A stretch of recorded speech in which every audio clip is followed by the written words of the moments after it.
Good morning, everyone, and welcome today. We are blessed to be in life now.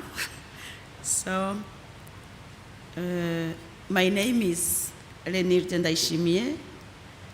As a member of the Paris Committee of Capacity Building, PCCB, I would like to welcome you all to the second week of the Capacity Building Hub here at COP27. Today, we will be focusing on capacity building efforts for our oceans and land. We know how the oceans and the land are important for our life and the environment. I look forward to the variety of events today, which will explore the capacities needed to mainstream and scale up nature-based solutions and ecosystems-based approaches into climate adaptation plans and resilience building. Before we dive into the events of today, let me introduce you to the Paris Committee on Capacity Building, which is established at the COP21 in 2015. The PCCB seeks to address current and emerging gaps and needs in implementing and further enhancing capacity building in developing countries. To support the PCCB mission and mandate, the committee launched the PCCB network in 2020 as a voluntary association of interested stakeholders engaged in climate-related capacity building. The PCCB regularly mobilizes the expertise of its network members at the regional level through Paris Committee on Capacity Building side events at the UNFCCC Regional Climate Weeks, through regular webinars and events throughout the year, but also at the international level through the Capacity Building Hub at COP. We are halfway through the fourth edition of the Capacity Building Hub PCCB's amended event that takes place each year at COP. I would like to thank the International Union for Conservation of Nature, IUCN, for leading the organization of today's events and for their commitment to capacity building efforts through nature-based solutions. Now, let's over to Crispin to tell us more about today's theme. Thank you. Thank you, Renilde, and good morning to all. My name is Crispin Deverne, and I am also a member of the Paris Committee on Capacity Building, PCCB. It is my distinct pleasure to welcome you all today as we explore the theme of capacity building through nature-based solutions for our oceans and land. Today, we will be engaging with various organizations such as Conservation International, the International Union for the Conservation of Nature, IUCN, RARE, the Friends of EbA Network, the Green-Gray Infrastructure Community of Practice, and Michigan Technological University, MTU, to explore nature-based solutions, while other organizations such as FAO, the UNFCCC Farmers Constituency, will also focus on climate action in nature. Climate action in agriculture, sorry. Lastly, the Division of Ocean Affairs and the Law of the Sea, Office of Legal Affairs, United Nations, DOALOS, Peace Boat, Youth Negotiators Academy, and One Ocean Hub Africa, in collaboration with the University of Strathclyde, will focus on capacity building efforts concerning our oceans. We also have some interesting modalities today, including a theater performance today which looks at spiritual, cultural, and scientific understandings of the oceans as it relates to climate change. So I hope everyone will be sticking around for that. As highlighted by the IPCC in its Working Group 2 report on impacts, adaptation, and vulnerability, climate resilience, ecosystems integrity, biodiversity, and human well-being are completely interlinked. This report also drew attention to nature-based solutions as they reduce vulnerabilities and risks to people and to nature. The UN has declared 2021-2030 as the Oceans Decade, a shared global effort that builds on decades of achievements in ocean science. As mandated by the UN General Assembly, the Intergovernmental Oceanographic Commission, IOC of UNESCO, will coordinate this process. The PCCB's mission to enhance capacity building efforts for climate change has taken this declaration as an opportunity to highlight the oceans as a key factor in building a sustainable future. Ultimately, nature-based solutions strengthen the resilience of social and natural systems against climate change, which is why we have dedicated today's event to exploring the diverse range of capacity-building efforts through nature-based solutions around the world. I would now like to welcome the International Union for Conservation of Nature, IUCN, who are the lead organizer of the day, to provide some more information. Over to you, Chris. Thank you very much for the introduction, and thank you to the Paris Committee on Capacity Building for their vision for today on land and oceans. I think it's very exciting, and what has been really interesting in this capacity building in Hub has been the direction that we're now working on specific themes, and the offer for IUCN to act as chair for the day is massively appreciated and a great honour for us, and particularly the focus on nature-based solutions. IUCN have been working on nature-based solutions in its conceptual framework, but actually we were doing a lot of work over the last 25, 30 years on ecosystem-based adaptation, on forest landscape restoration. And nature-based solutions gives the broader umbrella for us to work within that. Our definition was for nature-based solutions approved by our members, which is 1,400 governments, NGOs, subnational governments, and indigenous peoples organisations, was approved in 2016 at our Global Congress. And then in 2020, the NBS standard was approved.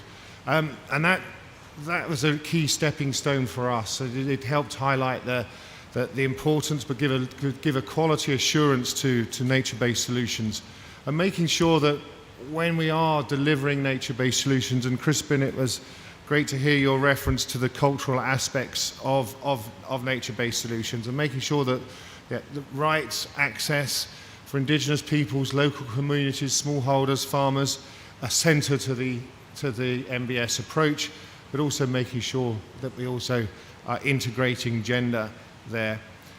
I think also part of the reflection that I see in nature-based solutions is the opportunity that we had.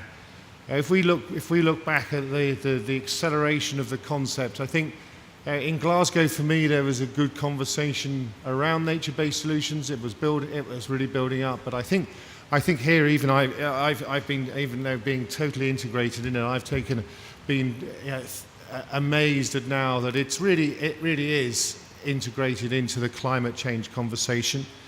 And previously, if nature was mentioned at UNFCCC, it was pushed out the door and said, take that to CBD.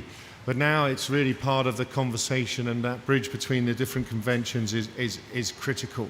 And I think here at Sharm el-Sheikh, we're really doing that.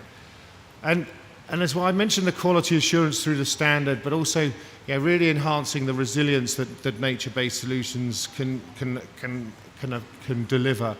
And I was just reflecting just before sitting down to talk here on my role that I've been doing here, and I've been involved. I'm the director for the IUCN Centre of Economy and Finance, and have a lot of agricultural work. In actual fact, we're developing an agricultural team in that centre, and so I've been involved in a lot of agricultural discussions. And again, agriculture has been seen as the threat, has been seen as the challenge. Oh, it's deforestation. We need to really make sure how we're stopping deforestation and agriculture. But as nature-based solutions, we also need to see the potential that nature-based solutions can apply, and not just from niche projects, but also at scale. We did a report with Vivid Economics and the high-level champions at Glasgow last year, and if regenerative agriculture is a nature-based solution following the 8 criteria of the NBS standards was applied to, if that was applied to 50% of all agricultural systems in Africa, you would see yields increase between 80 to 40%. Yes, there's that transition period where we need to look at financing, but that's a massive opportunity. That actually stops deforestation, but it also enhances the yield. And I used to talk about 30 harvests left in this world, but someone said to me, no, there's only 16 yesterday. So, we have a lot of pressure if we don't restore the functionality of the land that we're already using, and nature-based solutions can help do that. But also, its value addition is not just yields, but actually in that report we estimated nearly 5 million jobs could be created, and 20% of carbon enhanced in soils. Now, I think that's massive, and we need to. What I urge as you go through today is that we're really seeing nature-based solutions as not just economic, not just environmentally viable, but economically viable and underpinned by a strong social construct. But also I use the agricultural example, and I did mention carbon, and I think a lot of the time here, MBS gets misused in the concept. It is about high quality MBS that can deliver all society, deliver different solutions to societal challenges. It's not just about climate change, but carbon is a co-benefit in some of the solutions that we have. But we need to realise that it needs to be integrated, and I think that's why it's exciting to see the Egypt government with IUCN leading on the MBS partnership ENACT, which is a partnership led by Egypt, co-chaired by Germany, and now we're seeing a massive uptake with governments as we develop partnerships to accelerate not just implementation of nature-based solutions, but also the finance to nature-based solutions. So. Just as Crispin, you mentioned all the partners that are involved in this, but I also think it's really exciting to see the list of events here, and all of them so close to my heart, and really looking at implementation. And I'd like to thank the committee again on its vision, not just for the theme, but also its vision of making sure we work towards capacity building, towards action, whether that be around adaptation and nature-based solutions. It's great to see a personal perspective, agricultural and farmers in many of the events, but also challenging and how we build up the governance and structures and policy structures for nature-based solutions, and making sure that we are working across all the different stakeholders mentioned. And then also in the other sessions where we start talking about local knowledge and climate science. I think that to me is when we're looking at land and oceans, we're talking about nature-based solutions. We have a lot of local knowledge. It's not a new thing. It's building up opportunities to do that. So linking that knowledge with science is fantastic. So I'd like to again thank you for the opportunity for IUCN to be chairing the day. I'm sure it's great that the outcomes and opportunities of events, of processes like this, of days like this, feed into the UNFCCC outcomes of this COP27. And I think to have it specifically a day on land and oceans and land, and then nature-based solutions is fantastic. So thank you very much. I wish you all the best for today. I'll be in and out at different points and on from a personal interest perspective, and I wish you the best of luck. Thank you.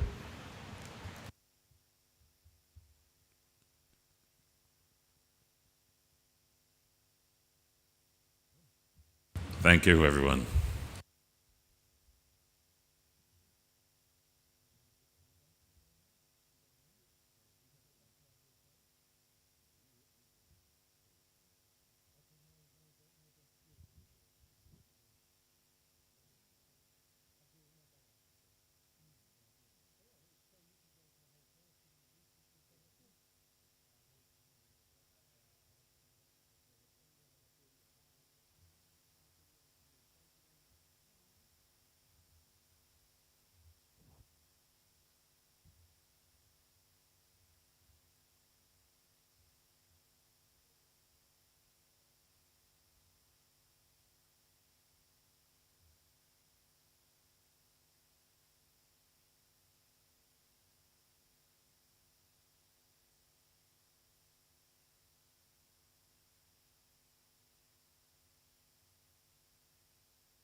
because we have interpretation agreements from French, English, French.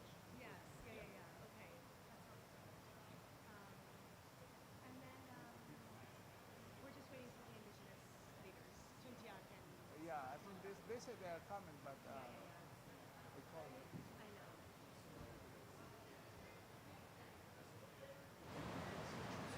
Where?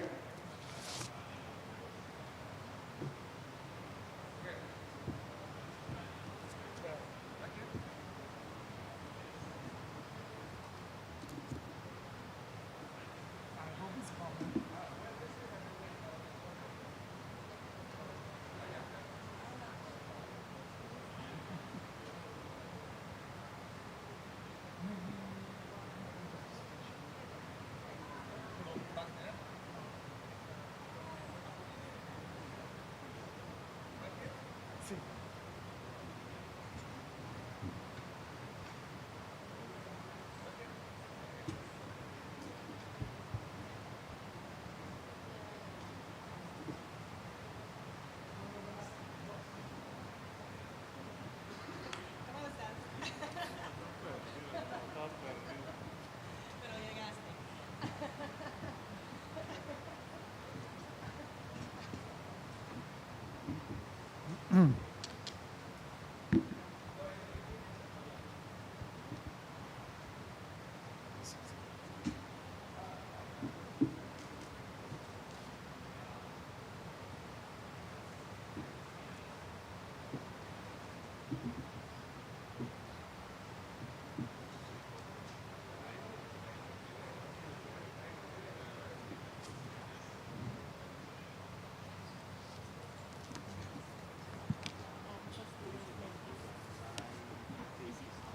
Yes, after your intervention, 5 minutes, you can.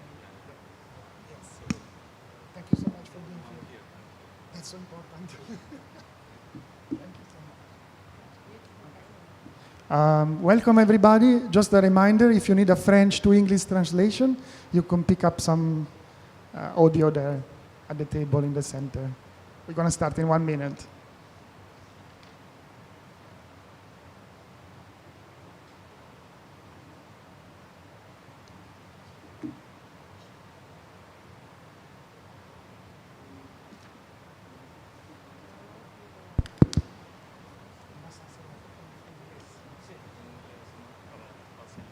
Muchas gracias. Si no tenemos que traducirlas.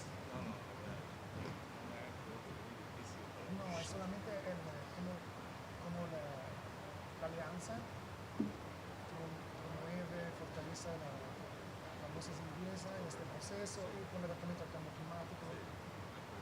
Sí. Sí.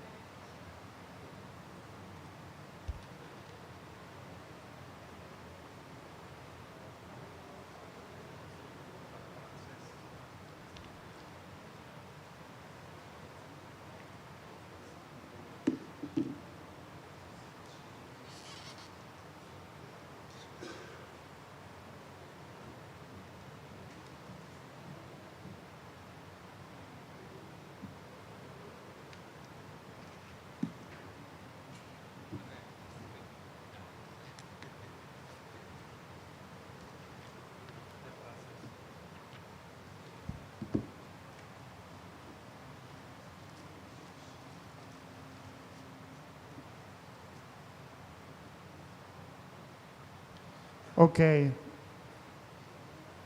Welcome everybody. Thanks so much for coming. It's really a pleasure to be here in the Capacity Building Hub.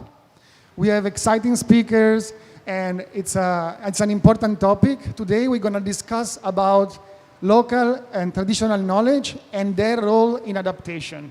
So how we can really leverage this precious source of knowledge and information to build better adaptation strategy using nature.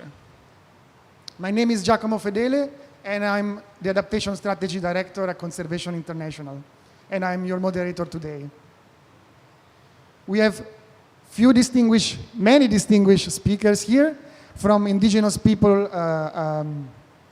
and territorial communities, from global organizations that are working to strengthen capacities, doing research on the ground, and and helping people to preserve their nature. And I'm going to introduce them just in a bit.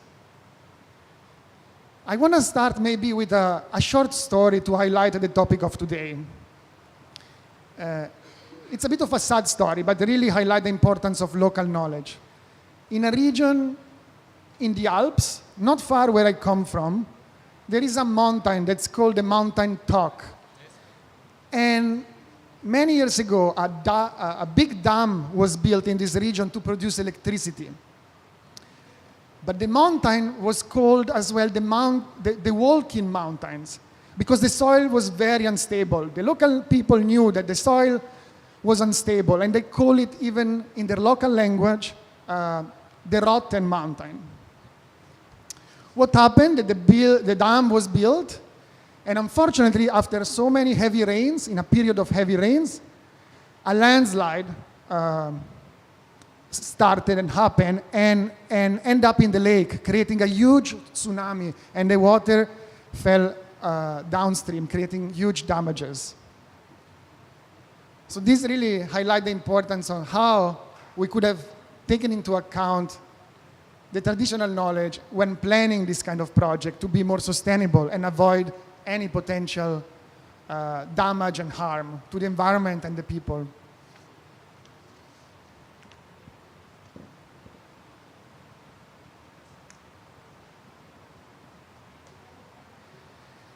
We're going to start with two speakers from indigenous people representatives that are going to share a bit more about their stories, their experience about adaptation and strengthening local capacities.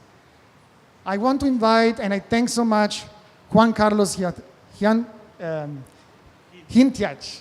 Thank you so much, Juan Carlos. And he's the Executive Secretary of the Global Alliance for the Territorial Communities. And I want to ask him to please talk a bit more about the role of the Alliance in bringing the topic of indigenous knowledge, traditional knowledge, into policies and plans, especially regarding to adaptation. How we can really leverage this type of knowledge, the role of the Alliance in bringing this important information to policymakers and project designers around the world. So, muchas gracias. English? No? Thank you very much. Thank you for the invitation, and thank you to be here, to be part of this panel. Yes, I am Juan Carlos Hintiach, Executive Director of the Global Alliance. First of all, let me explain very quickly the Global Alliance, who are the members. COICA, what is the umbrella indigenous organization from the Amazon Basin, 9 countries in South America, member of the Global Alliance. I am part of COICA. I am Shuar indigenous from the rainforest of Ecuador. So MPB, Mesoamerica and the Caribbean, indigenous organizations, local community, member of the Global Alliance.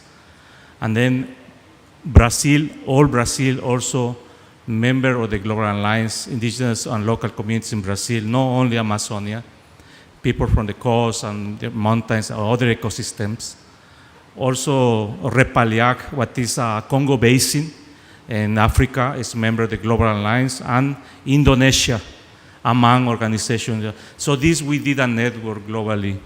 So going back to the question, and I have to share here why indigenous people, we get together, why we coordinate, and then how we get put in the agenda following this international arena here in climate change, COP27.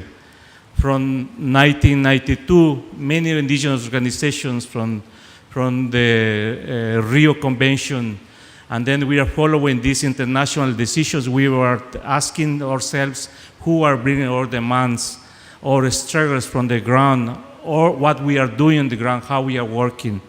So we need to put this attention globally, because we are actors, right holders, and stakeholders from the ground, and we are living there in the forest. So in that context, the Global Alliance, members of the Global Alliance, we are connected with forests, we are connected to ecosystem, Mother Earth, and knowledge. So For example, I'm going to mention here some couple examples. People from the rainforest, how we articulate, how we work. We develop our own plans in the community. We develop these own plans and different topics. We talk about knowledge, science knowledge, indigenous knowledge. We talk about adaptation, mitigation, resilience. And we have this, we talk this with elders. And this is the way how we communicate, we transform much scientific knowledge that they are mentioned in international arena, and how our knowledge from the ground are connected and to work together in bringing these demands here. So for the adaptations, we create in 2012 a big momentum that we need to discuss about or resilience, adaptation, mitigation about the forest, because we have a lot of context, a lot of pressure from the international arena, for the national concept, because sometimes it's difficult to have articulation with some governments, as you know, but we put in the table how they are thinking of what concept, how they are going to translate this language internationally to go in the ground. So we decide to put in the table, in discussion with the elders, a red indigenous in the Amazon.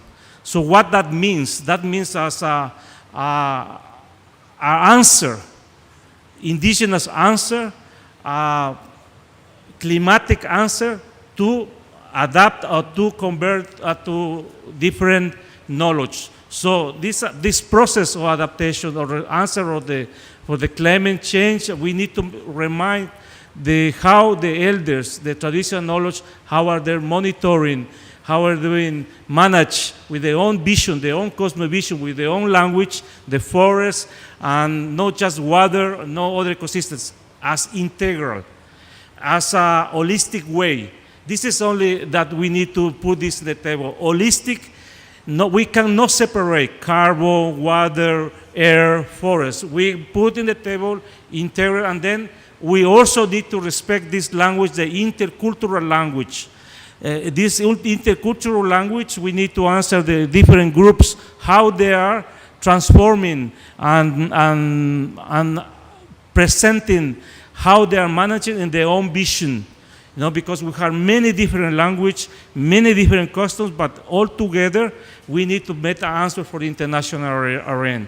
So that is why, following the Paris Agreement, and then how they are going to Paris Agreement are going to give us the opportunity to, and we say this in this momentum, as indigenous people, members of a local community, that who live in the forest, and we are there monitoring, we are there protecting the forest, we are then daily, we are the best actors to contribute from the ground to work together and to give the answer on this urgently what the climate crisis. So finally, it's my pleasure that many of the indigenous organizations from the global members of the Global Alliance, not just Amazonia, other ecosystems, we are coordinating, we are trying to put this, we cannot separate biodiversity and climate change. For us, it's integral, holistic. For us, people who live in the forest, we are clearly how we present us as actors in the sec level, but we are asking these enable conditions we need to work on.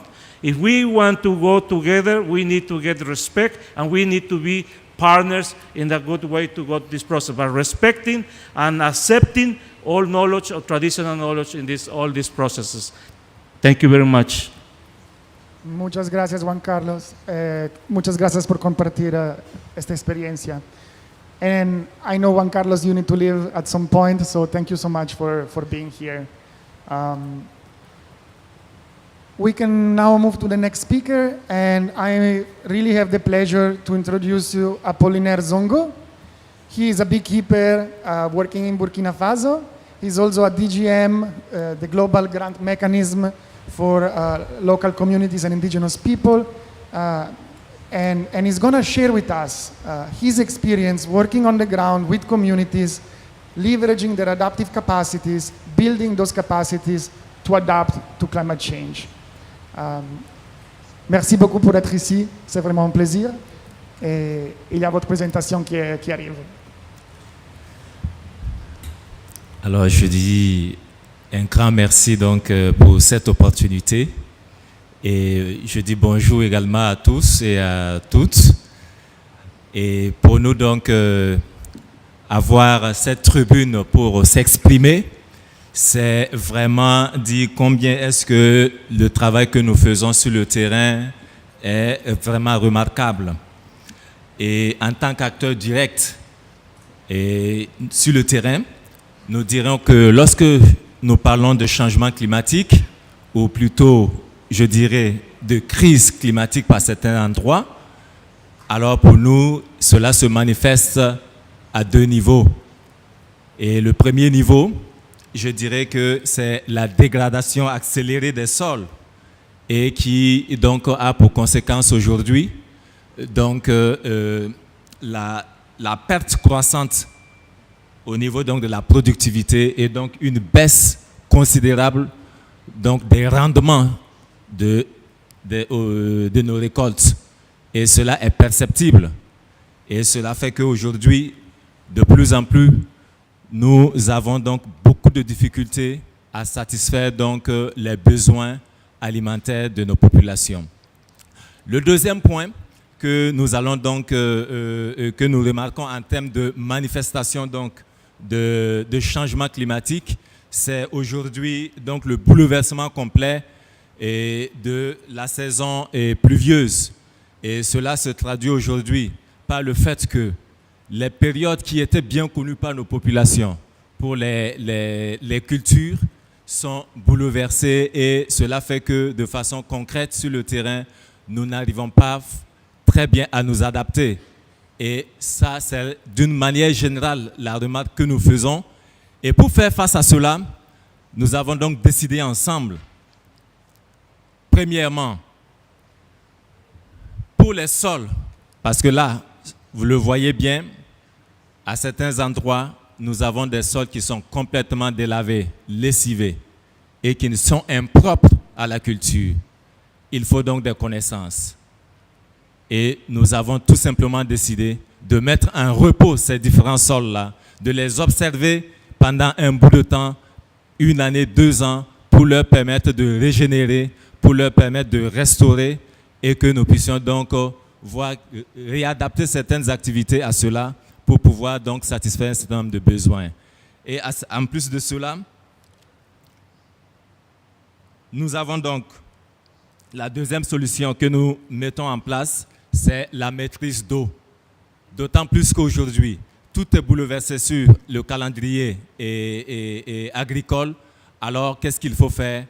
Il faut donc que nous puissions maîtriser l'eau de sorte à ce que le peu que nous avons puisse être de façon efficace utilisé. Et dans ce sens, nous avons donc une technique qui est juste de faire des pokés sur les différents terrains. Et vous voyez ici que nous avons des populations qui sont prêtes, qui font face donc à des terres qui sont arides et qui doivent réhabiliter. Et à travers donc ces pokés, nous arrivons donc à faire des semis. Et lorsqu'il y a des pluies, il y a une certaine rétention d'eau qui permet donc à ce que ces semis-là puissent pousser et que donc ils se développent pour pouvoir vraiment faire et produire de façon efficace. Et nous nous sommes rendus compte que au-delà des agriculteurs qui sont de façon générale les hommes, alors il y a une réelle implication des femmes qui étaient en son temps sous-estimées. Mais aujourd'hui, il faut dire que aussi bien les hommes que les femmes font face à la même réalité et se donnent la main pour pouvoir donc relever le défi qui se présente à eux. En troisième position, ce que nous avons comme solution ici, c'est la symbiose que nous avons dans nos populations. Il faut dire qu'au Burkina Faso, nous sommes une population majoritairement agriculteurs et éleveurs. Comment cela se fait? Alors, les agriculteurs, lorsqu'ils arrivent à la fin donc de la saison, alors décident de laisser les différentes tiges de mil, ainsi de suite, sur leur terrain pour attirer les animaux sur le terrain qui vont venir brouter et en même temps sur place là-bas, fertiliser le sol à travers donc, la fumée organique que ces animaux donc, produisent. Et cette symbiose fait qu'il y a une complicité aujourd'hui entre agriculteurs et éleveurs à certains endroits de nos pays et qui font que nous arrivons donc à faire face à ces changements climatiques et à nous adapter vraiment de façon efficace à tout ce qu'il y a comme conséquence dans le changement climatique. Donc voici de façon très ramassée différents niveaux donc d'action que nous faisons sur le terrain pour pouvoir donc faire face donc au changement et à la crise climatique. Merci bien. Merci beaucoup. Merci Apollinaire pour partager cette histoire. Thank you so much also for the translation. So Apollinaire, for the people online, maybe he told us his story about the communities he's working in Burkina Faso, the struggle with the soil erosion. However, there is this sense of communities between women and men to restore their life, the livelihood, and restore the hope through new seeds, rotational technique, and sustainable management of the land. We also heard from Juan Carlos the importance of this global alliance to really highlight the need to integrate knowledge independently if it's from science, from indigenous people. All this knowledge are point of view, experiences, and they bring to the table a very rich diversity and value that really should be integrated in our plans moving ahead for adaptation and our plans. The importance of culture, I also heard, and the importance of distinguishing within communities different groups. Communities are not always homogeneous, and it's also hard to distinguish benefit from forest. We talk about water, carbon, non-timber forest product, and improve soil fertility. All these should come together. We really need a holistic approach. I want now to move to the panelists. I'm so pleased to have three distinguished panelists from three global organizations working on this topic. I want to introduce you Johnson Cerda. He's the Senior Director for the dedicated grant mechanism. He's part of the Global Executive Agency. He's working at CI as well, who is serving at the Secretariat. Welcome, Johnson. Thanks to be here. We also have Huria Judy. She's Senior Scientist at C4ICRAFT, working on adaptation since many years. And she knows Burkina Faso very well, Indonesia, and many other places. And finally, Amy Duchel. Thanks, Amy, to be here. It's a pleasure. She works for FAO. She's the Senior Forestry Officer and Team Leader on topics related to forest and resilience. Thanks again, everybody. I will start maybe with Huria and everybody else in the panel to comment a bit on what you heard, the very inspiring words from the global level, from Burkina Faso. What do you think and what are your impressions? Thank you very much, Giacomo. Is this working? Thank you, Giacomo, and thank you for the speakers who really kind of touched to very, very important issues we are talking here at COP27. Juan Carlos, thank you very much for explaining how important it is to kind of shift the narrative from, using forest to living and being with the forest. And this is, the reality and the knowledge from indigenous people, and this is what we need to bring here. And it is not just, about integrating knowledge. It's about shifting the way we think and transforming the way we think about nature. And this is what indigenous people's knowledge is telling us. And I am talking as well as an indigenous woman from North Africa, being at the same time a scientist and an indigenous woman. So thank you very much for bringing that to this venue, and happy to see that, and we are organizing ourselves to get that message done. Apollinaire, I worked in Burkina Faso, and I think one point you really brought, and which I think is extremely important, is how local systems in the past were integrative. In Burkina Faso, you had the pastoralists working with the farmers to create a system where there is no lose-lose situation, where there is a win-win situation for everybody. because they bring the animals in the field, you have a cycle of, carbon in the soils. So both are benefiting the farmers and the pastoralists. What happened, as you explained very well, is that policies, non-adapted policies, maladaptive policies, made that these systems are destroyed.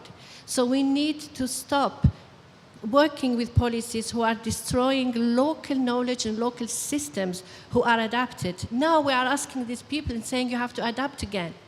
They were adapted. So why are we putting their policies who are not integrating the good practices who are in the reality, we people are doing them? And this is my call here, that we don't need to destroy and then to call for restore. We need to think to not destroy at the first place. So really happy that you brought that today. I also have one point actually about, Juan Carlos' intervention, which is, local knowledge and indigenous people knowledge is also between generations. So when we talk about capacity building, there is a capacity building happening in every indigenous community because you learn from the elders, you respect the elders, the knowledge is given to you and you can take it. This is capacity building integrated in the culture, into the everyday life. It's not something coming, from top down to build capacities. So I will stop here and I give the mic to whom? To Johnson. Thanks, Huria, for these first reflections. I'm going to come back to you. You said very interesting points that I really want to come back. Johnson, any initial reflection on what you heard from your perspective? All right. Thank you, Giacomo, and thank you for the invitation. Really interesting presentation from both colleagues.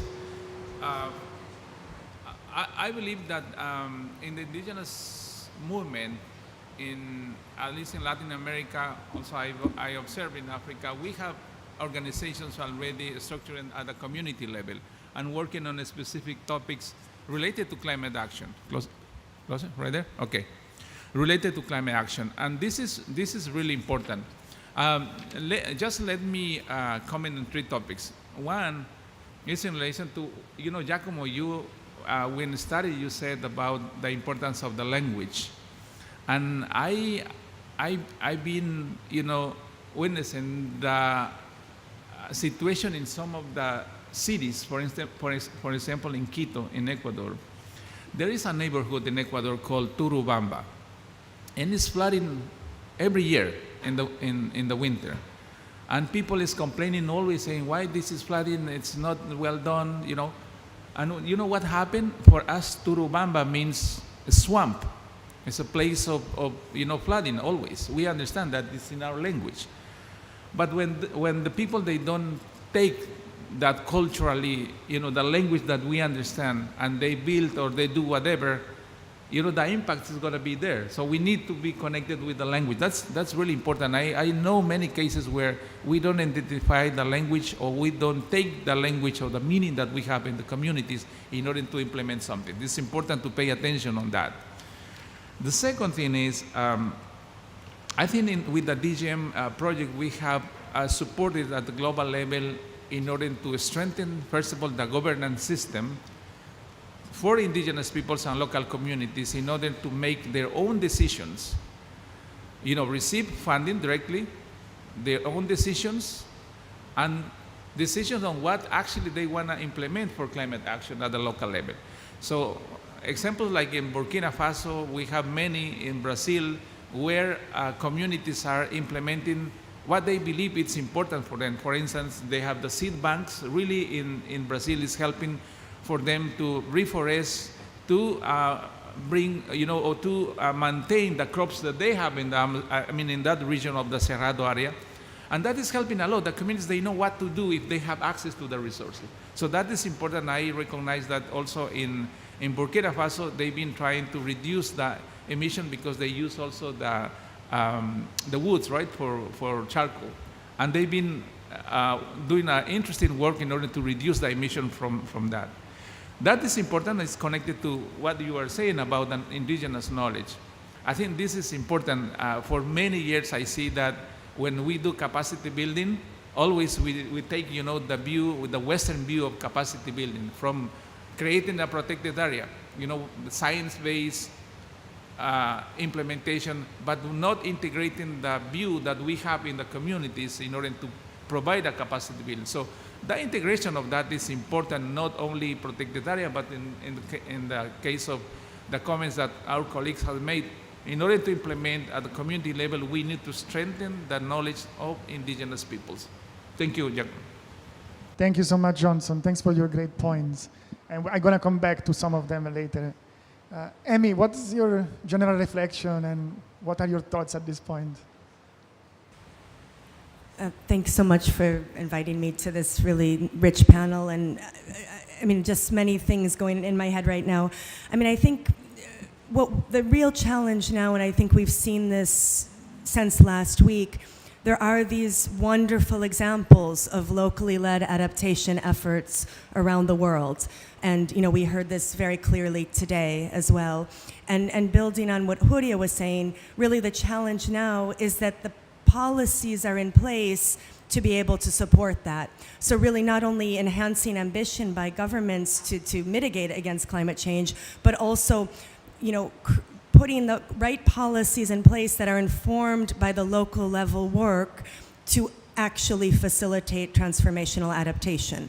And this is a huge challenge, but if we don't somehow find the way to have the enabling conditions for all of this to happen, this is just not going to fly.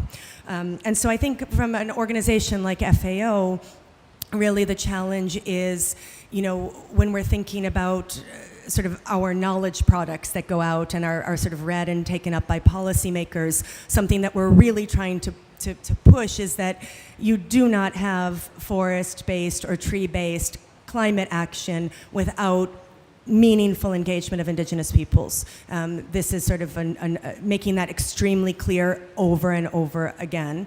Something else that we're working on is monitoring adaptation services. And a lot of FAO's national forest monitoring work has been really focused on the spatial level for supporting national forest monitoring systems.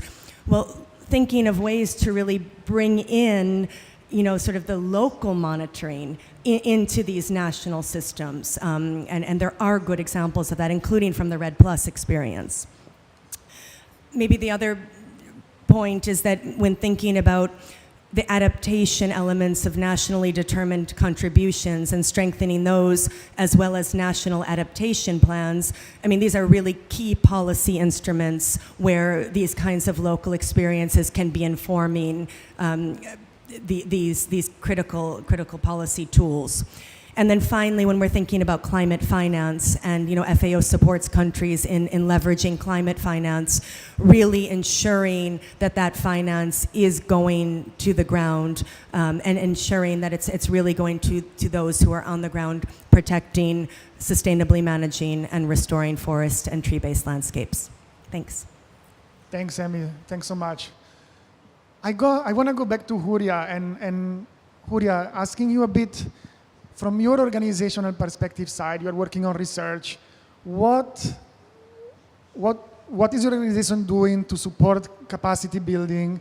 I know you're working on scientific papers and documenting best practices and summarizing all these best practices to make it more accessible, all science-based. And then if you can also mention this interesting point that you just told us, you are a woman scientist, also an indigenous woman. And how do you use these two different knowledge in your work on adaptation? How do you reconcile them, or how they actually help you to work even better?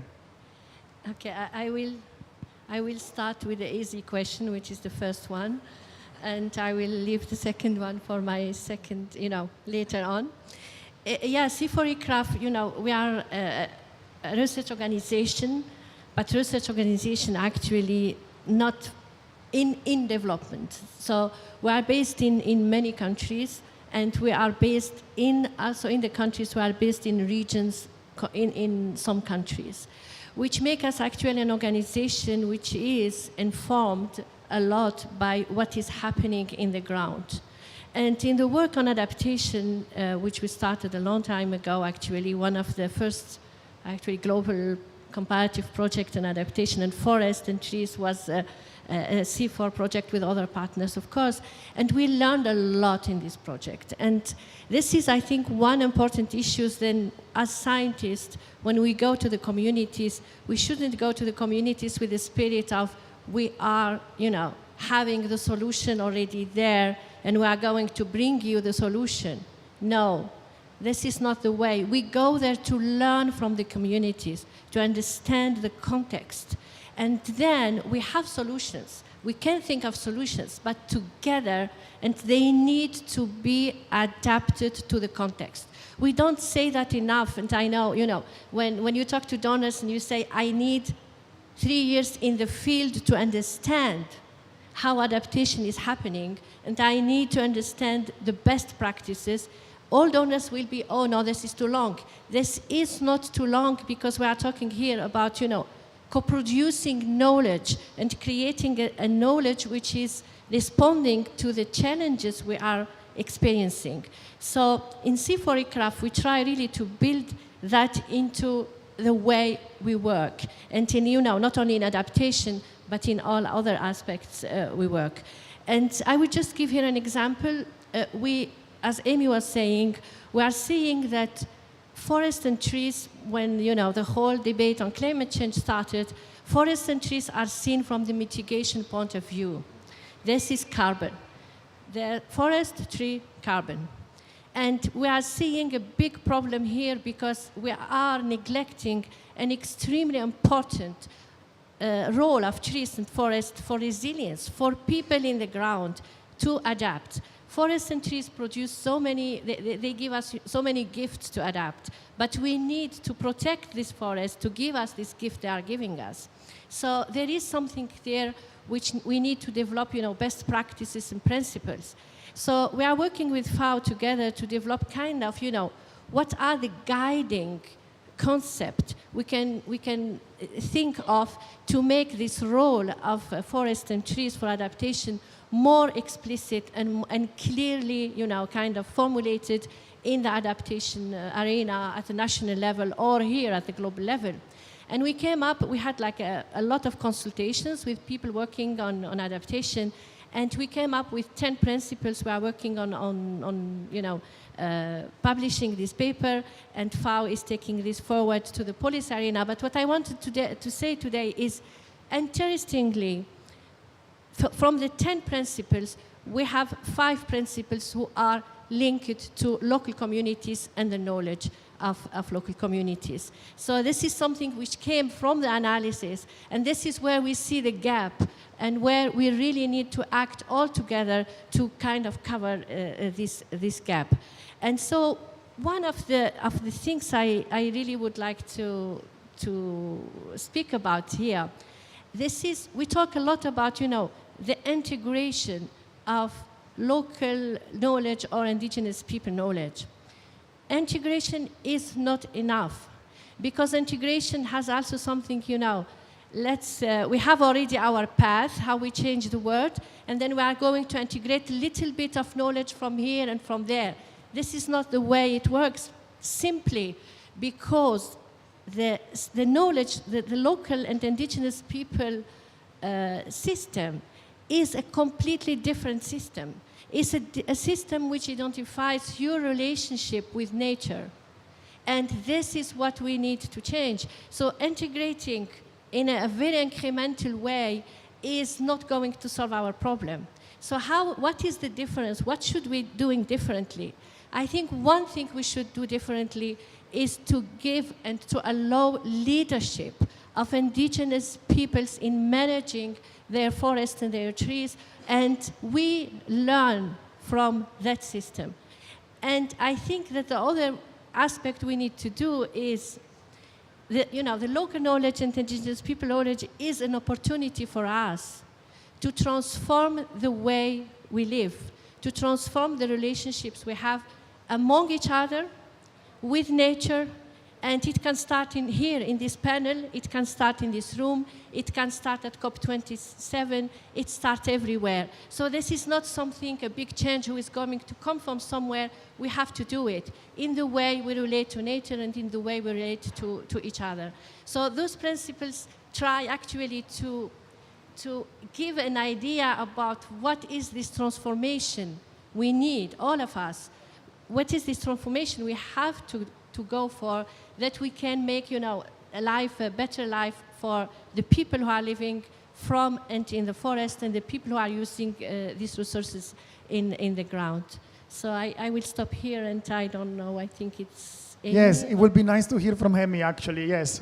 How you're a partner in this effort, and how you're bringing this knowledge product and continuing the policy work to build on these principles. And then I want to ask you, because you work both, interestingly, on adaptation and mitigation, and we heard from Juan Carlos, sometimes it's hard even to see the distinction between all these different forest benefits when you implement project on the ground. What did you learn from your different side of climate change, and how capacity building is an important component of that? Thank you, Helen. Yeah, thanks. It's been very nice for FAO to be able to work with C4 ECRAF on the development of these principles for forest-based adaptation. And, you know, we launched the paper on this on Saturday at the Global Landscape Forum on Climate. And the next step of this is really to figure out how to incorporate these principles into some of these policy instruments that I was mentioning. So the adaptation components of enhanced NDCs, and then also the NAPs, the National Adaptation Plans. And so really the next step for this work is to work with a few of FAO member countries where there is demand for this kind of support in national adaptation plans to bring in some of these elements. And as Horia said, of the 10 principles, 5 are directly related to the topic that we are discussing today. And in the paper that we launched on Saturday, we were using case studies to illustrate each of the principles. And I have to say it was quite challenging, because so many of especially the local case studies where you're talking about knowledge, techniques, capacities, adaptation options that are based on traditional knowledge really address many of those principles. So it was sort of hard to sort of slot them in as a way to illustrate. I think for the mitigation side, this is something that I worked on for a long time with REDD+. And we're at a very interesting point with REDD+ now where finally there is some real market signal for forest carbon. And, all of the national REDD+, we have so many national REDD+ strategies, jurisdictional strategies. We really have the policy frameworks in place. We have indigenous peoples at the table. Safeguards are right at the top of the agenda. And now finance is really ready to flow in a more meaningful way. And I think we're at a very, the interesting thing here is that when we think about adaptation, the forests that are storing and sequestering this carbon, and that, sort of all of this finance and accounting is based on, these forests are also losing their resilience under climate change. And so the idea of permanence of forest carbon credits is really at the fore. And so a lot of the mitigation folks who have been focused on the carbon accounting side for a long time are now suddenly realizing that, we really have to understand the ability of forests themselves to adapt and maintain their resilience in the face of climate change, or we simply cannot ensure the permanence of these credits. So I think we have an opportunity, in fact, with the REDD+ community, with the mitigation community, to bring a lot of this adaptation and resilience thinking to the fore. And just 1 month ago at FAO's 26th Committee on Forestry meeting, I was stunned to hear from a diversity of countries when we were discussing the forest and climate agenda item. Most were focused on adaptation and resilience. And when talking about, the benefits of forests for climate change, it was adaptation, resilience, and mitigation coming third, which is really different than how it's been over the last 15 years. And it's because of this recognition that, yes, we still need to enhance our mitigation ambition, but we're in a situation where we're also needing to accelerate our support and understanding of support for and finance for adaptation and resilience. Thanks. Thanks, Amy. Yes, this important point about the local benefits of adaptation, and that's potentially also why we are really seeing the traction. And I think the DGM, the Global Grant Mechanism for Indigenous Peoples and Local Communities, is working on that. And I want to ask you, Johnson, how is the Conservation International approach through this work, working with different fellows in different regions and helping them to implement their work with their knowledge and sharing this knowledge? How is this happening? Thank you. Thank you again. Okay, in the work we do, I don't think we have like activities clearly saying that this is an adaptation action or this is a mitigation action. We are working more holistically and to improve the livelihood of the people, of the communities, and their best experiences we are connecting with mitigation and adaptation later in this space here, like on climate context. Because mainly for instance, we were working in Indonesia with, trying to provide capacity building on REDD+, and they said that for us it's better to work on land tenure because we want to secure our land first, and then work on livelihood.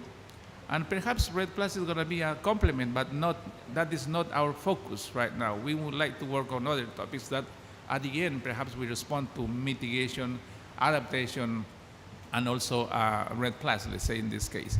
So what we do is, as we have 12 different countries with their own resources, their own governance mechanisms, as I said, they make decisions on implementing activities. So they have a special component on capacity building, and they have a component on sustainable forest management. And what we do at the global level as a global project, we are now 7 years running on this project. What we do is we identify together with them the best experiences that they have in each of the countries, and we do exchange. We started with regional exchange in each region, but then, the leadership, indigenous peoples and local communities, they said, no, we would like now to have very targeted exchange, because we would like, for instance, learn about how in Peru they are reducing the time of land tenure, because we would like to learn in DRC and in Indonesia. So we are trying to provide that type of exchange.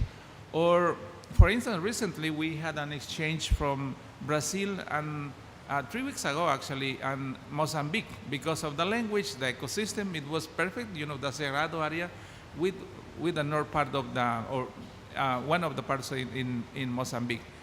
Great exchange. They learned a lot.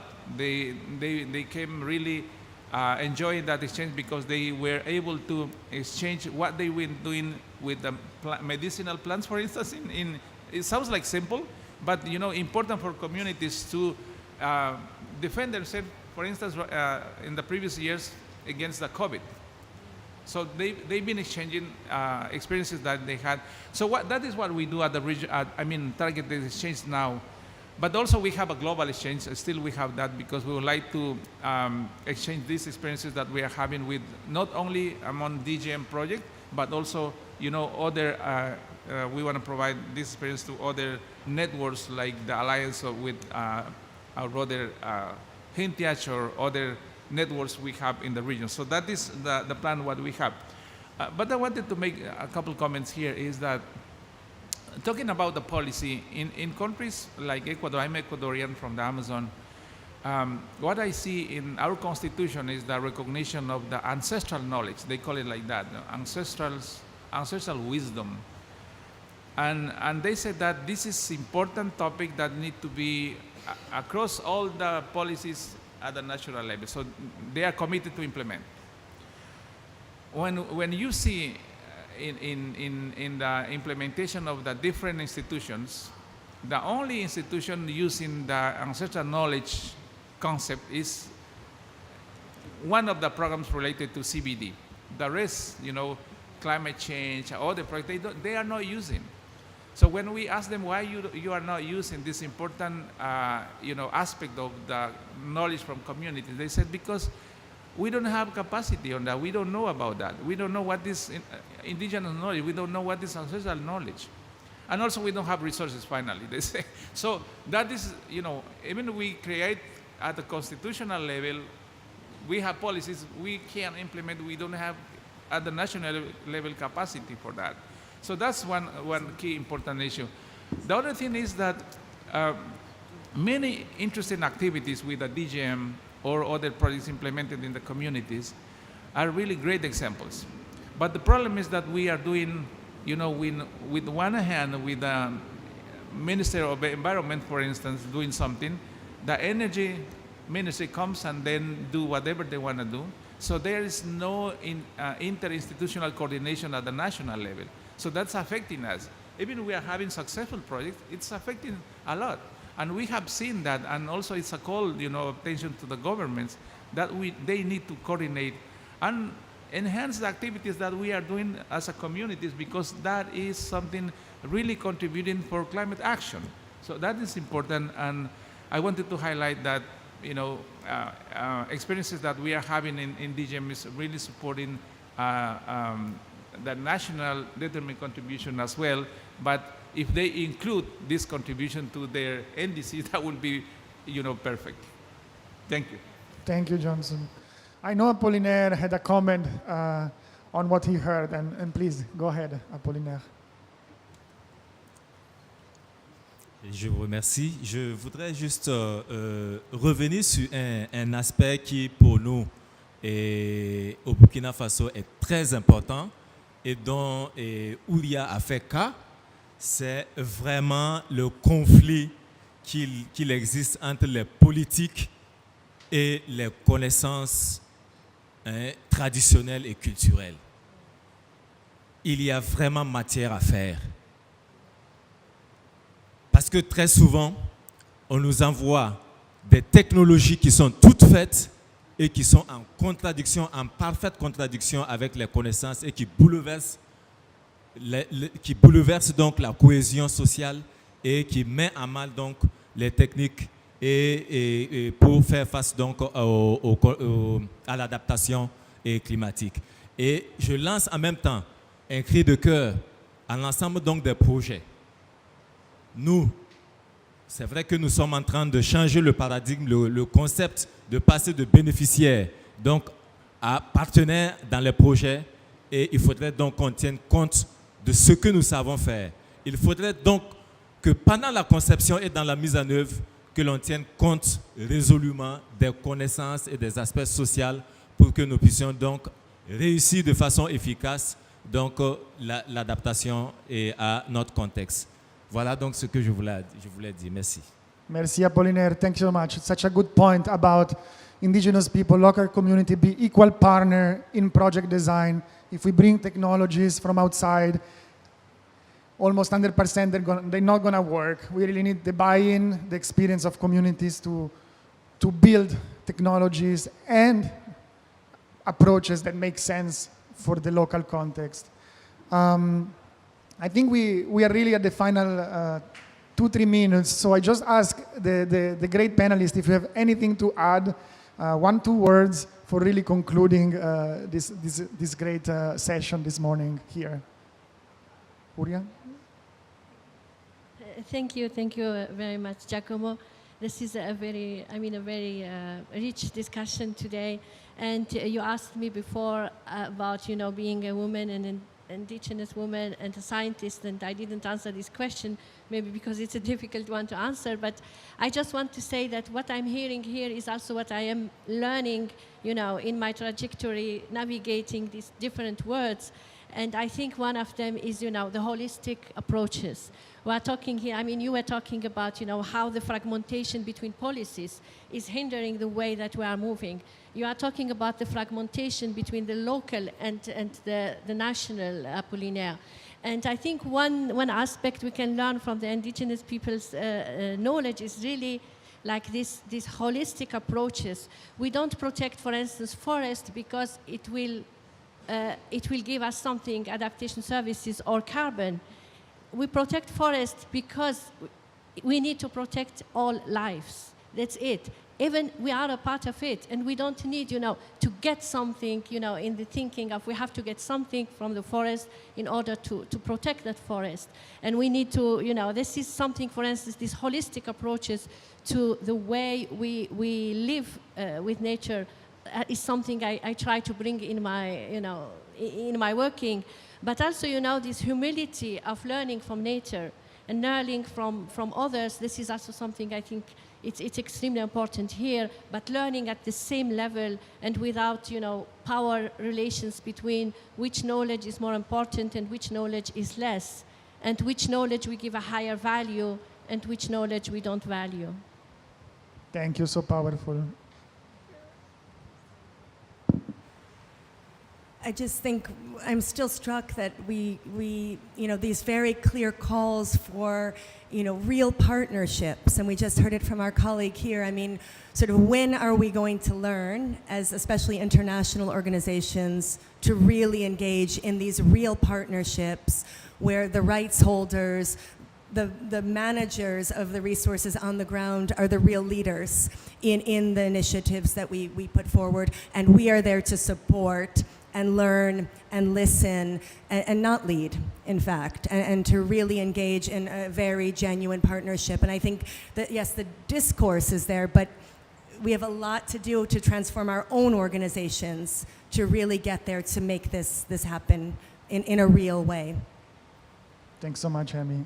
Anything from Johnson? Yeah, perhaps just the issue of that the voices of indigenous people need to be heard, and they've been saying loudly here since many years about the direct access also to the resources, because they could do or reduce the time of implementation and make it really good with our support, the institution support. And that's, I think we need still to keep in mind that they are, calling for that, and they are demonstrating their contribution, and I think we need to move a little bit faster toward that, right? Thank you. Thank you so much. I really want to thank everybody for this very interesting discussion. It was such a diverse panel, which is basically representing a bit the struggle we are all facing here. We need this different perspective all together to really implement solutions that are sustainable and are really benefiting and the local beneficiaries as equal partner. So thanks so much for your attention in the audience, and see you soon. Bye-bye.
Good morning.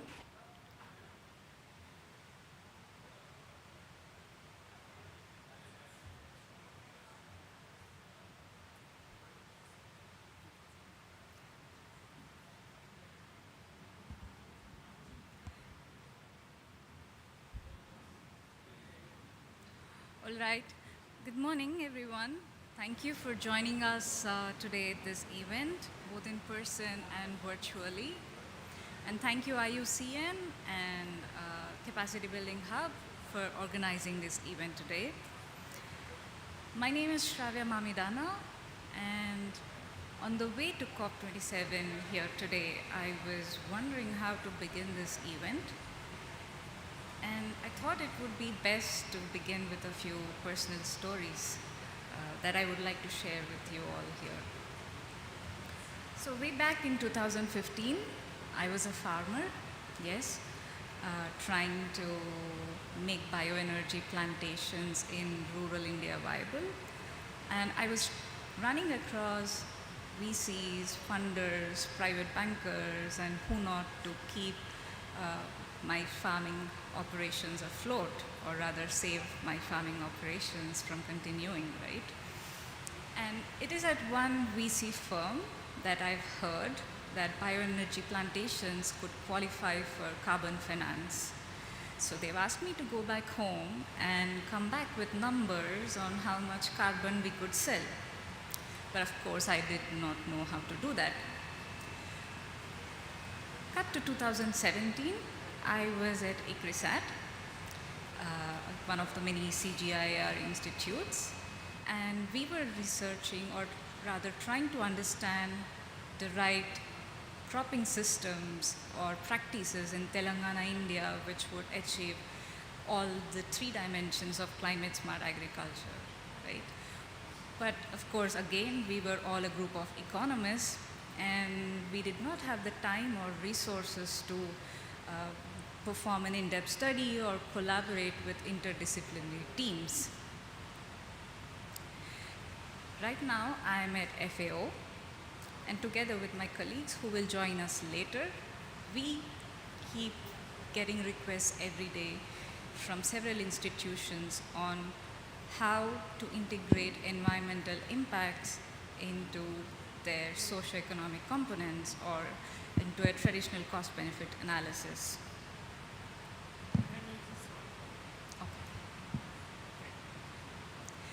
And I was asking myself, what can I unfold from these stories that I told you just now, right? What are the, common elements in all of these stories, apart from me, of course? And it is that in all the three instances, there was an intent to act towards climate action, right? Or to work towards climate action, whether be it on the ground, at the farm level, or whether at the policy level or investments level or through research. Secondly, there was a challenge, right, to find or access the right knowledge at right time, and especially and particularly within limited resources. And finally, the main common element, or the third common element, is that in all the three stories, or in all the three instances, ex-ante carbon balance tool, or EXACT in short, developed at FAO, helped me personally and individuals and institutions all over the world take first step towards turning their intention into climate action for mitigation in agriculture. How exactly? As a farmer, I could use EXACT very quickly to estimate potential emissions my bioenergy plantations could sequester or reduce, which in turn helped me to incorporate them into my cash flows. As a researcher, I could really identify synergies or trade-offs between switching from one cropping system to another in terms of adaptation versus mitigation conflict. And it allows me every day to address concerns of institutions who are trying to incorporate the same environmental impact elements into their investments.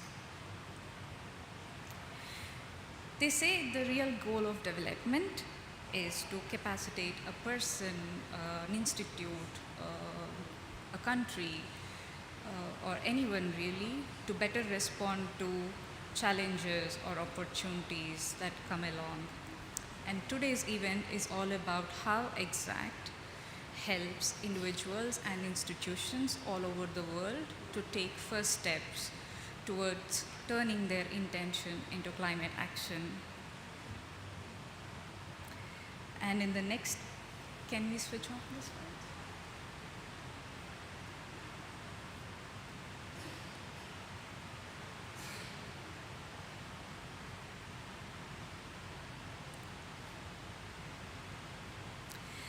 And in the next 30 minutes, I will walk you through where we come from, what our goals are, what we do, our reach and impact, and where we want to go from here. Right, I think most of us here today at COP27, and in fact all over the world, have been consumed enough of the grim news of how far we are behind the race to limit global warming, right? And Egypt's COP27 presidency is pushing for stronger commitment by putting agriculture center stage, and perhaps rightly so, because food and land use systems are an important part of the solution, and their transition to zero carbon could contribute up to 1/3 of the emission reductions needed to limit global warming. For true success, of course, we need not only high-level discussions, but also time-bound practical actions on the ground. A key part of making those actions happen is to ensure right evidence and right support is available at the right time. And this is really the goal of our work at EXACT, where we aim to synthesize technical climate science into accessible mediums to enable climate action. How do we do this?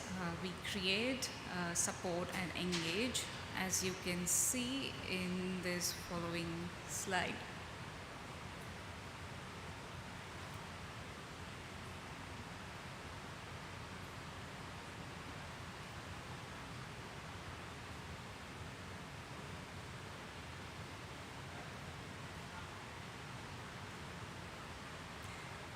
There's supposed to be really cheerful music in the background, so I don't know where that's now.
So coming back, without the cheerful music, of course, what we do is we develop simple, flexible, yet comprehensive tools based on science.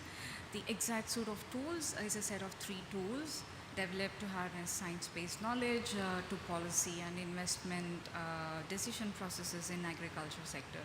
So the 3 tools are modular, but also they work together. So the ex-ante carbon balance tool, or the EXACT in short, estimates GHG emissions from on-farm production activities. The EXACT for value chains estimates both GHG emissions and socioeconomic impacts of off-farm activities such as processing, distribution, and transportation, and so on. And BeanTact helps in evaluating landscape-level biodiversity impacts of activities in agriculture sector. So the exact tool is the main tool of the suite, which measures GHG emissions from different activities in the AFOLO sector, such as forestry, land use, land management, livestock, and fisheries. It calculates emissions based on IPCC methodology using activity data from investments or policies on agricultural practices, inputs, and any land use changes using a set of specific emission factors.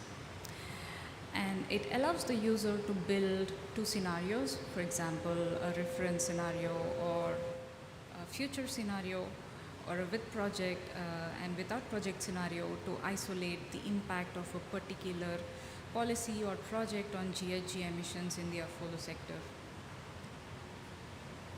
It is an Excel-based tool that is organized into 10 modules. It begins with a sort of a description module where the user can enter the country climate and soil details, which triggers a set of parameters. And once these are characterized, the user can choose from 8 different modules, which you can see on the screen here, to analyze activities they are interested in. So for example, those who are interested in understanding just the impact of grassland related investments can go to grassland module to enter the main details.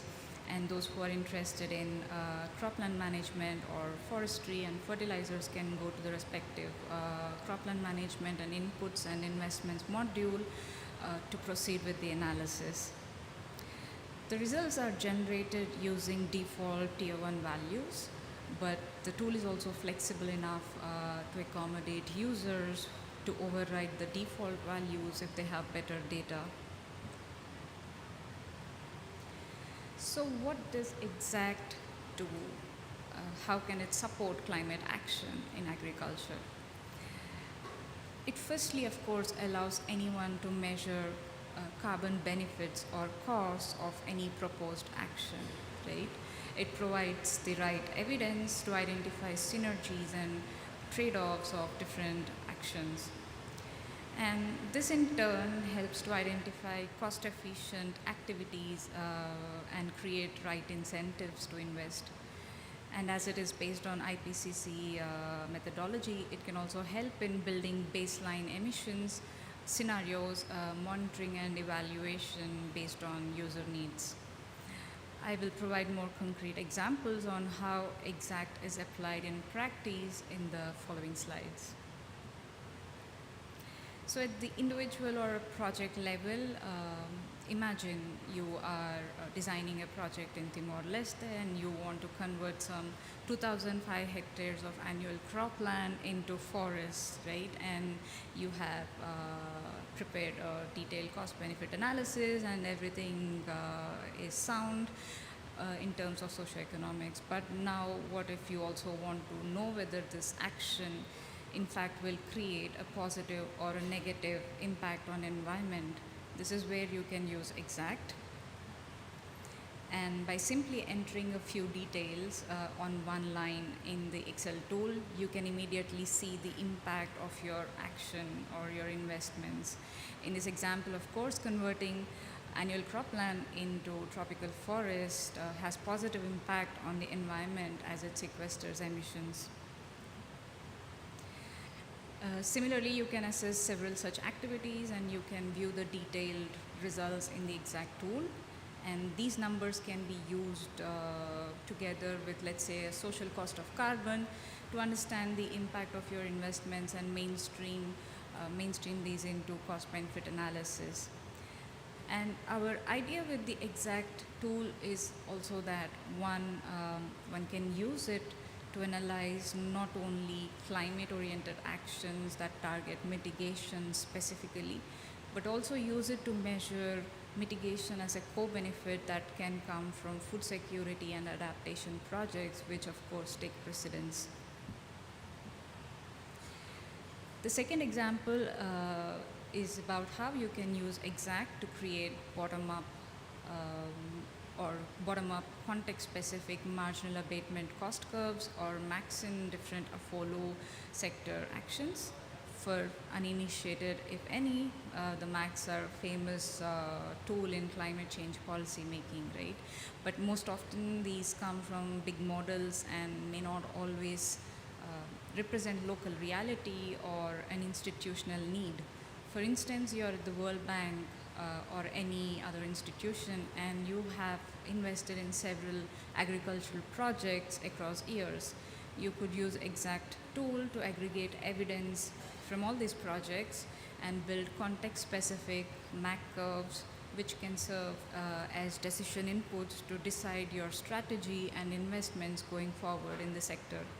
And context, as we know, it really matters in climate action. I would also like to highlight some examples here on the slide of how EXACT has been used for reporting, monitoring, and mainstreaming climate action at different levels. So World Bank, IFAD, and UNWRLD Development Bank have all adopted EXACT as the main tool to mainstream GHG accounting of their agriculture investments.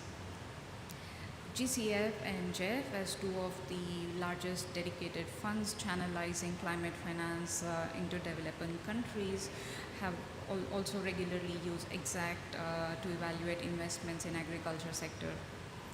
And currently 6 countries, including Cambodia, Belize, Haiti, Niger, and Guinea, have used EXACT to develop country-level follow measures, baseline estimates, and possible future scenarios to report in their nationally determined contributions.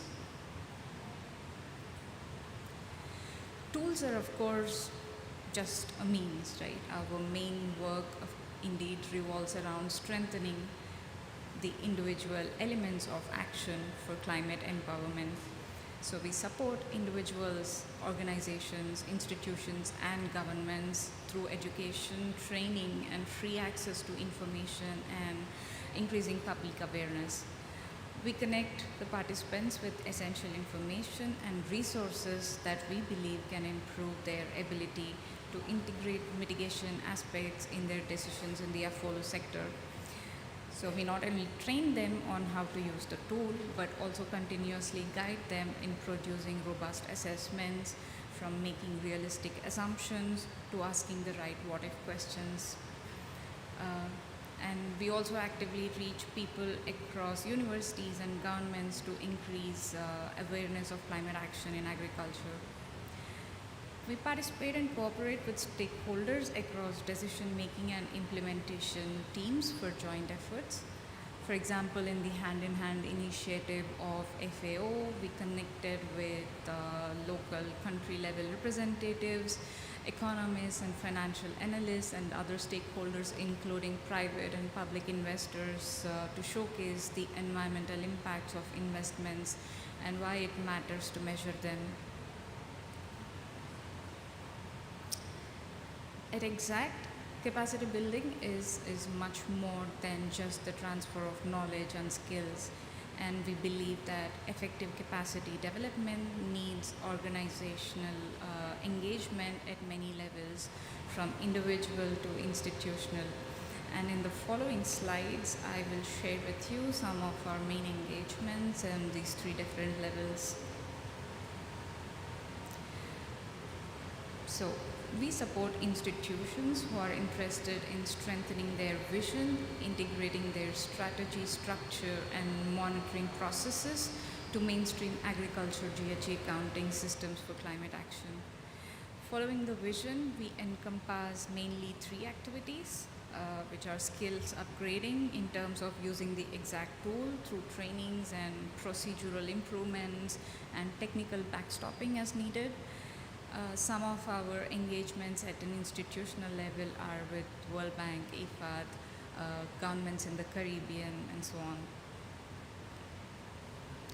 At the organizational level, we support in developing procedures and monitoring systems and advance techniques to measure progress towards goals, as we currently do with the Ugandan Development Bank, which uses EXACT as the main tool to measure the carbon footprint of investment projects that they approve for loans.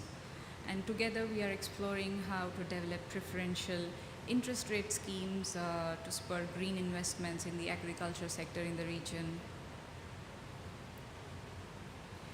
And finally, at the individual level, we are beginning to embrace the emerging idea of capacity bridging, as our previous panelists discussed, which aims to acknowledge that all parties bring skills and knowledge to a collaborative experience, right? And recognizing these diverse forms of knowledge can lead to stronger climate action. And in fact, capacity bridging more appropriately represents our reality as communities, farmers, individuals, each one of them have numerous capacities on their own to plan, to organize, to implement, to act, and they just simply require action, support to, let's say, bridge the science into context. And this is exactly what we are trying to do with our engagement with farmers and producer organizations associated with Forest and Farm Facility. So Forest and Farm Facility, or FFFs, work with many farmers and enable them to sustainably adapt climate smart and climate friendly agriculture activities. And we are currently training them to use EXACT to demonstrate the environmental benefits that they generate. And we believe this will empower them to have a stronger voice in climate action, whether through visibility of their actions in itself, or whether through an eventual access to carbon markets, potential carbon markets, let's say, and also negotiations with government. With this said, I will pause here for a bit and invite Joanna Ilicic, our EXACT coordinator at FAO, to share with us all today some of the key achievements of EXACT in building capacity for transformation in climate action in agriculture.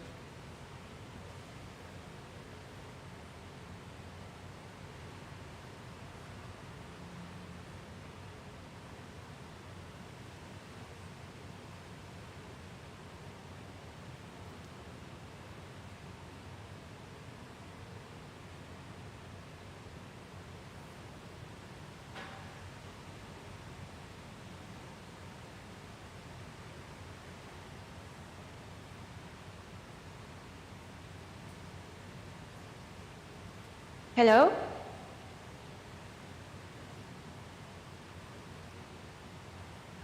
Hello, can you hear me now?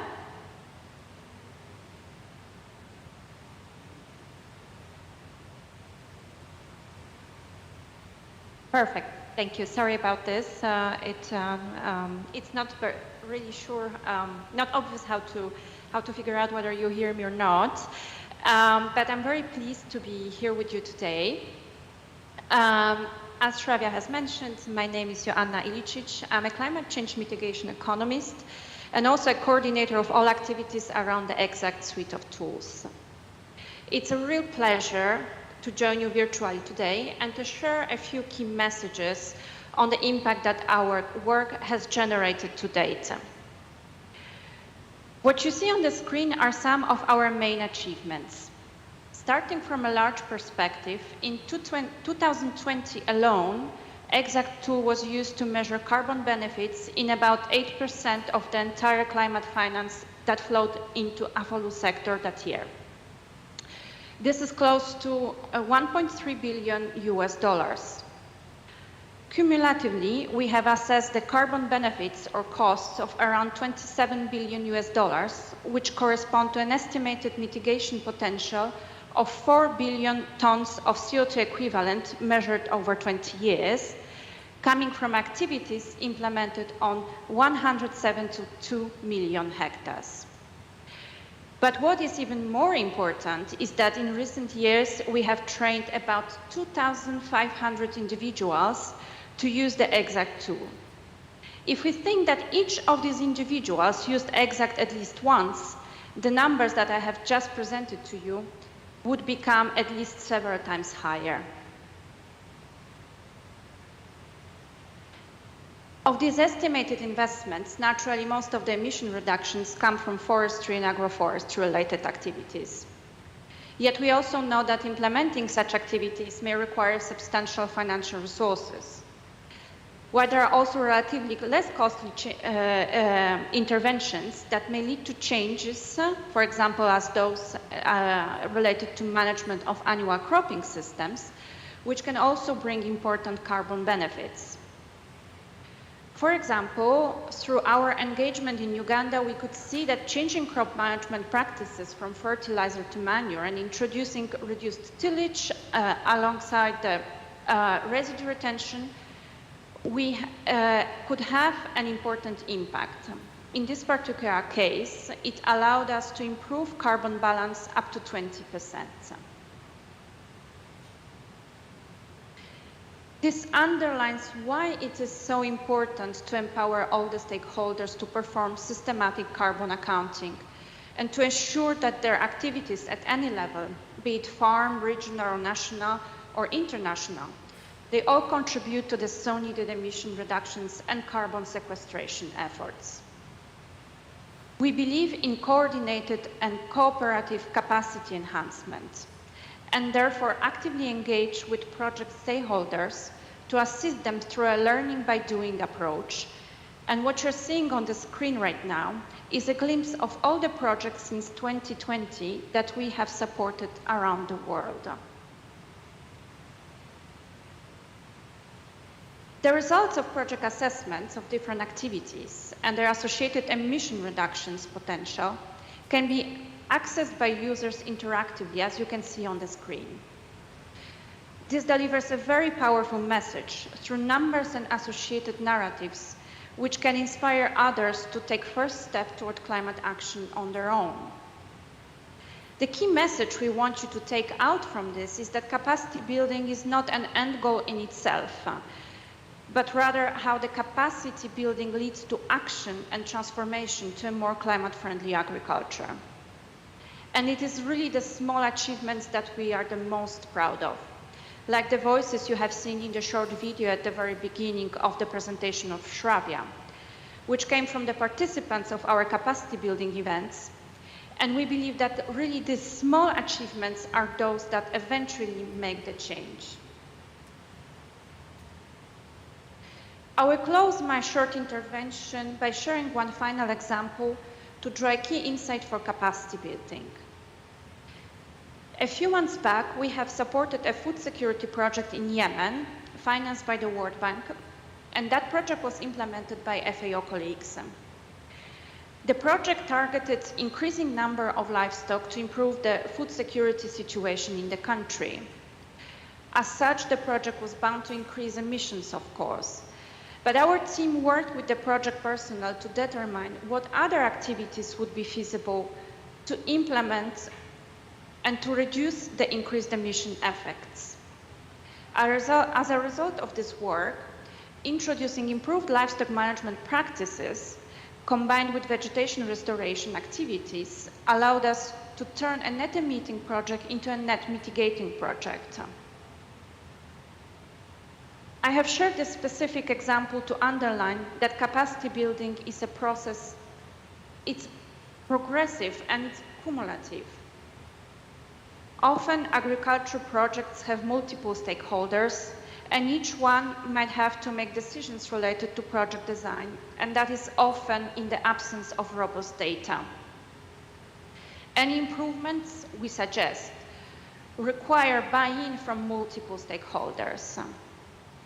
And any previous interactions and established relationships are very important because they serve as a signal to trust and mobilize buy-in.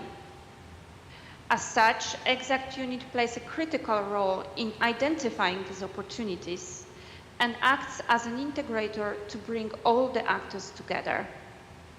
And this is because of our long record of high quality work and reputation we gained over the years through working with many institutions and stakeholders around the world. Today, we, the Exact team, are many individuals from diverse areas and backgrounds who have the skills and experience required not only to understand the points of view of different stakeholders, but also to identify key questions to address, to engage them fully in climate action in agriculture. And with this, I would like to thank you for your attention and pass the floor back to Shravya to continue with her presentation. Thank you.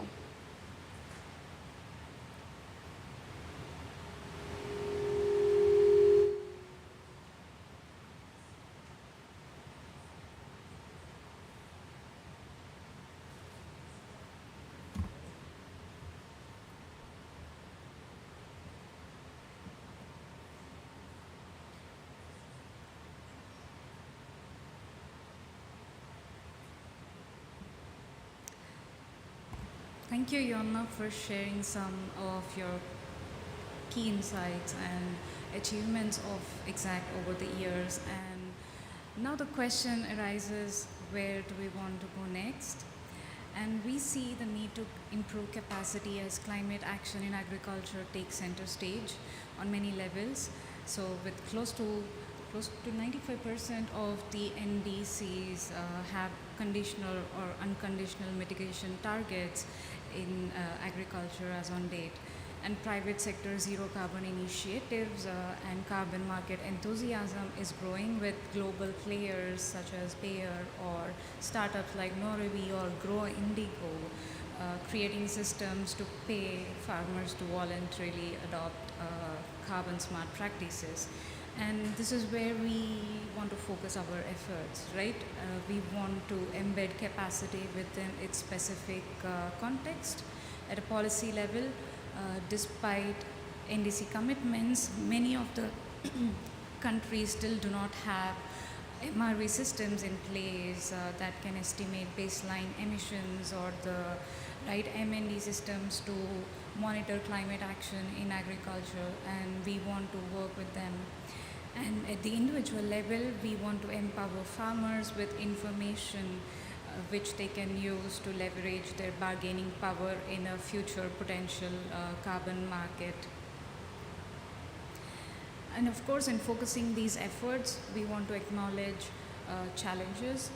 Technological and financial challenges of the climate action in agriculture sector exist, which will require multi-dimensional solutions. And there are lots of issues with adaptation and resilience that we've heard from the panelists before.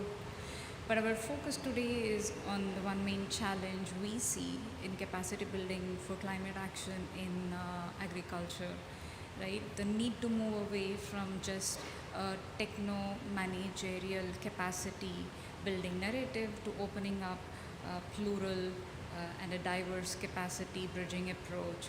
And this is not an easy task. This requires sort of conscious unlearning from everyone involved. And what do I mean by this? For instance, through our engagement at the farm and forest facility and farmers, we realize that a forest or an agroforestry system is perceived differently by different stakeholders, right? So it might mean one thing to a farmer, it might mean another thing to the forestry department itself. And these definitions do not always necessarily overlap with the definitions we use in scientific community and tools. So then the question arises, of course, who unlearns what and how to move forward. And the challenge is about also how to diffuse any resistance and reshape evidence to drive forward climate action. And this is one of the many challenges that we want to take up to inspire more climate action. Indeed, climate action is a big puzzle, right? And it includes several smaller puzzles across multiple dimensions. And each one of us here today at COP and in this event are trying to find their smaller puzzles to solve. And we at EXACT are also trying to do the same. And for now, the main puzzle pieces in solving our puzzle is to find the right way to bridge science, policy, and implementation, and how to provide the right evidence at the right time, and setting the big picture which is that even small changes matter, like you have seen from Joanna's presentation on Uganda, and embrace capacity as a never changing entity which requires co-learning and sharing. And of course, to kickstart our call for inspiring more climate action and keeping in the spirit of this event on capacity building, we want to end our event with a quiz that will both help you test your knowledge and help us understand your insights. And I request all of you present here in person to just give me a few minutes to figure this out.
I hope all of you were able to join us on this quiz.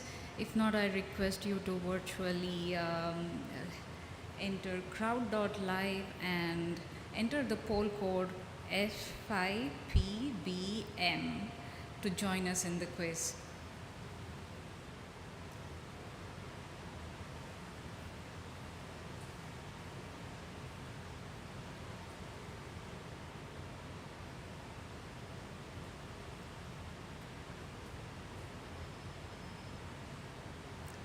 All right, this is a close call. The right answer indeed is false. So while reforestation will be important to halt and reduce climate action, it is important to avoid large-scale deforestation in the first place, because afforestation will be important, but it can take on an average 25 years to reap the benefits of restoration or climate benefits. And on average, avoiding deforestation is 7 to 10 times more cost effective than reforestation or afforestation.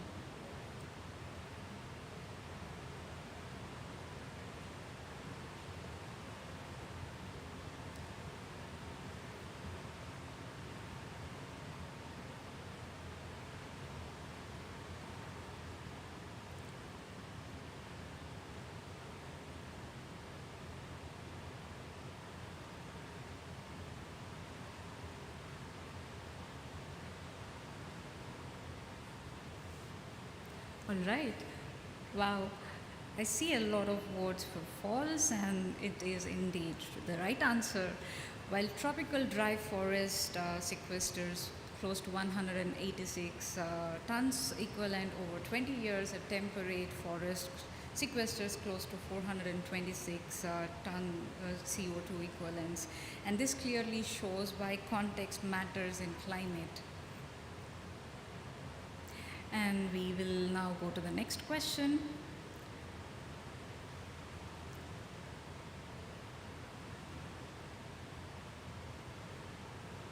Is reducing the use of fire as a land management practice a part of a mitigation strategy?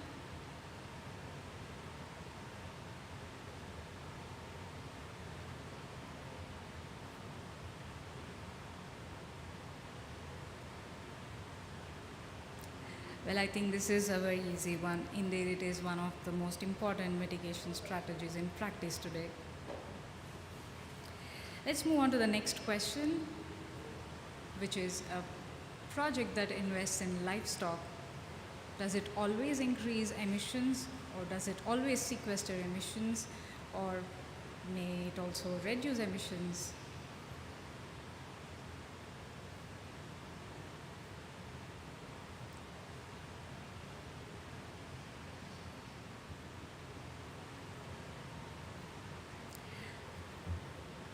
Interesting to see the answers, and most of them got it right. It may also reduce emissions based on how you mix together investments and interventions, right? Like how we could take this away from Joanna's intervention that she mentioned in Yemen.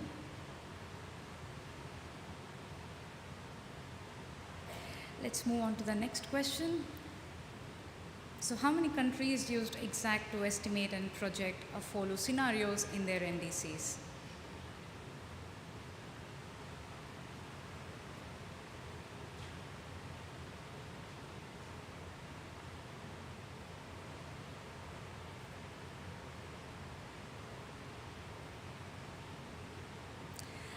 And wow, I'm very happy that most of you got this right, because this slide was up on our presentation and it seems like you're paying attention to that. Thank you. Next question is, how many NDCs have an estimate of baseline emission scenarios in the agriculture sector as of September 2022? Can you guess?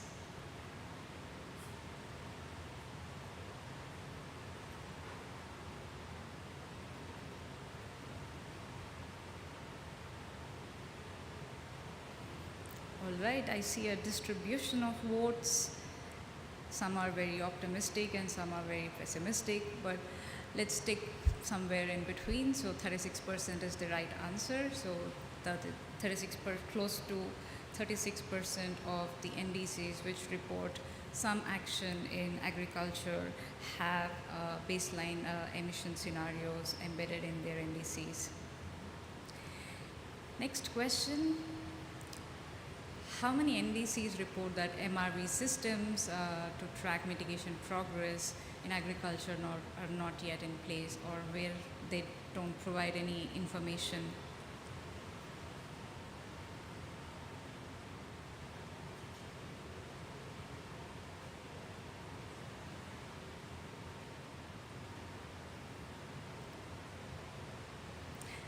And again, I look at the distribution of answers and I see there are some people who are very positive about it and who are not very optimistic about it. And the right answer is in fact 67%, which I see most of you got that right. And close to 67% of NDCs that report mitigation in agriculture as target do not have MRV systems in place, and this is where we want to work with them together. Now take a minute to think about what capacity building is for you in the context of climate action in agriculture.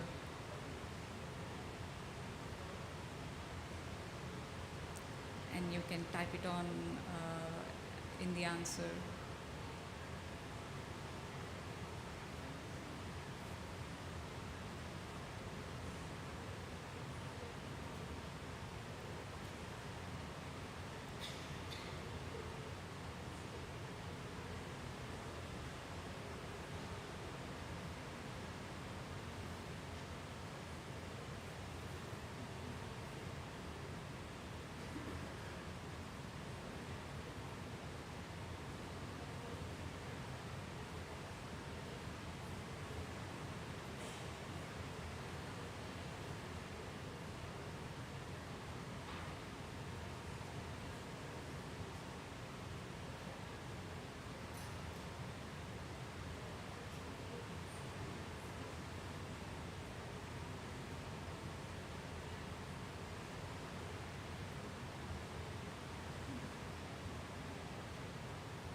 empowering people for climate action, giving people tools to act independently, good production, enhance effectiveness, hands-on training. Right. I wish to pick up some of these words and engage in a conversation further, and maybe if someone here in the room who has provided responses want to share some of their thoughts.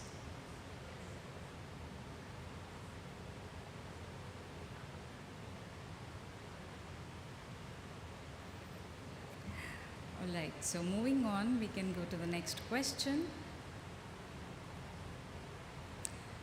How should capacity building adapt to ensure climate action?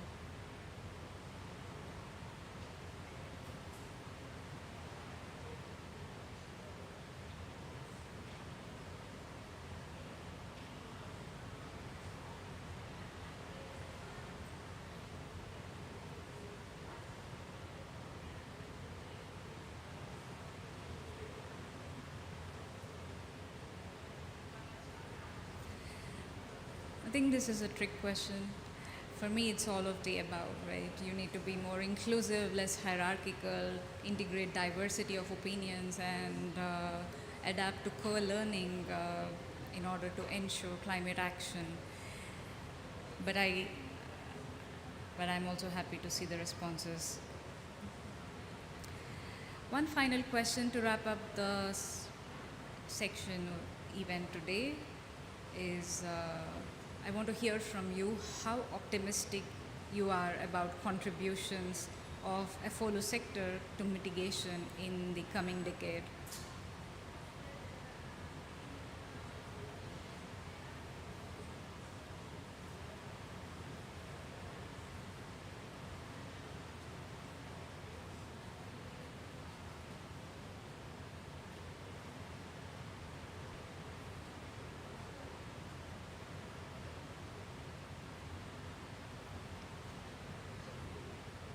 Hopeful but not optimistic.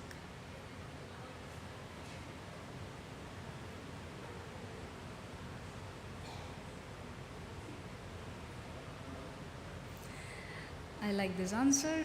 On the scale of 1 to 10, 10 being the most optimistic, they're optimistic at a level of 3. So thank you, whoever has answered that for us. Quite pessimistic, we need to do more.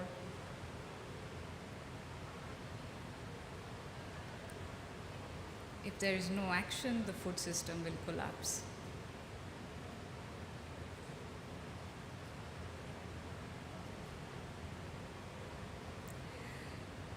Always hoping for more systemic transformations than incremental progress only. And I think this is a good place to end this discussion today, hoping for more systemic transformation than incremental progress only. And thank you for joining us today at this side event. And we would like to end up by playing this video.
Agriculture accounts for almost 1/4 of all the greenhouse gas emitted by humans. If food processing is added, this share rises to more than 1/3.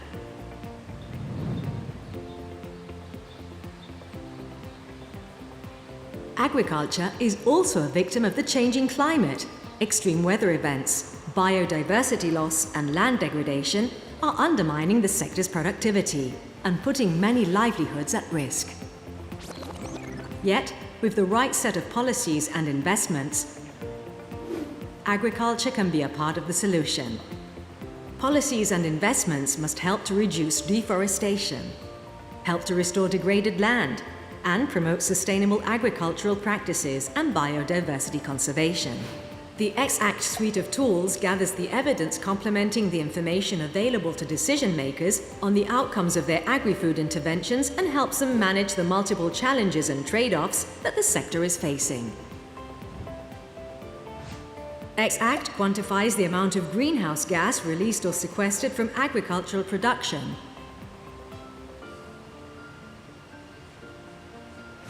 Say you are considering an investment in an apple plantation.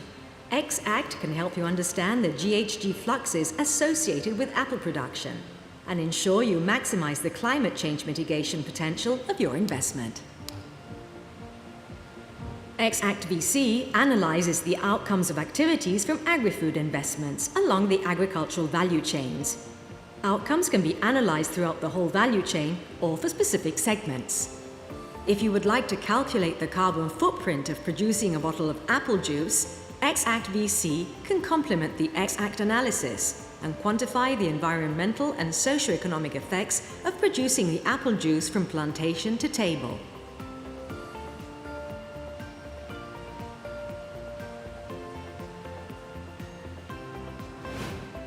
Be Intact looks at the biodiversity outcomes of agricultural activities.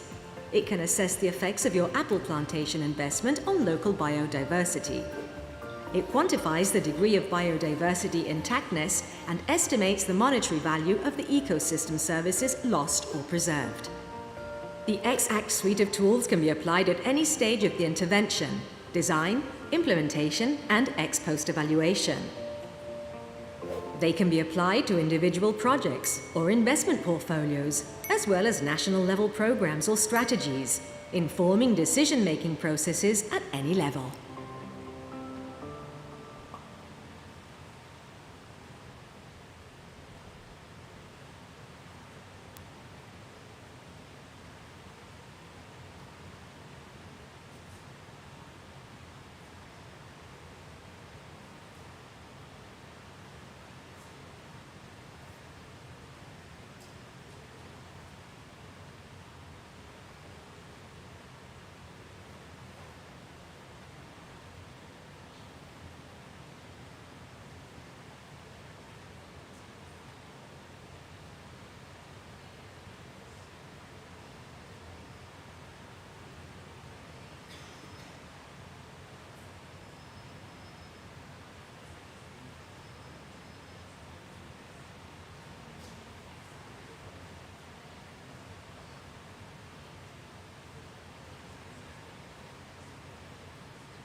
Hi everyone, can I encourage you to start sitting down so that we can start on time? Thank you. My bag, where is my bag? Can you just, somebody get my bag from there?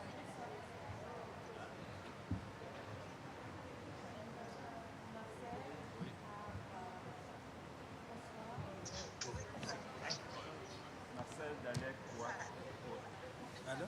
Allô? Sawa ariko nageze kuri pano sawa. Yego.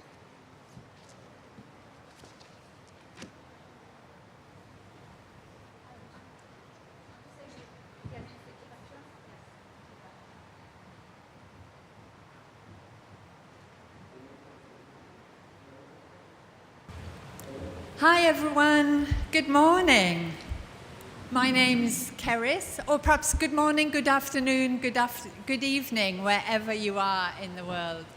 My name's Keris, and I'm the focal point of the farmers' constituency.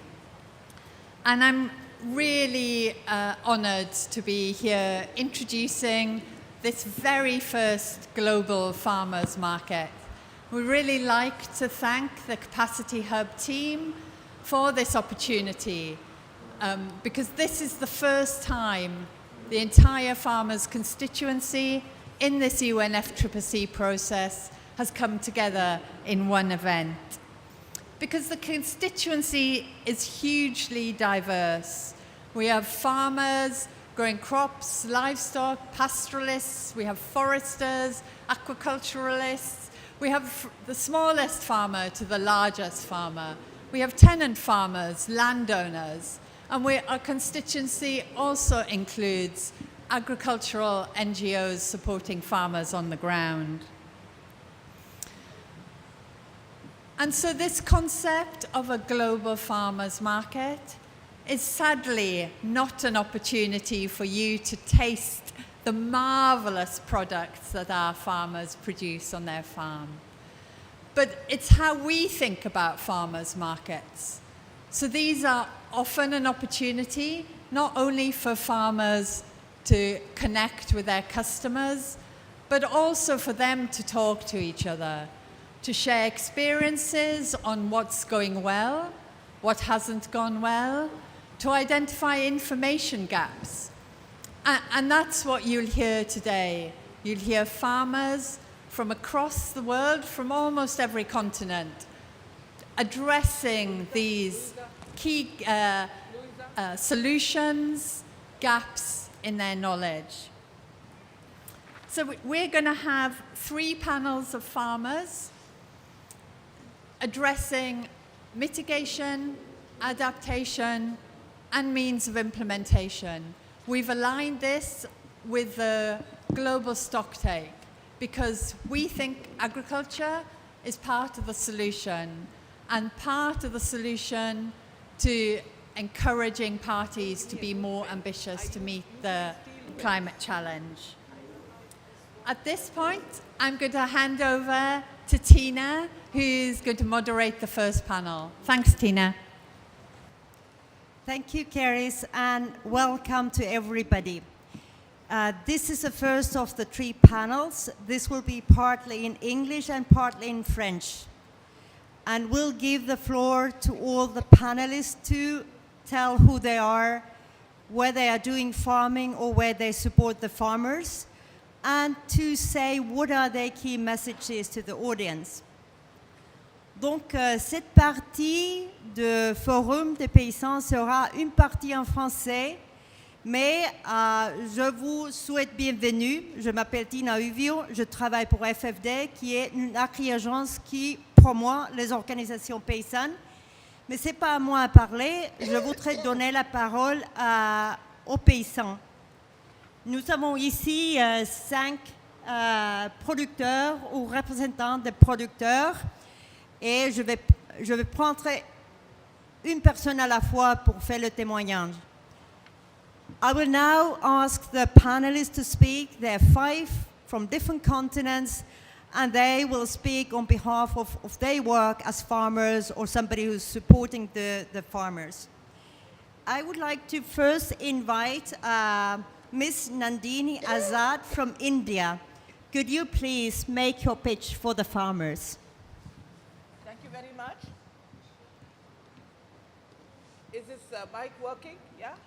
Can you hear me? Or you want me to use this one? Yeah? Hello? Yeah, this is much nicer. Thank you so much. Thank you very much for giving me the floor first. And my pitch is going to be on gender and farming. I want to focus myself on that.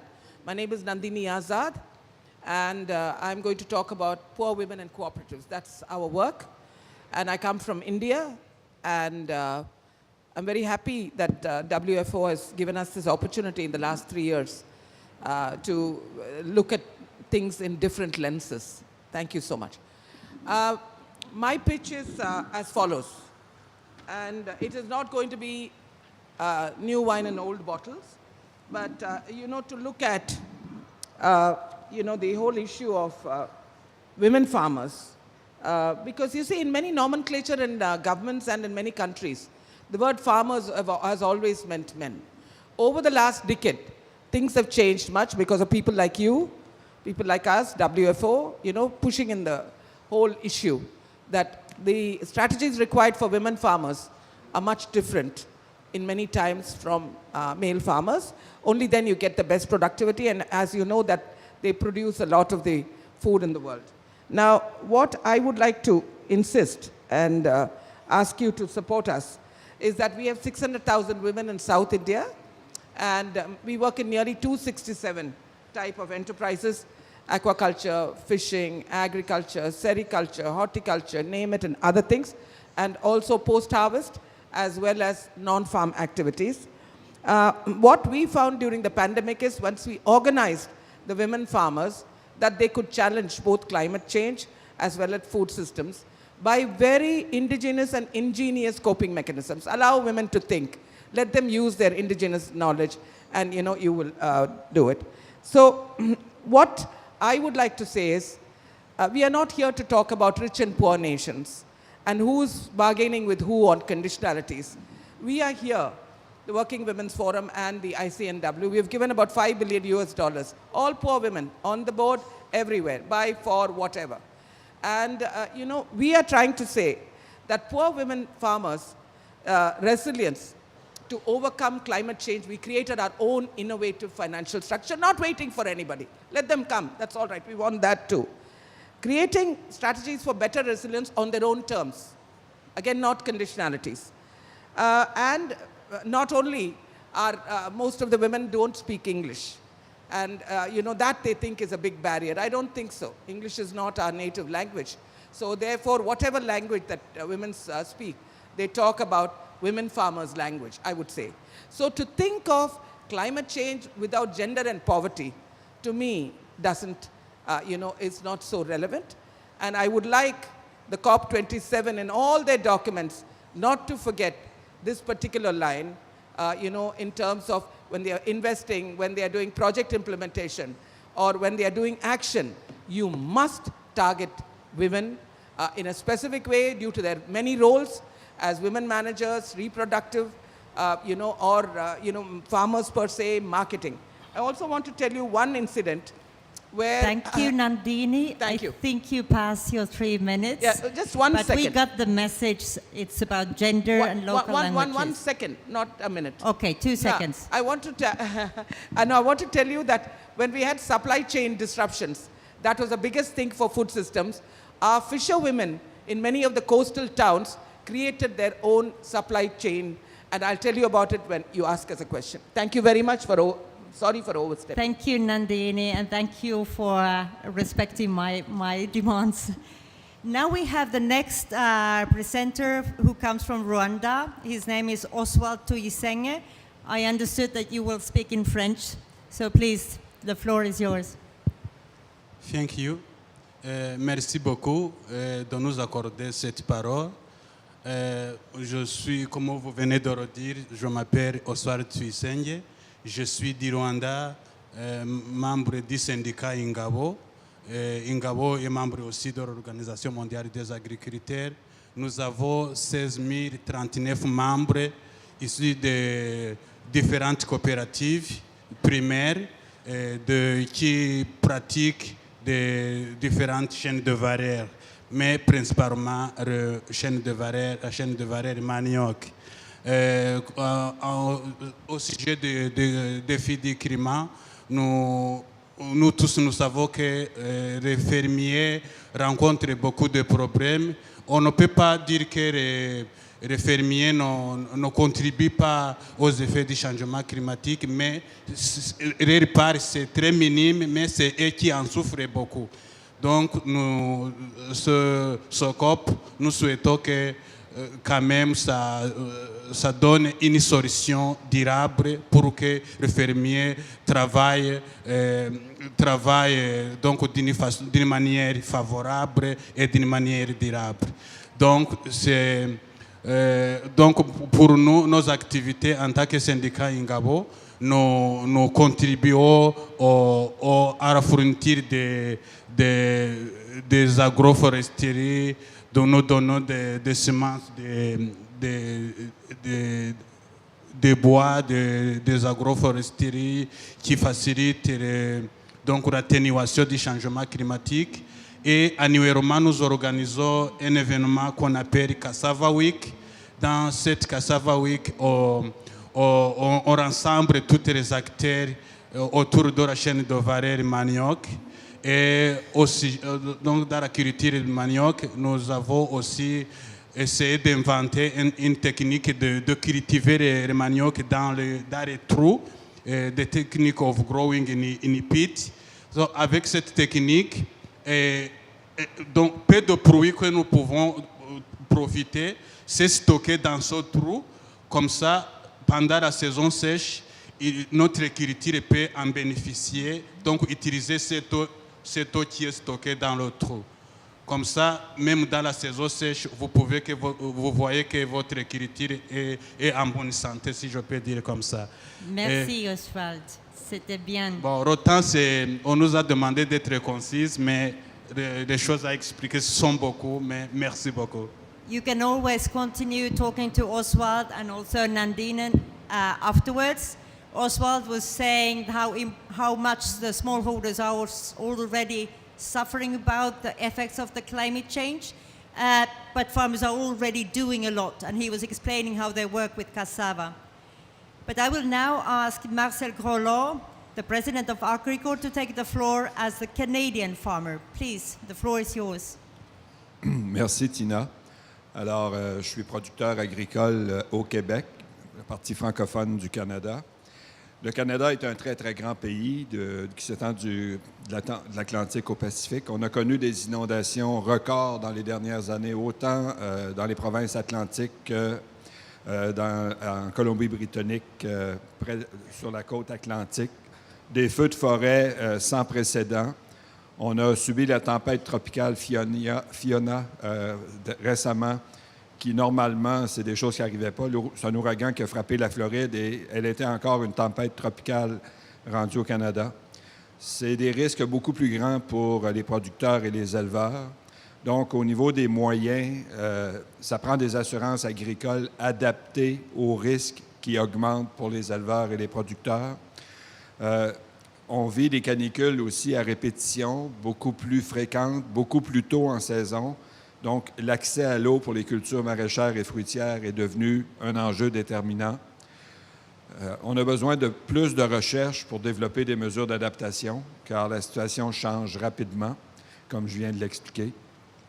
Je dirais aussi qu'il y a un enjeu de communication avec les citoyens pour qu'ils comprennent les conséquences du réchauffement climatique sur leur alimentation. Alors, c'est parce que les conséquences du changement climatique sont beaucoup plus grandes sur l'agriculture que sur plusieurs autres secteurs. Donc, les citoyens ne comprennent pas toujours l'impact sur leur panier alimentaire. Et pour finir, je dirais, on subit au Canada à la fois la pression pour réduire les émissions de GES, en même temps qu'on doit rapidement s'adapter. Donc, c'est des coûts qui sont importants pour les producteurs agricoles. Puis actuellement, l'aide n'est pas à la hauteur des impacts que subissent les producteurs agricoles au Canada.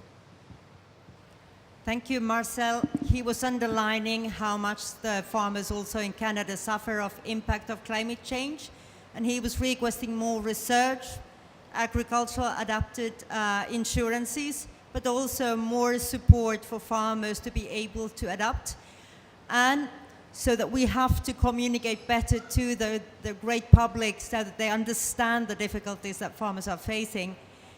But now I would like to give the floor to our participant from Chad, Mr. Kolien Palebele, who is also the president of PAFO, Pan-African Farmers Organization. S'il vous plaît, prenez la parole. Merci, madame, pour m'avoir donné la parole et aussi pour cette opportunité que les organisateurs nous offrent. Je m'appelle donc Kolien Palebele, je suis agro-éleveur au Tchad et je suis le président de la PAFO, la Pan-African Farmers Organization. Pour ceux qui ne le connaissent pas, c'est une plateforme panafricaine qui regroupe environ plus de 48 pays et avec 80 millions de membres répartis dans 5 régions, l'Europa, la PROPAC, EAF, le Sakao et l'Umnagri qui regroupent donc toutes ces 5 régions. Et, pour dire en quelques mots ce que les producteurs vivent, les producteurs africains vivent, nous savons que le changement climatique a assez d'impact sur leur activité agricole. Et c'est suite, par exemple, aux grandes inondations que cela a provoqué. L'exemple est clair au Tchad. Aujourd'hui, il y a environ 1 million de personnes qui sont réfugiées. Ils ont quitté leurs champs, ils ont quitté leur maison et ils sont dans la nature. Et là, vous voyez, c'est l'impact direct du changement climatique. Ça a affecté leurs récoltes, leurs champs, et ils sont là. Et vous avez aussi ces changements climatiques qui occasionnent des conflits, parce qu'il y a des sécheresses extrêmes qui ne font plus pousser des herbes, et les éleveurs sont obligés d'aller là où il y a des herbes. Et là, ça crée des conflits entre les deux acteurs. Et c'est ce qui amène beaucoup de conflits aujourd'hui dans certains milieux, dans le Sahel surtout. Et il y a aussi, nous parlons de la montée des eaux que nous voyons, que vous connaissez tous, vous voyez. Il y a le glissement des terrains que beaucoup vivent aujourd'hui dans nos pays. Il y a la mauvaise répartition des pluies dans l'espace et le temps, parce que les agriculteurs africains, à 90%, sont dépendants des pluies. Et quand il y a mauvaise répartition des pluies, ils ne peuvent pas produire comme il se doit. Et cette mauvaise répartition de pluie a assez d'impact sur la population. Donc la PAFO a essayé de travailler sur tous ces aspects-là et a sorti un plan stratégique qui regroupe tous les aspects pour permettre aux organisations paysannes de s'adapter à ces conditions-là et voir comment on peut renforcer les capacités de ces organisations à la base. Voilà un peu ce que je peux dire en bref, comme on n'a pas assez de temps. Merci. Thank you, Palebele. And he explained very shortly how climate change is already triggering migration and also conflicts. So PAFO, as an organization, is putting together an adaptation strategy to assist the farmers, and he also asked for more help for the farm organizations. We have now here Samuel Sentumbwe, who comes from Uganda. The floor is yours, Samuel. Yes, thank you very much, and I'm also happy to be here today. My name is Samuel Sentumbwe. I come from Uganda. Uganda is a small country in the eastern Africa, in the eastern part of Africa.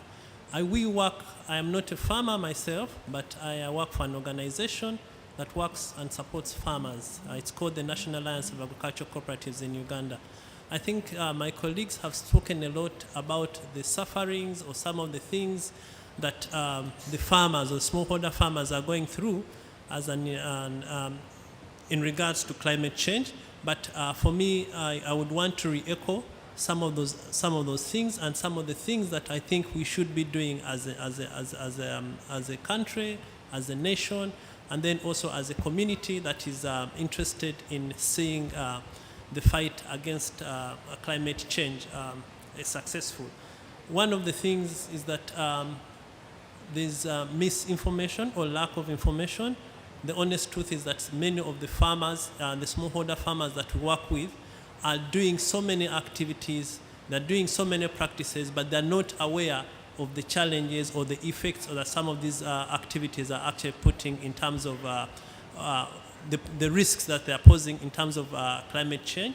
So we need that process of having this information well clearly stated out, and actually a lot of awareness created around that. And then also when we do that, I think we need to innovatively come up with the systems or alternatives that these people are actually supposed to, alternatives in the way they do their agriculture. So there's need for capacity building as far as that is concerned. And then, of course, new things come with new challenges. And then, of course, there is also need for more investments. So if we are to do that, then it also means we also pose a challenge of financing. I think everywhere financing has been an issue. So for the sake of the smallholder farmers, for them to adapt to these new technologies that are more friendly, then there's also need we need to make sure that we have good financing there. Then I think also I'll speak directly to my country or to my government. I think we also need to see a commitment, political commitment from our governments. There are policies that have been put in place at both global, regional, and national level. But then we see very limited commitment from our governments in just ensuring that these policies are actually put in place. Thank you very much. Thank you, Samuel. And now we have the last speaker who comes from Congo, whose name is Freddy Mumba Mukuba. Please, the floor is yours.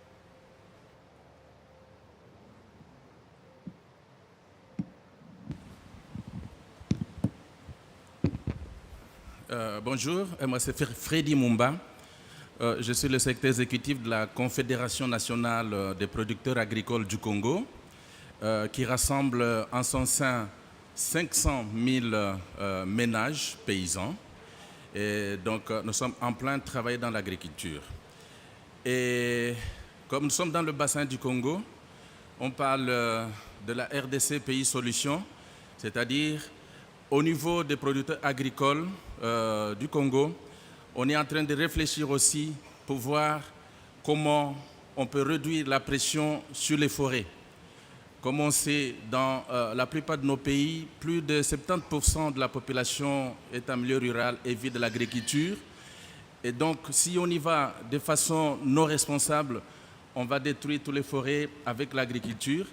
Et donc, ce que nous sommes en train de faire, c'est, après avoir constaté quand même qu'il y a des effets du changement climatique, puisqu'il y a la perturbation des saisons, il y a les pluies qui ne tombent plus au temps où on les attendait, parce que les agriculteurs, généralement, quand on arrive, selon certaines zones, quand on arrive à certaines périodes, on sait que ça c'est la période des semis, il faut s'aimer, et là on est sûr que la pluie va tomber. Mais lorsque vous semez et que la pluie ne tombe pas, à cause de ces effets du changement climatique, et donc ça perturbe beaucoup l'agriculture dans nos pays. Et alors, on est en train de réfléchir par rapport à ça, comment est-ce qu'on peut arriver à réduire la pression sur les forêts pour réduire les effets des émissions de gaz à effet de serre dans l'atmosphère. Nous allons maintenant dans les pratiques agroécologiques que nous encourageons. Nous encourageons les agriculteurs à pouvoir adopter des bonnes pratiques, des pratiques responsables d'agroécologie.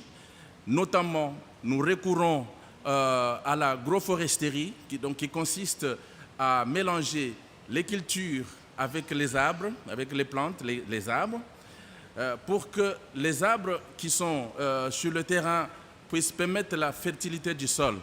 Puisque lorsque les gens vont attaquer les forêts, c'est pour chercher la fertilité du sol. Et donc, il faut travailler sur des méthodes de conservation de la fertilité du sol. Et avec l'agroforesterie, ça permet à ce que les arbres qui sont plantés puissent contribuer à conserver la fertilité du sol, ce qui fait que les agriculteurs vont se mouvoir pas beaucoup. Donc, ils ne vont pas beaucoup se déplacer pour aller chercher les nouvelles forêts. Donc, il y a plusieurs pratiques que nous sommes en train d'appliquer, mais ce que nous demanderons à la communauté internationale, c'est qu'on puisse appuyer ces agriculteurs, les accompagner à renforcer ces pratiques d'agroécologie. Voilà ce qu'on peut dire. Merci beaucoup. Merci, Freddy. Thank you for everybody. Let's give a hand for these farmers.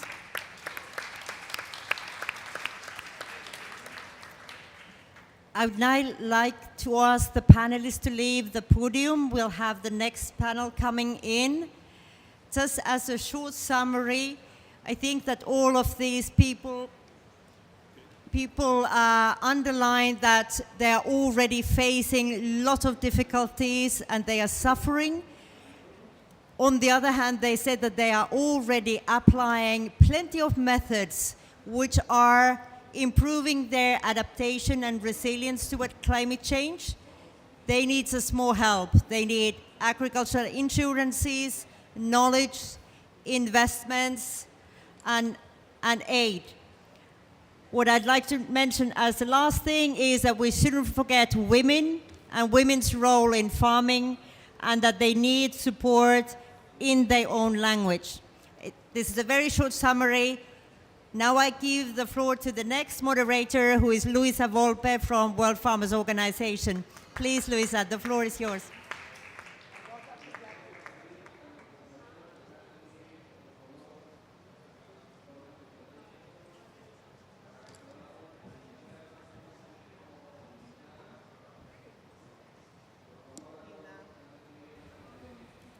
Tina, thank you very much for the great wrap-up of the first session that was on adaptation.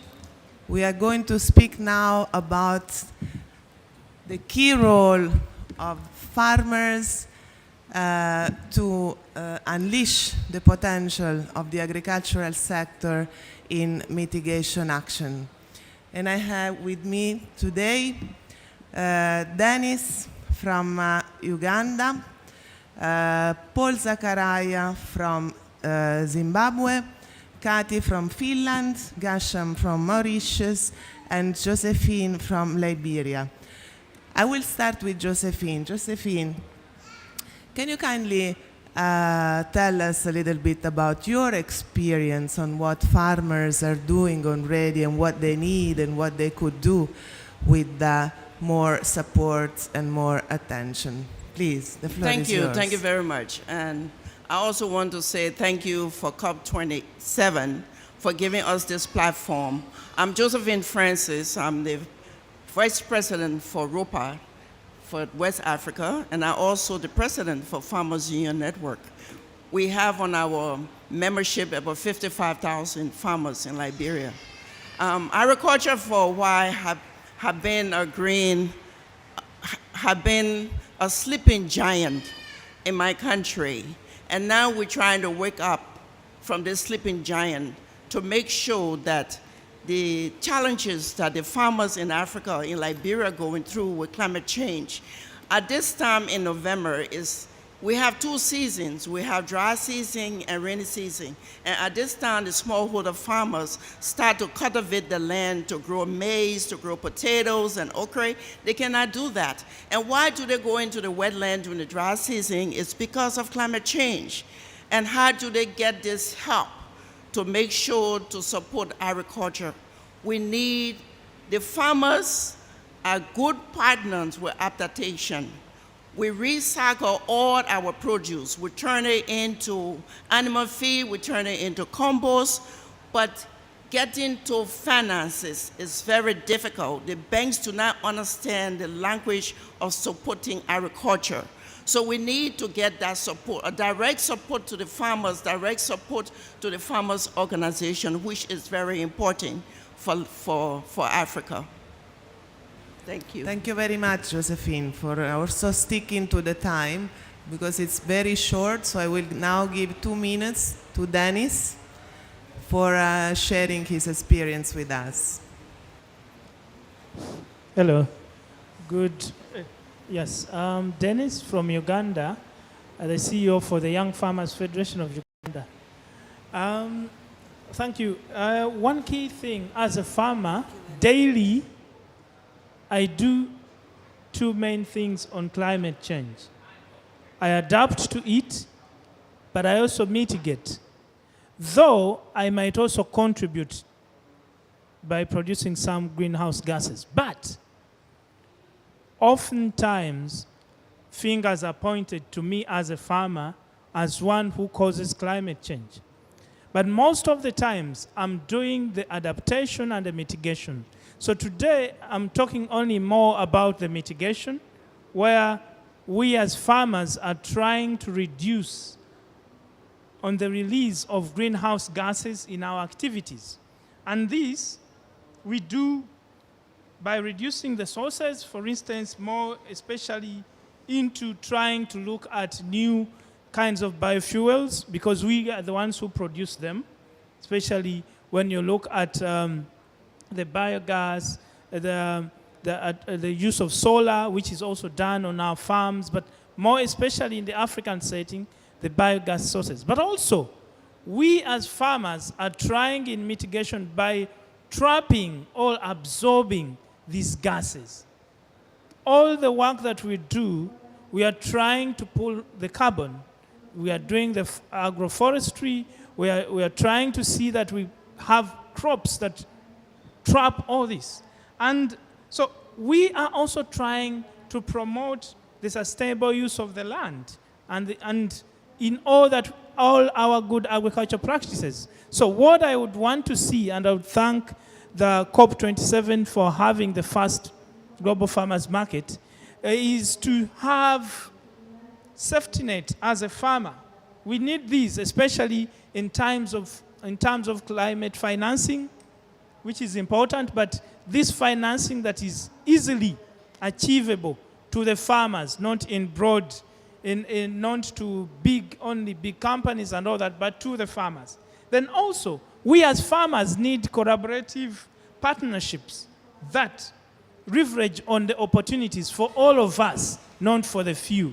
And lastly, we as farmers will continue to be very aggressive in terms of determining our destiny, and that is why we have also managed to penetrate the COP. Thank you. Thank you. Thank you very much, Dennis. You raised important issues, especially regarding the carbon farming. And on this, I also would like to give the floor to Kati from Finland. I'm sure she has something to say on this. Thank you very much, Louisa. I'm Kati. I'm a farmer and forest owner in Finland, in a very Nordic country. I'm going to speak from my own farm point of view. We produce grain, both winter and spring crops, oilseeds, peas, and grass, and also, well, depending on the year, other crops as well. And as already taught in the agricultural school, we are respecting soil and soil health. And already in my agricultural school, where I started in mid-90s, our teacher taught us the carbon cycle. So that's the basis of our agriculture and our cultivation. It is the soil and the soil health is very important, both from mitigation, but also from productivity point of view. We have variable crop rotation in our farm. We choose which plants we cultivate in each field according to the field's characteristics, the rotation phase, the weather and weather forecast, and also available technology what we have in the farm. It's not changed very quickly. And also, of course, the market's points of view. What does the markets, both input and the product markets look like? We use, for example, catch crops with our grains to catch the nutrients. A couple of years ago, we expanded using these catch crops due to the environmental support scheme from EU, which encouraged farmers to do that, and of course, encouraged by the advisory. We use organic fertilizers whenever they are available, but also mineral fertilizers are very important, and we use them according to the soil nutrition status. which is analyzed every 5 years from every field. And we plan every year activities in the field carefully according to what is the stages of the fields. For example, what kind of weeds there are and so on. Also about the forest management. Can you wrap up? Yeah, a few words about the forest management, as we also have forest. The forest management is planned also carefully, and we update the forest management plan every 10 years with the experts from our local forest management association. And well, sustainable farming and forest management, it requires good planning, advisory system, and research. And I think also it's worth to mention that in Finnish, these forest management associations, they are creating a voluntary carbon market system from the forest owner's point of view. So it's really reliable, and it's benefiting the farmers and ensuring incomes, because also incomes are important. One more thing I would like to mention is the Finnish farmers created the climate roadmap together with research organization, which is the best what has made in this world so far. Thank you. Thank you very much, Kati, and sorry for pressing you on the time, but it's not on me. Paul, it's now your turn to share with us about your experience in Zimbabwe. 2 minutes. Thank you. Thank you very much, Luisa. From Zimbabwe, I represent the Zimbabwe Farmers Union, and very quickly, the first thing that we have seen happening is that we have raised, through the Farmers Union, we have raised in collaboration with the relevant Ministry of Education, we have raised awareness of climate change impacts and effects. And we now have school-based programs that are helping us to catch these farmers whilst they're still very young, so that we raise the awareness on issues that would require mitigation strategies. And as a result, we have also managed to get the schools' curriculums reviewed so that agriculture becomes one of the key subjects that are taught at school, bearing in mind the issues of mitigation and adaptation. Secondly, the issues of energy efficiency and the use of renewable energy. These are very critical, and we have already started working on these, solar and biogas and many others. Thirdly, it is the sustainable land use, which is paying critical attention to the need to protect our wetlands and to also ensure that our forests thrive. And then in there, we are seeing a lot of massive tree planting with levies that are being charged on agricultural marketing activities. And then what do the farmers need? Farmers would require policy support. So in other words, governments must actually bring in that support that ensures these things continue to happen. Financial inclusion, this is very critical because all these mitigation strategies would require financial resources. And also on the farms, that's my last point, on the farms, markets must perform. Farmers must see that they are making money. Otherwise, they have no business being on the land. Thank you. Thank you, Paul. I think you touched base upon some points that really make all the farmers of the world on the same line as a common ground. So Ghansham, it is now up to you to tell us about the Mauritian situation. Thank you, Luisa. I am from Mauritius. I am from the Indian Ocean, and it's a small island. I am also come from a farmer's family, and when I started farming very early in my childhood, we are doing tobaccos. But what I learned is that when my family give me my land, it's different. The way they are farming, we cannot adapt it just now actually, because we are getting lot of problems. The way they are using fertilizer, our soil has degraded, and I have to go for other type of farming with innovation, with new technology. And here I personally experience to develop a model farm where there is a lot of activities where I can get money, because we are a small island. We have not huge amount of land, only 1 acre of land. And there is another problem when the family has 7 hectares, and when it is the family gives heritage, and it's become less and less, and every time is going less and less. So the land is very important for farmers, because our brothers and sisters do not do the farming the same. They are not interested. So this is another problem. And what we have to do to produce a lot of foods in a small amount of land. So what I have innovation to have to do is that I start doing vertical farming. And there is other problem that the climate change is affecting also our system of farming. So we have to invest in renewable energy. So I innovate because we do on greenhouse. It's the cheap. We can produce a lot in a small space of greenhouse, and this greenhouse I have put a solar panel, 10 kilowatt. So I am producing 10 kilowatt of electricity, which is I'm selling to the CB, and I am earning money. And also I see that we are producing a lot of foods, but we cannot market it the same day, because we have to store it. And how to store it? Because we are in a tropical island, the sun is very hot. When we harvest it and we put it down, it's go dry. It's not the fresh food, and we cannot get the value. So I invented a chill fridge, which is working with solar panel again. So we can put it in anywhere in place, field, and we store it with the temperature, and we can keep it.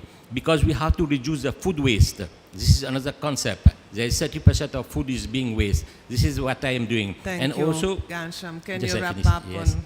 And just only to say that for the food waste also, we are doing food processing. But the main point is that to doing everything that we are doing, we are transforming, we are adapting with the climate change, we need fund. And we see that every time when there is FAO is represented, we farmers, we are giving our voice here, but at national level, we are not in the board. So my request is to do FAO, to be on the board. We can, at the government level, also on the board. Thank you. Thank you very much, Gansham. Very interesting experience on your side. Mark, from Mauritius to Australia, over to you. This is tough because Australian farmers talk quite slowly, and you're asking me to do this in 2 minutes, but I'll try to speed up. We farm at Jigsaw Farms, southwest Victoria, which is in southeast Australia. We're known because we achieved carbon neutrality in a large beef and lamb and wool operation. And the way we did this is quite simple. We've gone through a full audit process twice now with the University of Melbourne, with both from an analysis of our livestock greenhouse gas emissions and everything that comes onto the farm, including fertiliser. And we've also then looked at what the sequestration opportunities are to try to sequester some of the greenhouse gases. So that then had to go to CSIRO, our national scientific organisation, and it was peer reviewed, and we've done this twice, so it's very robust data. The way we achieve carbon neutrality is quite simple. We basically planted trees up to 20% of the farm, half down to permanent revegetation, so for biodiversity corridors, linkages, and our bird counts went from 46 species at the beginning now to 174. So it's a positive environmental indicator of amongst others, including water quality improvements. We have salination issues in Australia.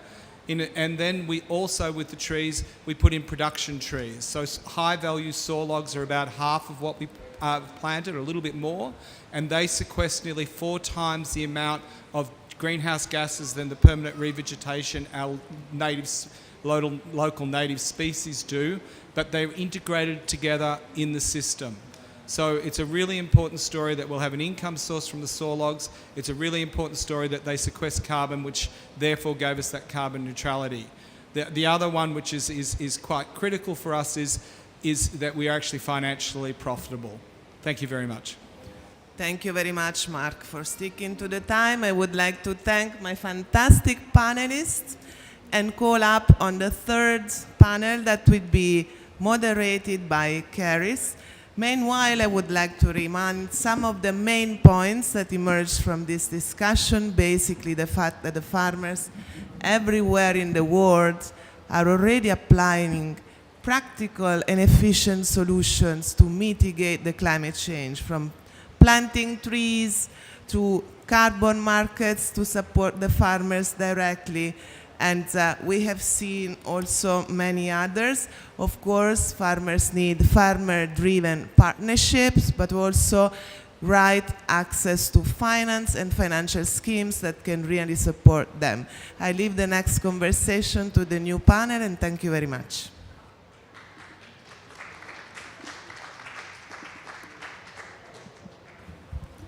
Thanks, Louisa, and all the fabulous farmer speakers we've already had.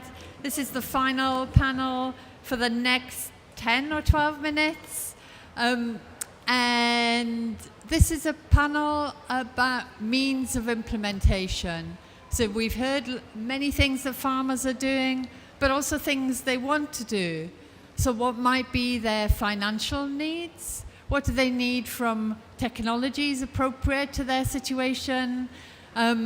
What about building capacity? What are their experiences? And I won't introduce the farmers, they can introduce them themselves, but we cover quite a few continents. So I don't know who might want to start. Katie, perhaps in this space, a story you want to share about access to finance or technology? Hi, yeah, I'm Katie Milne from New Zealand and I'm on the WFO board. And I thought something that's interesting, one of the gaps that keeps coming up is about finance. And it usually talks to our smallholder farmers in developing nations, but as a farmer market type thing, talking to a farmer the other day, she came into some tragedy and her husband had passed away and it locked up all her finance. So this is in New Zealand. And so it doesn't matter where you are, some of these barriers to access to finance in situations are a problem for us, especially as women. And it was quite a surprise to all of us that that situation arose for her. Gaps on farm for farmers around climate change mitigation stuff. I think we still have some gaps in our monitoring that would be really useful for us to have investment in that area as we go forward, so we can benchmark where we're at and then be able to prove how far we've come. There's a long way we've already come, and we have that at a general sense, but not really on a farm level. And then as mechanisms are evolved to reward farmers for making good progress, they'll actually be able to attain that fairly, and it'll encourage others to uptake technologies and things that have happened that farmers have shown have worked for them. We are already having huge uptake around cow collars and things like that now, and farmers are talking to each other about the benefits of that sort of thing for livestock farmers. That's creating more time for them, and they are making savings in ways they never understood they could. I know that other areas of the world have had them on indoor farming, but we're doing it in the outdoor grass-fed farming now, and it's one of those new leaps and bounds we'll be able to take. Help with activating more efficiently sex semen, because we'll pick up cows in season quicker and better and have a better spend there. It's one of the good climate change mitigation that's happening around home. And it'll take off as farmers talk to farmers about how much benefit they're getting from that versus a salesman coming and telling you. My own experience is hearing it from other farmers, how exciting it is, and looking into that investment for ourselves, whether it's the ear tag or the collar. Thank you. That's fabulous. I think, I'm sure all the panelists will have similar challenges about accessing finance, but also the value of hearing successes and failures from people that you trust. Delora, as a woman farmer in Puerto Rico, can you share some of your experiences with us? Yes, good morning. I'm Delora Gonzalez. I am from Puerto Rico. I am a farmer. We have a family farm. We do agroecological farming. We represent La Via Campesina. It's an international movement of peasants. We have over 200 million members around the world working towards food sovereignty. In our personal experience, we live in an island in the middle of the Caribbean, which means we are vulnerable to hurricanes every year. We've seen more active seasons every year. They can get stronger and more consistent. It has been our case. 5 years ago, Maria struck us real hard. So in our personal experience, we had to literally start from zero. So that's a vulnerable, it's a very vulnerable situation for us farmers to having to start from zero every year. So this means we need direct financial support to our farmers with no intermediaries or restrictions. And when we talk about technology, we as La Via Campesina recognize the ancestral knowledge and practices as solutions that are sustainable and have been proven through thousands of years. We need more sustainable technology that doesn't replace peasants. We need real solutions that are grounded on the realities, the necessities of farmers around the world. We do not need false solutions or financing through big corporations that don't represent us. We know that agroecology is the pathway to real change and food sovereignty, and is the responsibility of us all, but we think that specifically the global north that has caused the most damage has to accept this responsibility. Thank you. Thanks, Delora. I think you made some very important points about the difficulty of farmers starting from zero after a crisis, after a weather disaster. And I think the critical importance of local knowledge and of making sure that's not lost, and of making sure that technology is suitable for the circumstances, because we know that every farm is different and every farmer is different. So no one size fits all. Thank you. So now I'd like to turn to my last two speakers. And Sota, I know that you have also in Cambodia struggled to get access to finance. Perhaps you'd like to share your story. Thank you, Caris. Let me share a short story from myself and my country, Cambodia. I was born in the village where farmer grow rice. Every farmer grow rice. From generation to generation. My grandfathers have hundreds of farm rice, but unfortunately, the country collapsed into the civil war, so we lost everything. We start again in 1979. So I still remain small farms in my village right now. And I also work for the Federation of Farmer Organization in Cambodia to represent a farmer. I am very happy to work with this organization to represent them. And yes, of course, our farmers are smallholder farmers who have land in average 1.3 hectares and even less than that about 15% of them have only 0.5 hectares. So, you know, can you imagine that these farmers are smaller and they have a lot of problems and they cannot get access to technologies. So technologies, it is very important at the moment, most other countries, but farmers are aging, they are old, so they cannot use the smartphone. And they also use smartphones, but their smartphone is cheap, not too expensive. So it's hard for them as well. And at the countryside, the rural areas, farmers are not get access to internet to use. So it is difficult for our smallholder farmer. There are some app development to enable a farmer to get access to information from the expert, from the market, from the trader, business people, yes, and also from the side end. But you know, farmers still lack of opportunity to access to that.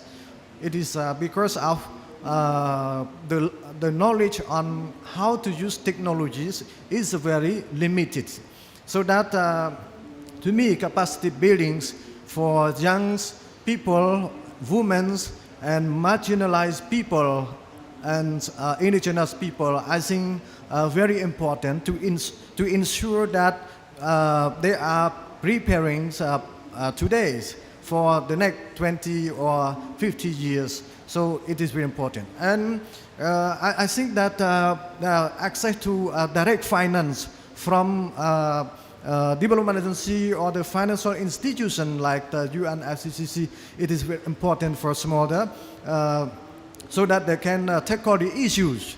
Because no one can speak on behalf, can speak instead of farmer rather than farmer themselves and farmer organization themselves, because it is not the story of others. So farmers have to speak their story by themselves. And yes, capacity building and capitals. We have a problem, also a problem with the high interest rate for agricultural sector in Cambodia. So you know, agriculture is very risky compared to other sector. So we need direct access to finance from the development agency, from the UN agency or the financial institution with yes, both grant and credit with low interest rate to ensure that they are able to sustain their agriculture. Thank you. Thanks, Sote. I think you made some very good points which would be common among many farmers. The importance of connectivity, which is difficult in rural areas, connecting farmers to markets and to experts, and also the access to finance too. Ravi, I'll finish with you in the last 2 minutes.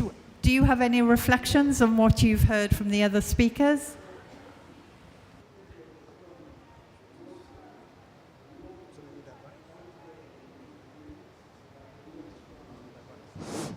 Hello. So finally the notch goes up. Thank you. Thank you. First of all, my gratitude to give me the mic to illustrate about 2 cents of how India goes. I'll not exceed the time. I'll just place the problem in a minute and a half, and I'll place where the area of interest should be in our discussion and in our efforts today. So in India, it's a common secret, it's a well-known secret that we all consume rice 3 times a day or wheat 3 times a day. Our problem is we harvest twice a year. First half of the year, summertime, we irrigate. The second half of the year, we rely on rains. Now the first half of the year, we have cyclones striking India, and that distorts the entire cycle of production of rice and wheat. The production of wheat, because of drought, has gone down from 15 to 50% in a state called Punjab in the last 10 years. So coming to the problem now, you see, how do we resolve that? The loss and damage, the climate finance part of it comes into play yet again. And what are the constraints to climate finance? So my friends sitting in the panel have covered almost everything, so I don't have to be redundant again by repeating the same issues. So the points of constraint we have in India is India, with its vast topography, has to focus on data collection. The data collection is not accurate. It's your data versus my data versus his data versus others' data. So uniformity in data collection is first step towards quantification. The second is actually how do you quantify loss and damage to determine the essence of climate finance, which has to go into the whole remediation process. So quantification, we need a uniform structure to quantify climate loss. And currently what's happening in India is the poor farmer gets caught in the tiff between the central government and the state government, the provincial government and the central government. The revenue department inspects once a year and compensate the farmer once a year, which is very, very insufficient with respect to the many, many damages which they see throughout the year.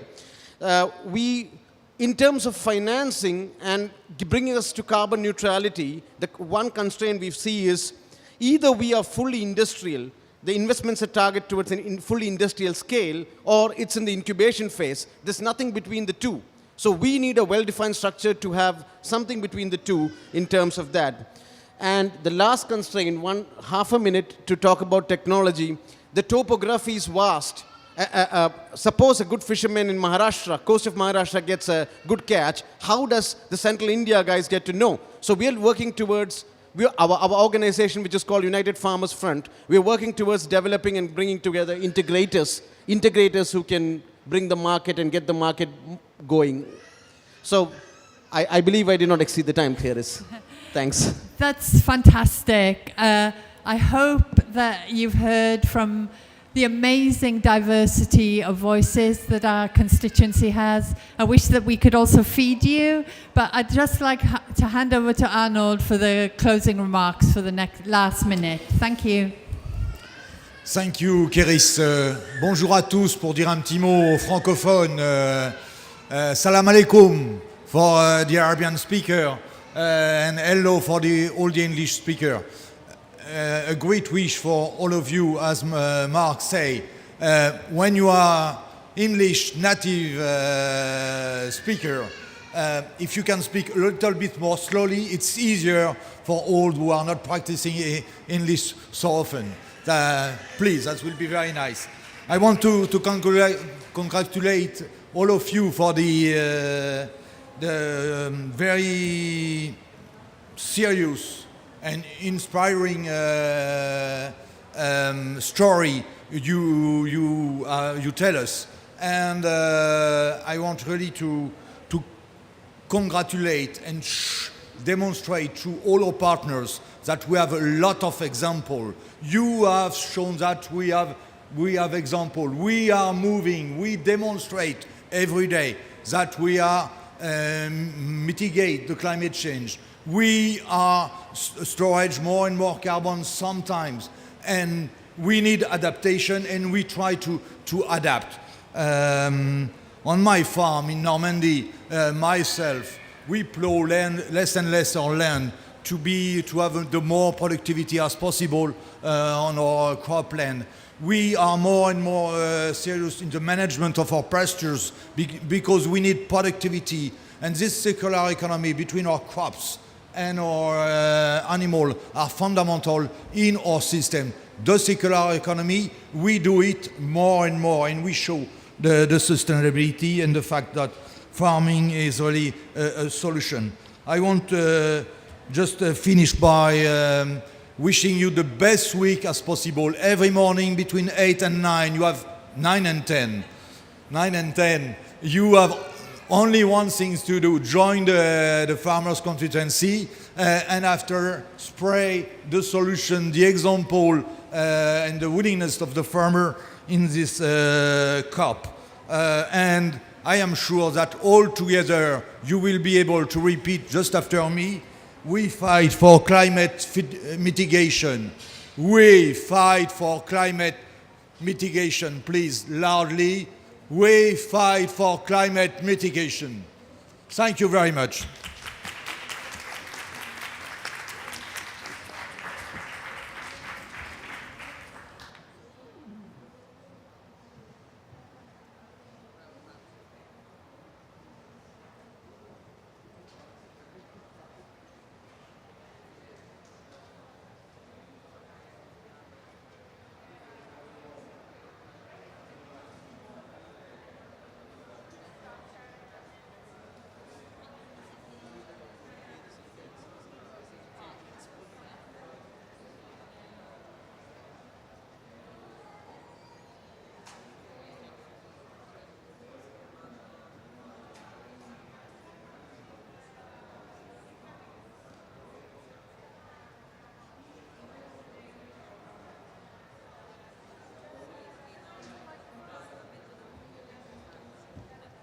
Hi everyone.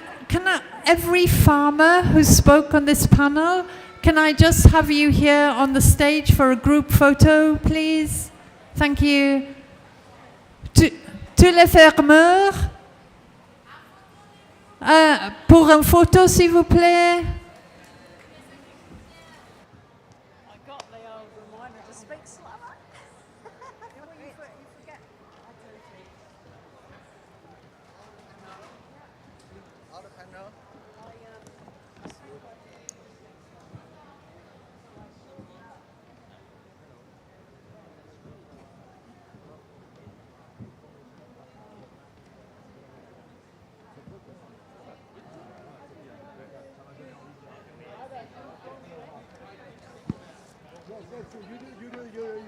You say that at the beginning of your speech. No.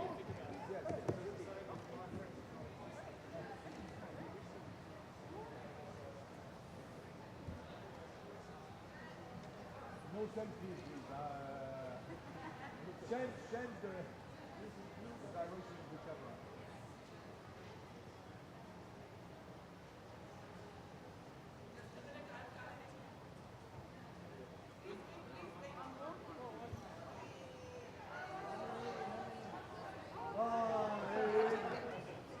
Delete all the other and do it again.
Hi farmers, can I encourage you to move?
Good afternoon, everyone.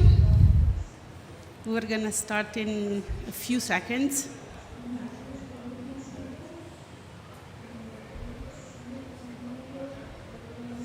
Just making sure that the slides are up there.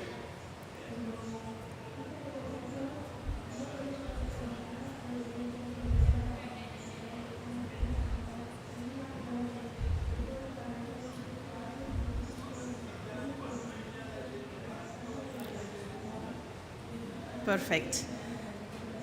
So again, good afternoon, and thank you for joining us. I know it's a lunch break, so double appreciation for being with us today. It's my great pleasure to open this event on ocean and climate frameworks, which gives us an opportunity to provide you with an overview of synergies between the ocean and climate regimes and of the capacity building opportunities offered by our division, and I'll tell you who we are in a second, followed by a discussion on capacity gaps and opportunities, which will be moderated, and the discussion will be amongst a number of experts in this area, but we also hope that you will participate in that discussion. I want to thank my colleagues from the UNFCCC Secretariat for inviting us today to this important capacity building event. The Division for Ocean Affairs and the Law of the Sea is part of the Office of Legal Affairs of the United Nations Secretariat. We act as the Secretariat of the United Nations Convention on the Law of the Sea, or UNCLOS. I will call it UNCLOS from now on. We also provide Secretariat support to the UN General Assembly and its subsidiary bodies dealing with ocean affairs and the law of the sea. In this context, we also implement a number of capacity building activities and technical cooperation activities, and today we will tell you a little bit about those. Our objective for today's session is not only to share with you information on why ocean governance frameworks are relevant in a climate change context. Of course, we're all here, so I assume that you're working in the climate change space, but also to hear and learn from both our expert participants, but also from you about the capacity gaps and needs that you see in this area. This will hopefully build our own capacity to continue to develop and deliver programs that respond to the needs of all relevant stakeholders. Let us begin now with the overview of issues and relevant multilateral frameworks. So why the ocean? Last year, the Glasgow Climate Pact recognized the crucial interlinkages between the ocean and climate change. Thanks to the scientific data and assessments made available by the IPCC reports, but also the World Ocean Assessment, we know that the ocean plays a significant role in climate regulation and as a carbon sink. At the same time, we know that climate change is having devastating impacts on marine and coastal ecosystems, which cover more than 70% of our planet. Recent reports also tell us that global emissions are still increasing, despite our clear understanding of the consequences, and also that the impacts on our ocean continue to accelerate. The risk that the ocean role as a major carbon sink will be compromised in the future is real, and that would have devastating consequences for our efforts to keep temperature increase within the 1.5 or 2 degrees Celsius limits envisaged under the Paris Agreement.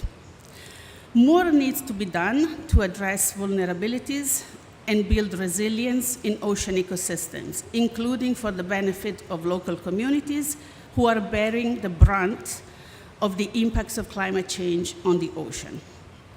The framework and mechanisms established under the UNFCCC are not the only tools at our disposal.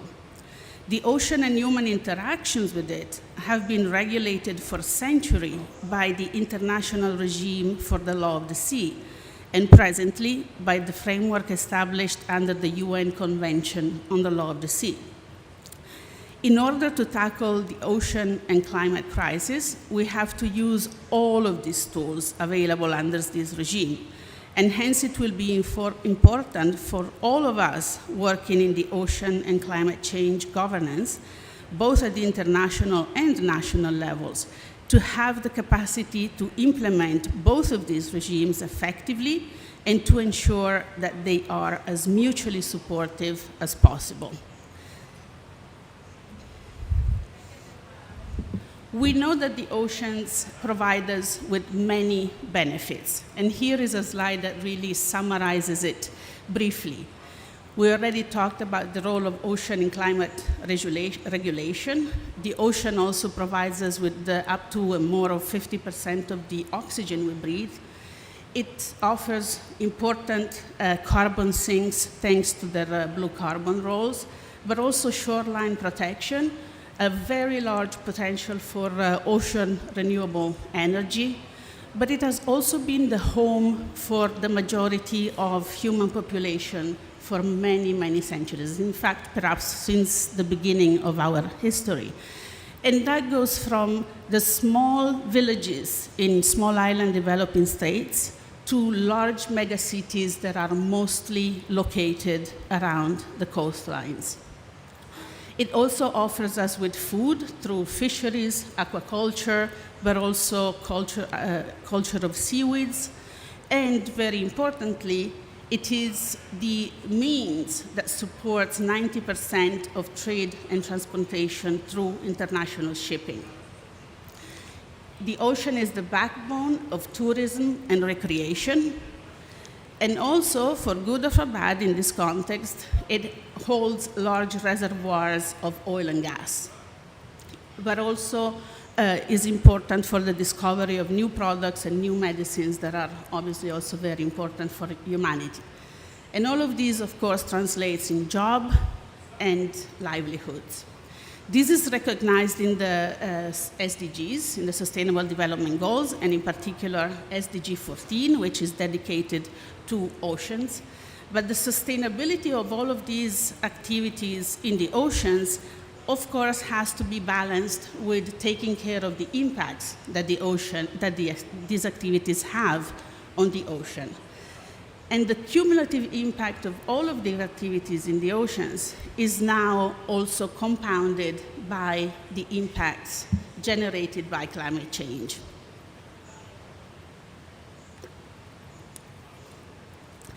And in particular here, I just want to briefly recall what are the main drivers of change that are generated by climate change in the ocean. We know about ocean warming, ocean acidification, deoxygenations, just to talk about the major ones. These changes obviously also cause, in turn, changes in ecosystems and biodiversity laws, sea level rise, extreme weather events, and the loss of polar ice. They also have ecological and socioeconomic consequences, which include floods, which cause loss of life, displacement of communities, loss of territory, damage to and destruction of property, but also the decline of regional shifts in fish stocks, chloral bleaching, and other ecosystem degradation. Of course, these all also have impacts on food security and livelihoods and sustainable development in general, particularly in developing states, and most particularly least developed states and small island developing states. We know from the Ocean and Climate Change Dialogue, which is held under the aegis of the UNFCCC, the dialogue earlier this year told us that ocean-based measures offer significant mitigation and adaptation options, that the ocean is a space for integrated solutions in national climate policies and strategies, and that a whole-of-society approach is needed for ocean and climate action and governance. Lastly, one of the key messages coming out of the dialogue is that a framework across UN processes would increase institutional support of ocean and climate action. But to achieve all of these goals, of course, we need to understand these two regimes and frameworks that are coming together.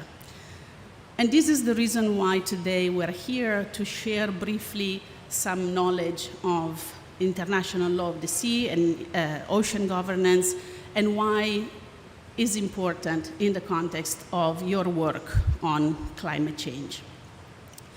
So I already mentioned that the current regime for the oceans and seas is provided by the UN Convention on the Law of the Sea. Again, I will refer to it as UNCLOS. UNCLOS was negotiated at a time when climate change was really not on the books for negotiators. So there is no mention in the convention to climate change. But the convention and the negotiators of this convention were truly visionaries, if I may say that, and recognized in the preamble of the conventions that the problems of ocean space are closely interrelated and need to be considered as a whole. So there's a recognition that there are and there will be problems, and all of these problems have to be looked at together. And again, this is the reason why we're here together today, to look at these two different aspects in an integrated manner. So just quickly, the convention has more than 300 articles, and we are not going to look at all of those, but just really to give you a little bit of flavor. The convention, and in general the law of the sea, is all about balances between the interests of states and other players in a shared space, which is our ocean. As I said, it sets out the legal framework within which all activities in the oceans and seas must be carried out, and this is recognized by the UN General Assembly on a yearly basis. It also provides for the general framework for the protection and preservation of the marine environment, and we'll look at that a little bit more in a second. It is complemented by a large number of regional and global instruments. In fact, it is referred to as the Constitution for the Oceans. As every constitutional act, it is an umbrella. It provides the framework. And then there's many other conventions, treaties, agreements that further elaborate on the specifics of some of these aspects. And perhaps we can consider the UNFCCC and the Paris Agreement as one of those agreements in the ocean context.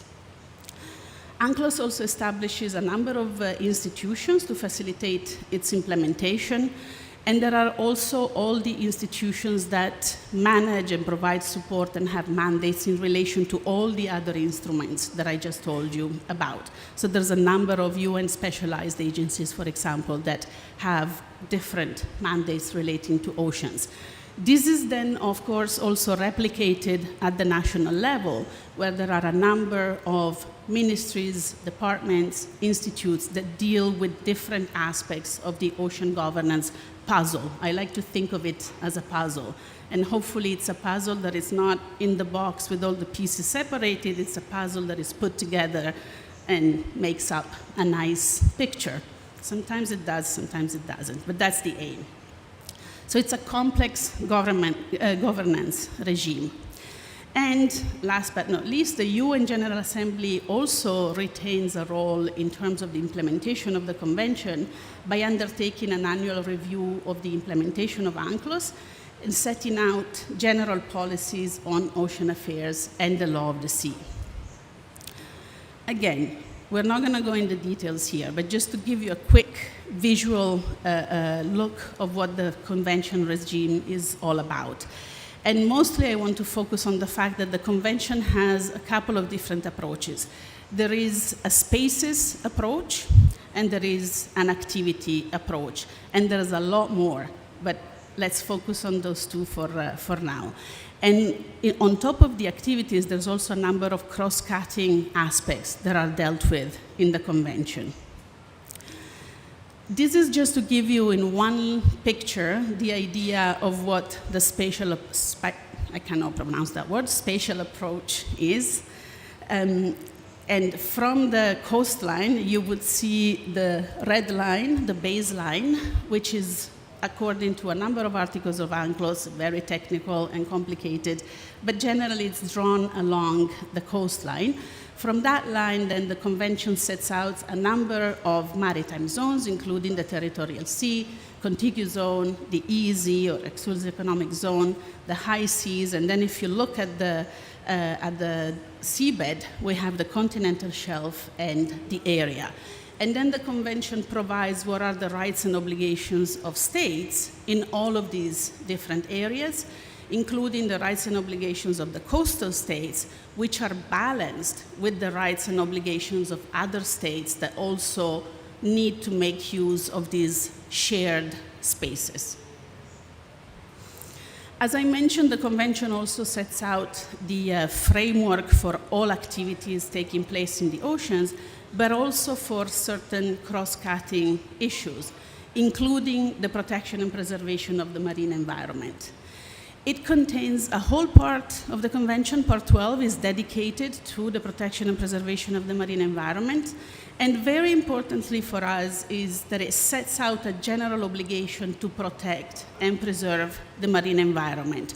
This is valid in all maritime zones in relation to all activities, okay? The convention then focuses on pollution. That was the environmental challenge that the negotiators were addressing during the negotiations, which I should mention took place between 1973 and 1982. And in fact, this year we celebrate 40 years from the adoption of the convention. So 40 years ago, pollution was at the center of the attention. But it's interesting, for those of you who want to do a little bit of reading, I would suggest to read the definition of pollution in UNCLOS Article 1, and to make up your minds of whether that definition would also cover the pollution that the oceans is absorbing as a consequence of climate change. For example, we know that the ocean is absorbing 90% of the additional heat that is on our planet as a consequence of greenhouse gas emissions. And the convention talks about absorption of, or insertion of energy. Is that a form of energy that would be covered? And also by absorbing CO2 and other GHGs, that can be also considered like a form of pollution. So you can see how there is, even though the convention wasn't really thinking about these issues, but it can be considered to be adaptable to these new issues. The convention also recognizes that marine science is at the basis and has to be at the basis of policymaking and lawmaking, I would add. And so it really, throughout all of these provisions, it really recognizes that science has to be used to set the maritime zones, for example, or to deal with the conservation and management of living and non-living resources. And also, of course, science has to be the basis for the protection and preservation of the marine environment. So there's a whole section or a whole part in the convention that specifically deals and creates the regime for marine scientific research. And in light of the discussions on the need for more observation and ocean observation, you can see that this part of the convention is also very relevant in the context of discussions here in the UNFCCC. Quickly also to mention, it's not on the slide, that the convention also deals with the transfer of marine technology, which is, for those of you who are working on technology transfer in the context of UNFCCC, if we look at the marine space, then there can be interlinkages there too. In recognition of the importance of science at the basis of ocean policies and ocean law, the General Assembly in 2002 established the regular process for assessment of the marine environment, including socio-economic issues, and I'm sure one of our next speakers will tell you the title much better than I just did. It's a long title. That process puts together the World Ocean Assessment, which is really an effort at the global level to have and put together information on scientific information on the environmental, social, economic aspects of oceans. So just to sum up briefly, I hope even in this very quick overview, I helped you to really understand that the mitigation action that is aimed at cutting CO2 and other greenhouse gases emissions and the adaptation efforts that are underway in the context of the UNFCCC and Paris Agreement context are an essential element to achieving also the objectives of UNCLOS, of the Law of the Sea convention. But vice versa, the implementation, the effective implementation of the Law of the Sea Convention would also help the international community to achieve the objectives under the UNFCCC and Paris Agreement. And hence, here we are trying to understand what it is that you, as stakeholders in the ocean and climate space, would need to better understand and better put to practice this need to integrate these two different governance regimes. I want to thank you, and thank you for following me in this quick, really, overview. We talk about these issues in our capacity building activities for months and months, and we managed to go through, hopefully, in 15 minutes.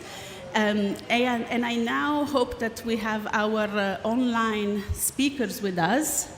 And I would then call on my colleagues, Francois Bellet, to talk to you a little bit about our capacity building activities. And I hope our technical helpers can give the floor to Francois.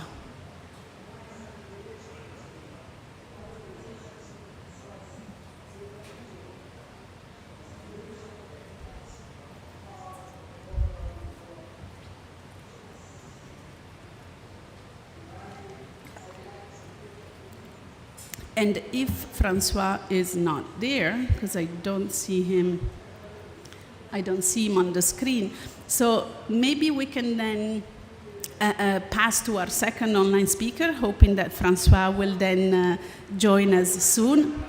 And Dr. Carlos Garcia Soto, thank you for being with us today.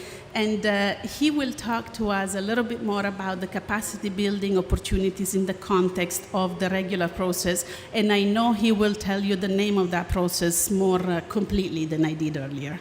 Thank you, Carlos. Please go ahead.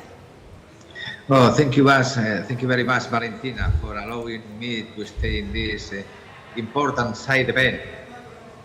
I wish I could be there with all the participants, but it has been impossible. Maybe next time.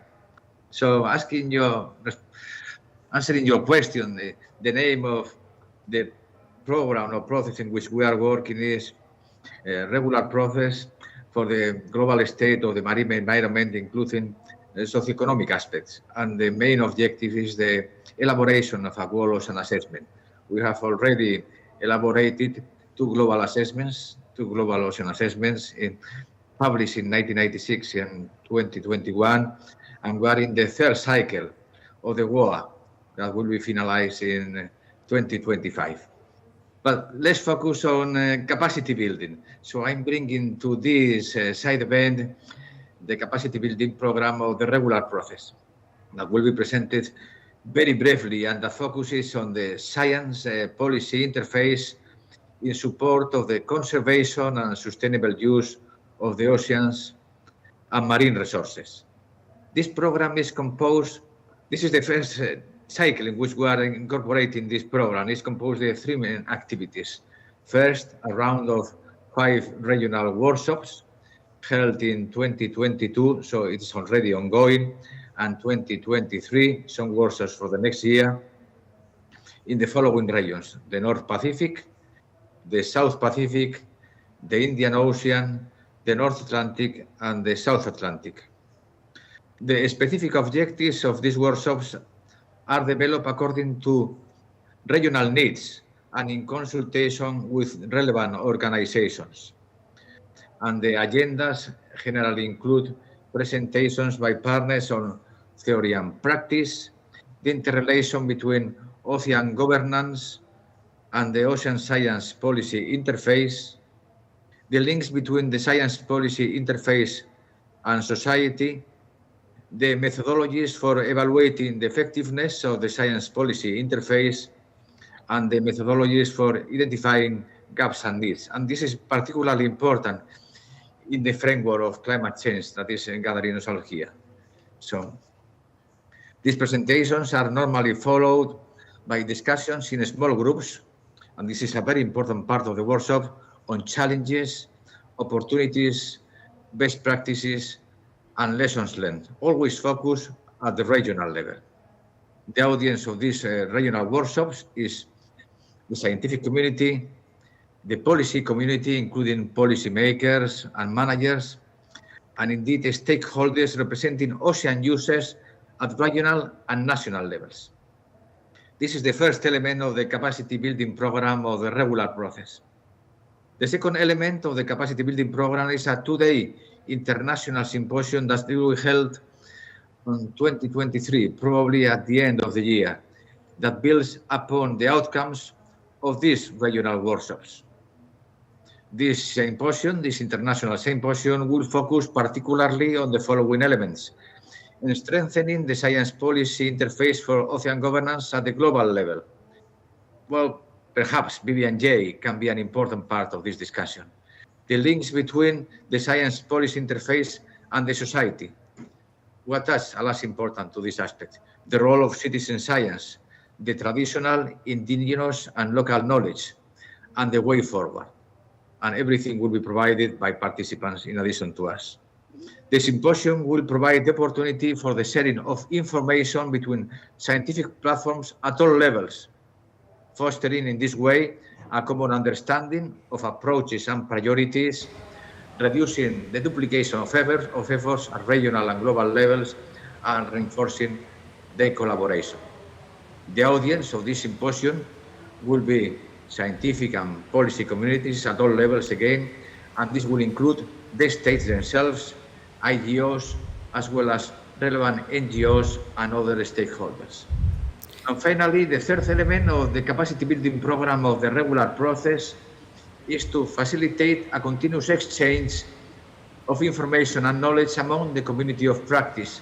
And we will be using platforms such as the website of the regular process and other public communication tools.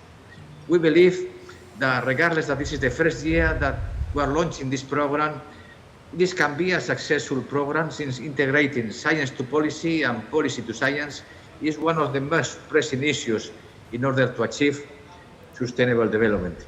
And you all are invited to participate and to make a huge success this program. Thank you, Valentina, and thank you to you all.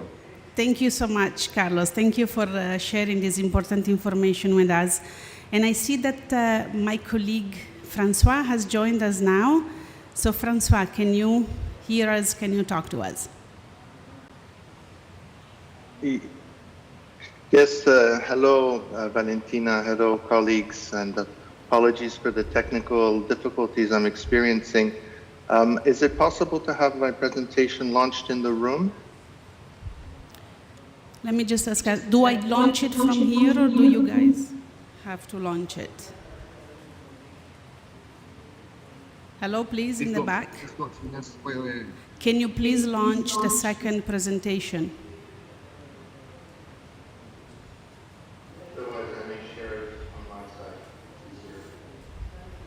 And maybe, Francois, you can, just in view of time, if you can start talking to us about it. Okay, certainly won't. I'm also able to share, but I don't want to take up too much time. I thank you, and thank you, Valentina, and the apologies for this problems I'm experiencing. Simply put, the capacity imperative of what we're talking about today is really what I would like to spend a few minutes on. I have shared my presentation. I hope it can be seen. Is also a PhD, of course, worked with Valentina Germano, who's the legal officer and head of capacity building and trust funds. I'm sure Valentina can fill in on some of the details here in the room. Just to say that the division of Ocean Affairs and Democracy has a pretty extensive capacity building portfolio, and this has been from since the early days of the convention was first adopted in 1982. Our philosophy in capacity development is really echoes the preamble of the Law of the Sea Convention, and I thought it would be interesting to raise this because it really goes towards also the integration of the climate change and the ocean affairs and Law of the Sea regime, and that is that we need to remain conscious that problems of ocean space are closely interrelated and need to be considered as a whole. And this is very, very key to our success in achieving sustainability. We deliver capacity building programs in a very sort of needs-based methodology, working very closely with our beneficiaries. And over time, this has really shown us, being so needs-based has shown us the intersection between these regimes and the need to really consider all of the tools that we have at hand to help us better and sustainably manage our oceans.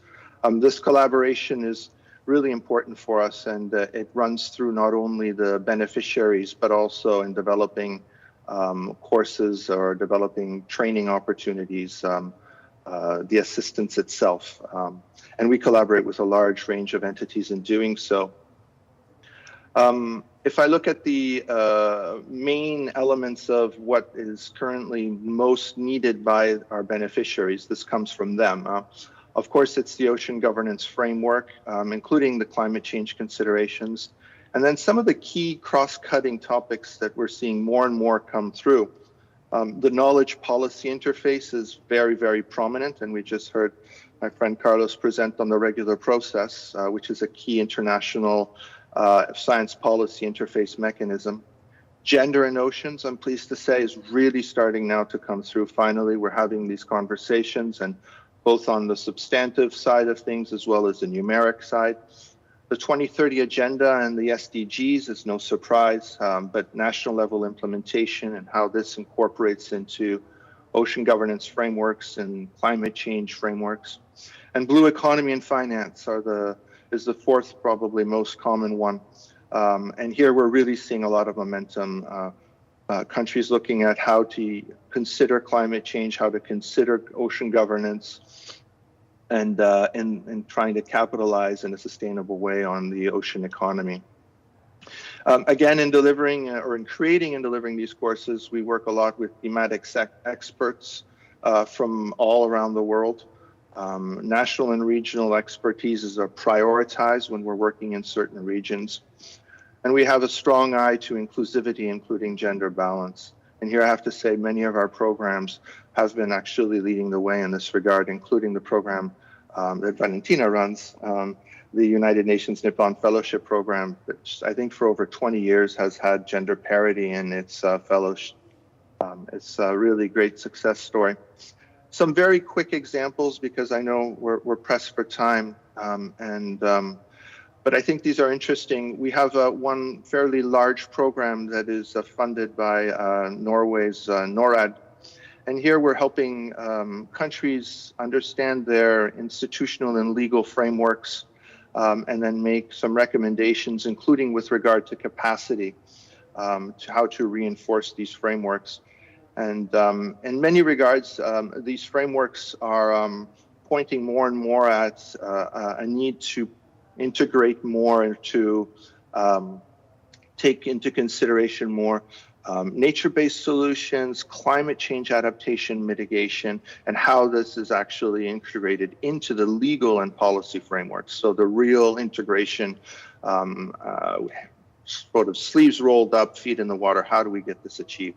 We find we're ending more and more on these points. And then our regional workshops, which are offered under this program as well. Some of the needs consultations we're doing before the regional workshops are really asking us to have a look at this very same topic. And also particularly important is the science policy interface, and we've partnered with the regular process on this. Francois, so 1 minute, please. You have 1 minute. Sure, I can switch over to national examples, which are, again, these same topics are coming up over and over and over again, and we're harnessing sort of the global expertise to help countries at the national level do very similar work. And finally, I mentioned the fellowship that is run by the United Nations Nippon Fellowship Program and the Alumni Network. And here again, there's this very strong integration and thematic integration across all of these topics. And Valentina can speak more about this since she runs it and she's in the room with you. Thank you very, very much. And I hope this was useful, and I wish you a really great rest of the event. And apologies again for the technical problems. Thank you. Thank you so much, Francois. I'm sorry we provided a little bit of a stressful start of your day, and we appreciate that both you and Carlos have been here with us virtually. And as Francois said, I'm going to be available in the back of the room when we finish. If you have any questions on anything that we have discussed, I think we're going to skip the Q&A session on this segment because I really want to move to the second part of our program and our discussion panels, which will be moderated by Miss Angelique Pouponneau. Many of you probably know Angelique. She's managing she's the co-director of the AOSIS Fellowship on Climate Change, and she also is very knowledgeable on anything that is ocean related. So thank you, Angelique, for being here with us, and she will introduce to you the rest of the panel. Good afternoon, everyone. I hope you can hear me. Yeah. All right, so we will get straight into the discussion this afternoon, given we are a little pressed for time. So today with me, we have Professor Ronan Long, who is the director of the WMU Sasakawa Global Ocean Institute, World Maritime University. I'm just going to ask you to wave a little. And we also have Ms. Lisa Winnie from the Sky, who's the Sky Island coordinator, Nia Tero Foundation, a PhD researcher with the University of Strathclyde, and is also a UN Nippon Foundation Fellowship alumna. So you heard about the fellowship. If you don't want to take it from Valentina, you can always take it from a beneficiary of the fellowship as well. And finally, furthest away from me is Dr. Bernadette Snow. She's the Deputy Director of the One Ocean Hub. So really the thinking today is talking about synergies. And as we know, when we look at things from different dimensions, aspects are very sectoral. Many times we work in silos, and sometimes there are sectors and silos that we create. And then sometimes it's the mindset, right? Some people don't actually want to work towards integration and thinking about how do we overcome these challenges. So to begin with, I will take each panelist in turn. We do want to hear from all of you, what are the current capacity constraints that you have in your countries or you've seen in the work that your organization does on bridging the climate and ocean nexus? And thinking about how do we concretely address that. Maybe we'll start there, maybe the challenges to begin with, and then thinking about an opportunity for solution. Dr. Ronan, over to you. Yeah, thank you very much, Madam Chair. A great privilege to be here. I work at the World Maritime University, which is the capacity building university under the IMO in Sweden. Nearly all of our students are from the Global South, and we're working on climate change and oceans issues. And I suppose the first part of this is these are two independent narratives. The regulatory regime that has evolved in relation to oceans has been very much resource-based. And the climate narrative is only now being addressed in the context of the Bonn COP and what has happened ever since. I think there are major gaps in terms of knowledge, expertise, and resources for capacity building. Thirdly, I think there's convergence now, not only of oceans and climate, but oceans, climate, and biodiversity, as well as human rights issues. The Biodiversity Beyond National Jurisdiction Agreement, which is under negotiation, will be the first Law of the Sea instrument bringing oceans, climate change, biodiversity, and ocean acidification into the one framework. I think we have to be very much skills orientated, and we should look at the effectiveness of existing legal regimes. Rights and duties under a climate change regime go hand in hand with rights and duties under the oceans regime. Madam Chair, I'll leave it there and I'll come back on the opportunities. Thank you very much. Thank you very much, Ronan. Next. Thank you, Angelique. I would like to start by just introducing where I come from, because that would give perspective on why I'm thinking this way. So I'm from tiny dots in the Pacific, 1,000 islands surrounded by vast ocean space, and it's called the Solomon Islands. Now within this ocean space, we have been building, well, from our inheritance of the colonial system, we have been inheriting land-based governance systems. And so 98% of our space is ocean, but we have infrastructure and systems that are designed for only 2% of the space. And then we also have, within this 98% of space, we have 80% of our people still having control over their resources. But this control and this governance system is not recognized within that system that we have, the state system that we have.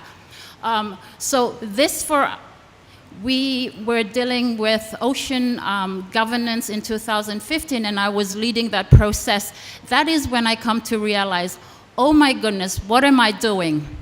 I am not doing anything meaningful for my people. So I took a pause and went on the UN Nippon Fellowship, and my journey began in trying to understand how better we could create systems, a governance system that will work for Solomon Islands. So that to me is the big constraint at this time, to getting ourselves understanding that we are of a large ocean space, we have to keep it intact, and we have to have people who are able to do that. Thank you.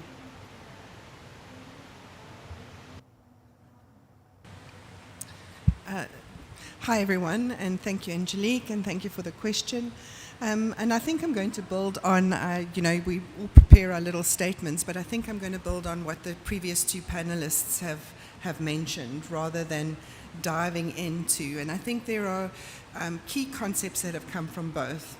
The gap from a global perspective, including the human rights approaches and processes and frameworks that are often missing from the conversation and the table. And then the different mechanisms or the different frameworks that are still very siloed. And we're seeing now with the High Seas Treaty that they're slowly coming together, but it's taking quite a long time. And I think we need to realize that time is not on our side for taking those particular discussions. Also, often in what Valentina just presented as well, she presented that there are these other institutions that are under the UNCLOS, and they work in their own silos. So if we talk about seabed mining, they work in their silo, and often there is conflict between the different general, and I'm not a lawyer, so I speak under correction most of the time, but the differences between protection and use, the uses of the ocean, and there's always this conflict between it, and one goes down one direction even though they're actually mandated to look after both. Then if I look at what Lisa said, there's one of the biggest gaps is the scale. Scale from a global issues, global problems, global frameworks, down to the regional but local relevance.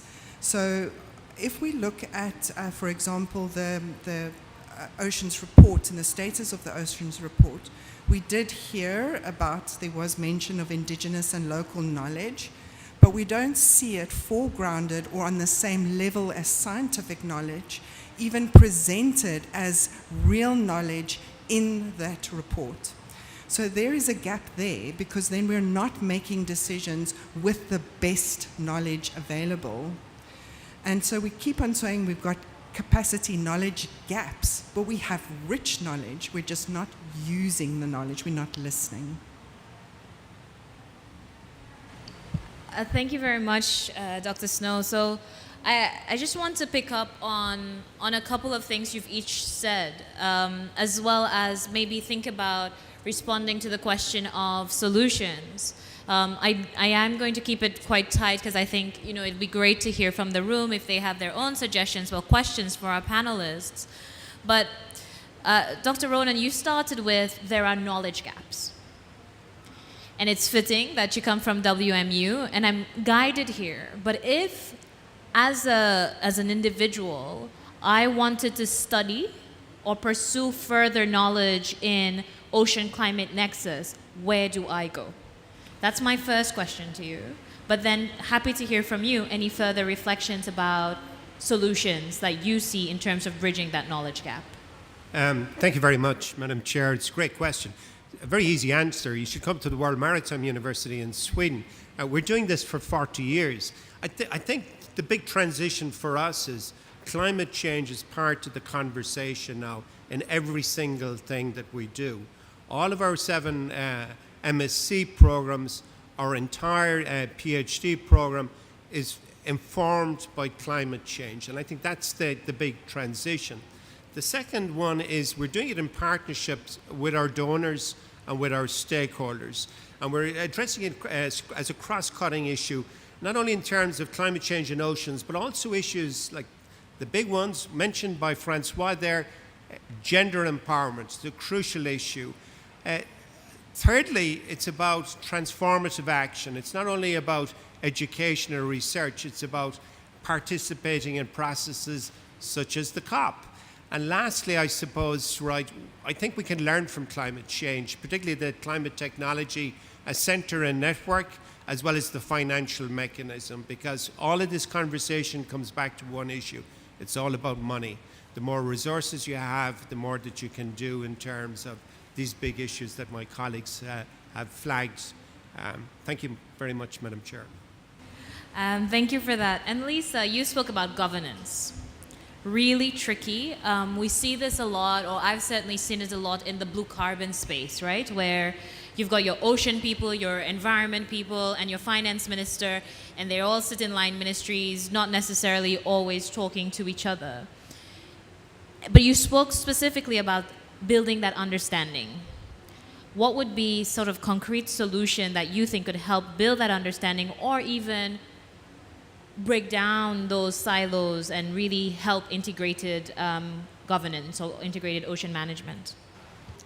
Thank you, Angelique. So we have started by bringing together 12 ministries in country. So 12 ministries that have direct relations to ocean, whether it's through legislation or it's through their activities. And they themselves, when they came together and started hearing about how, because it is about them, it's about the ocean, it is their life, then they realized we have to work together, we have to start talking, and they call themselves the Ocean 12. So that's not Ocean 11, it's the Ocean 12. And it's led by the Ministry of Environment and the Ministry of Fisheries. But it comes as well to leadership, people who are able to see this and then connect them to the vision that we have for our ocean space, and then be able to lead it in country. And then at the technical level, we have about 20 professionals, very young, from the shipping, from the fisheries, from legal as well, from conservation, gender balance as well. Because we have perspectives that are important for our women folks as well. And they come together at the technical level, and they're able to plan and be part of our journey in achieving our ocean governance vision. But the constraint for us is this is just at the national level. We have no access, we have limited access to other opportunities to build us, and build us in a way that's also meaningful to us. That doesn't change us, but actually builds on our strength as custodians of a large intact ocean that would contribute to global climate solutions. Thank you. Thank you very much, Lisa. And it's really nice to hear from you about thinking about it both institutionally and people-wise. And how do we bring people along as well? My final question to Dr. Benedict, and I mean, if you don't want to answer my question, it's absolutely fine, and you can propose your own solution. But I was really intrigued by what you said. And one of the challenges that we have within the climate process is that the IPCC report, for example, draws on documented knowledge. And what we know is not only with indigenous knowledge, but also even local communities from small island developing states, we don't document a lot of things, and it's for many reasons, whether it's a lack of time, whether it's a lack of capacity, whether it's a lack of funding to document. It takes time, it takes effort, and obviously comes at a cost. So my question to you is slightly a difficult one, and you can't ignore it completely, but do we change the IPCC's way of working, or do we invest in getting all this knowledge documented? Love to hear your reflections on that, but happy for you to come up with your own solution. Thanks. I'm actually going to try and answer that one, even though, yes, it is a very complex question, and I think it needs to be addressed from a top-down as well as a bottom-up perspective. So if we look at science and integrated science and transdisciplinary science, which we're moving towards, it is looking at different mechanisms and different knowledge systems being included in your research process, acknowledged and foreground. So that's bottom up. However, there are institutional changes that need to take place, and I dare say it, sometimes decolonizing the way we do science. So I'll be a little bit, I know I get asked a lot of questions, so what does that mean? And it means that looking that there are different ways of knowing and acknowledging there are different ways of knowing, and one isn't better than the other. So there are different ways of documenting, and there is deep, rich information in storytelling, and we need to acknowledge it from that perspective.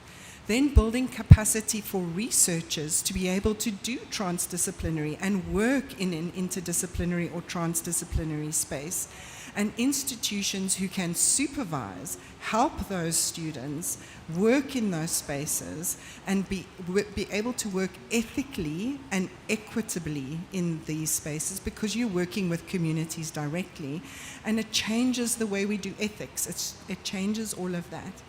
And then it changes right to the science to policy. So then the meaning of it. So even trying to publish, sometimes it will tell you there's not enough numbers, you haven't interviewed enough people. But you've, really, is the question you want to, the answer you want to give.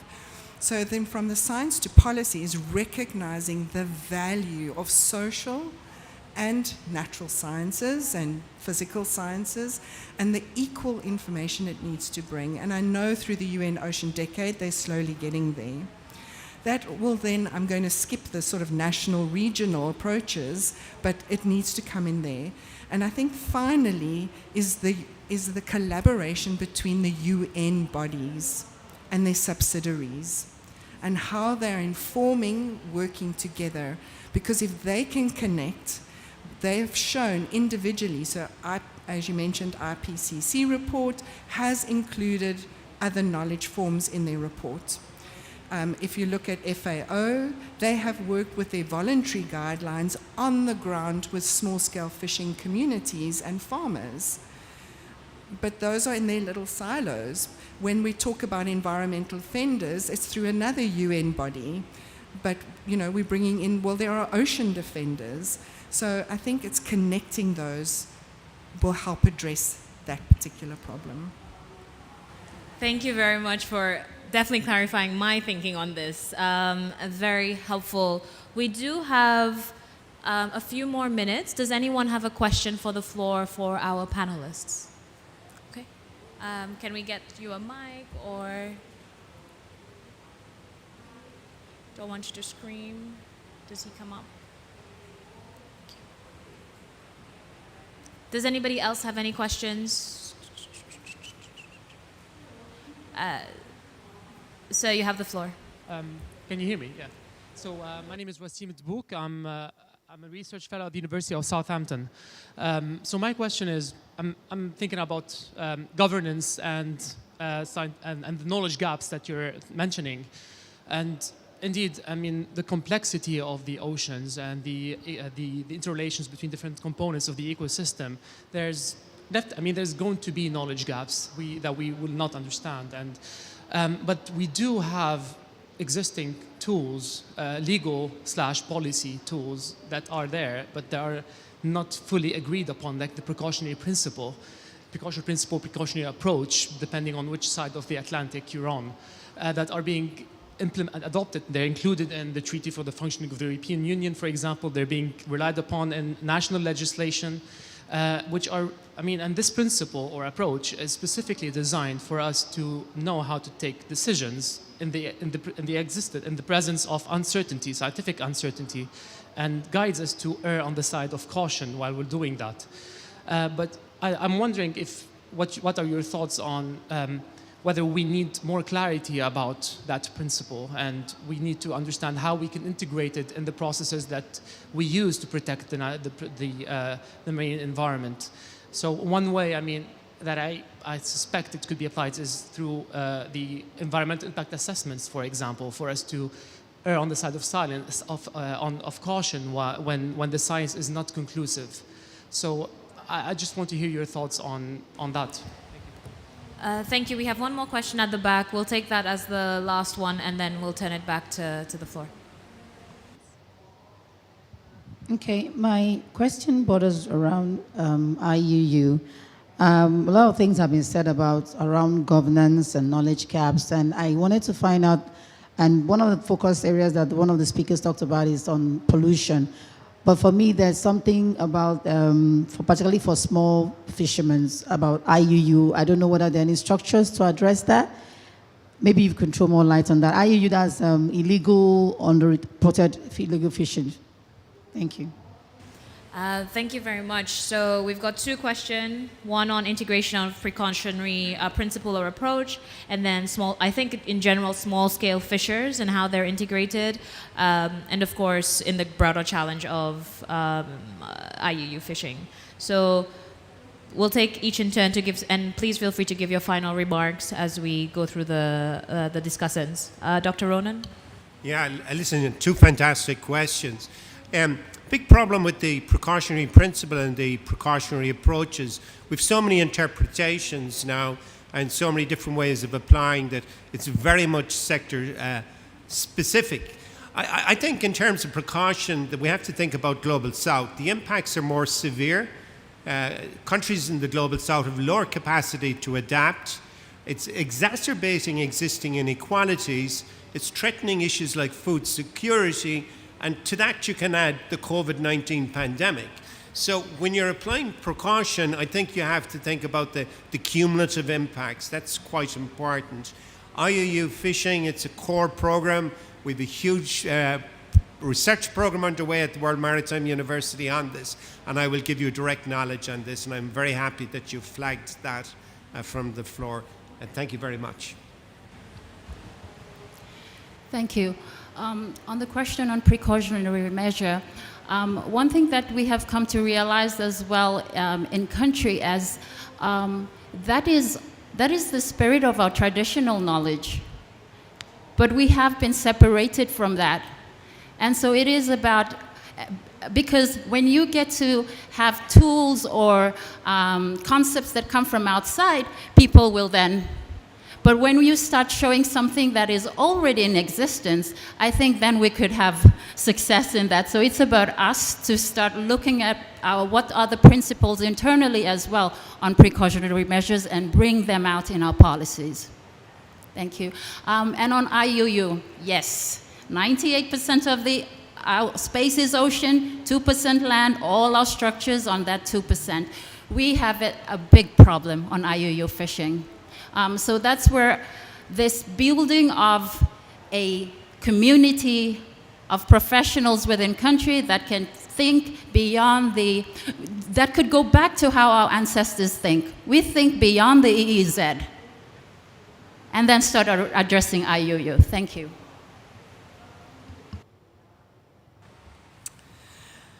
Yes, two excellent questions.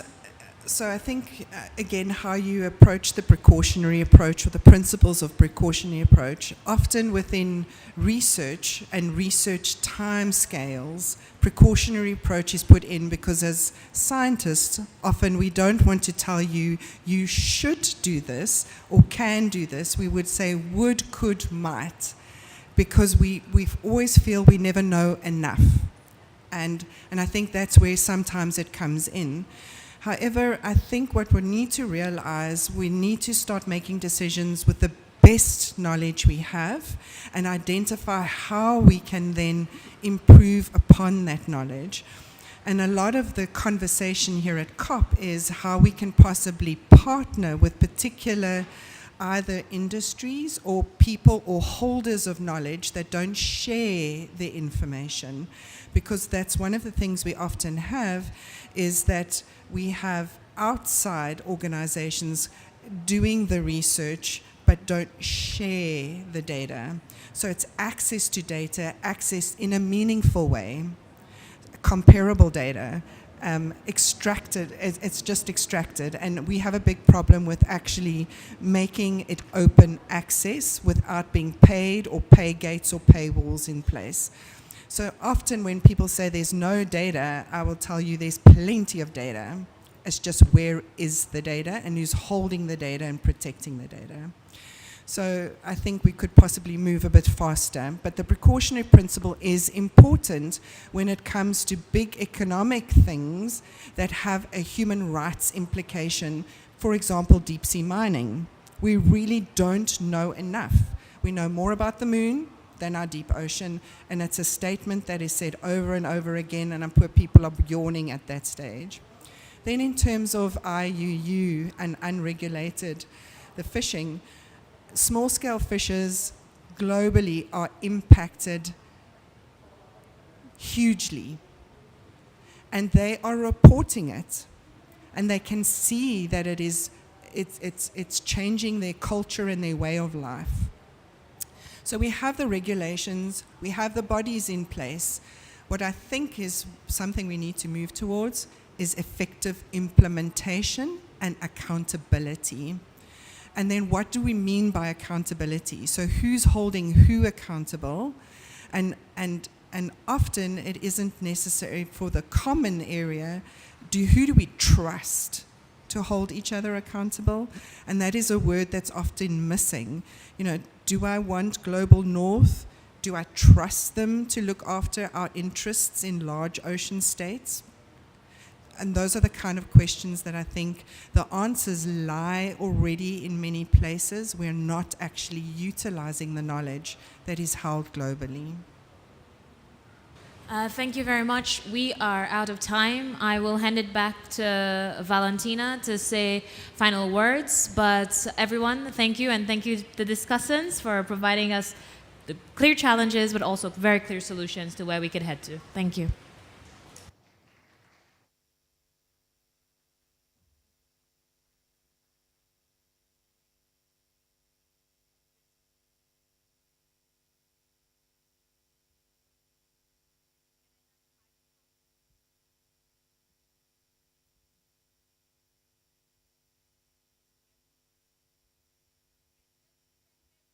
I think my voice, okay, now it travels.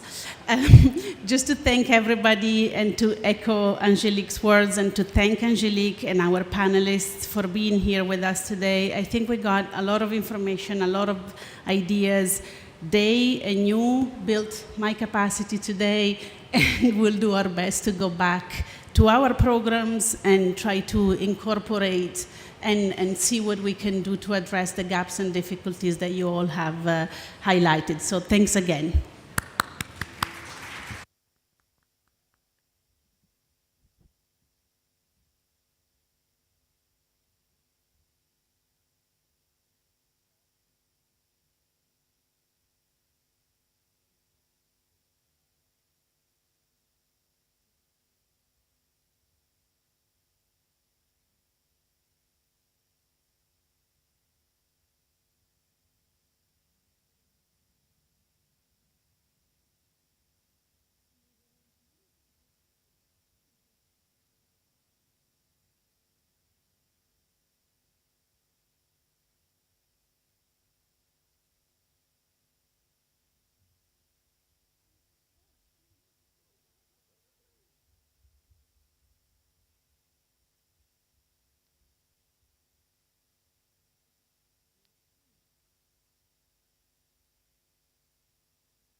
We are starting the event. If you can take your seats, please.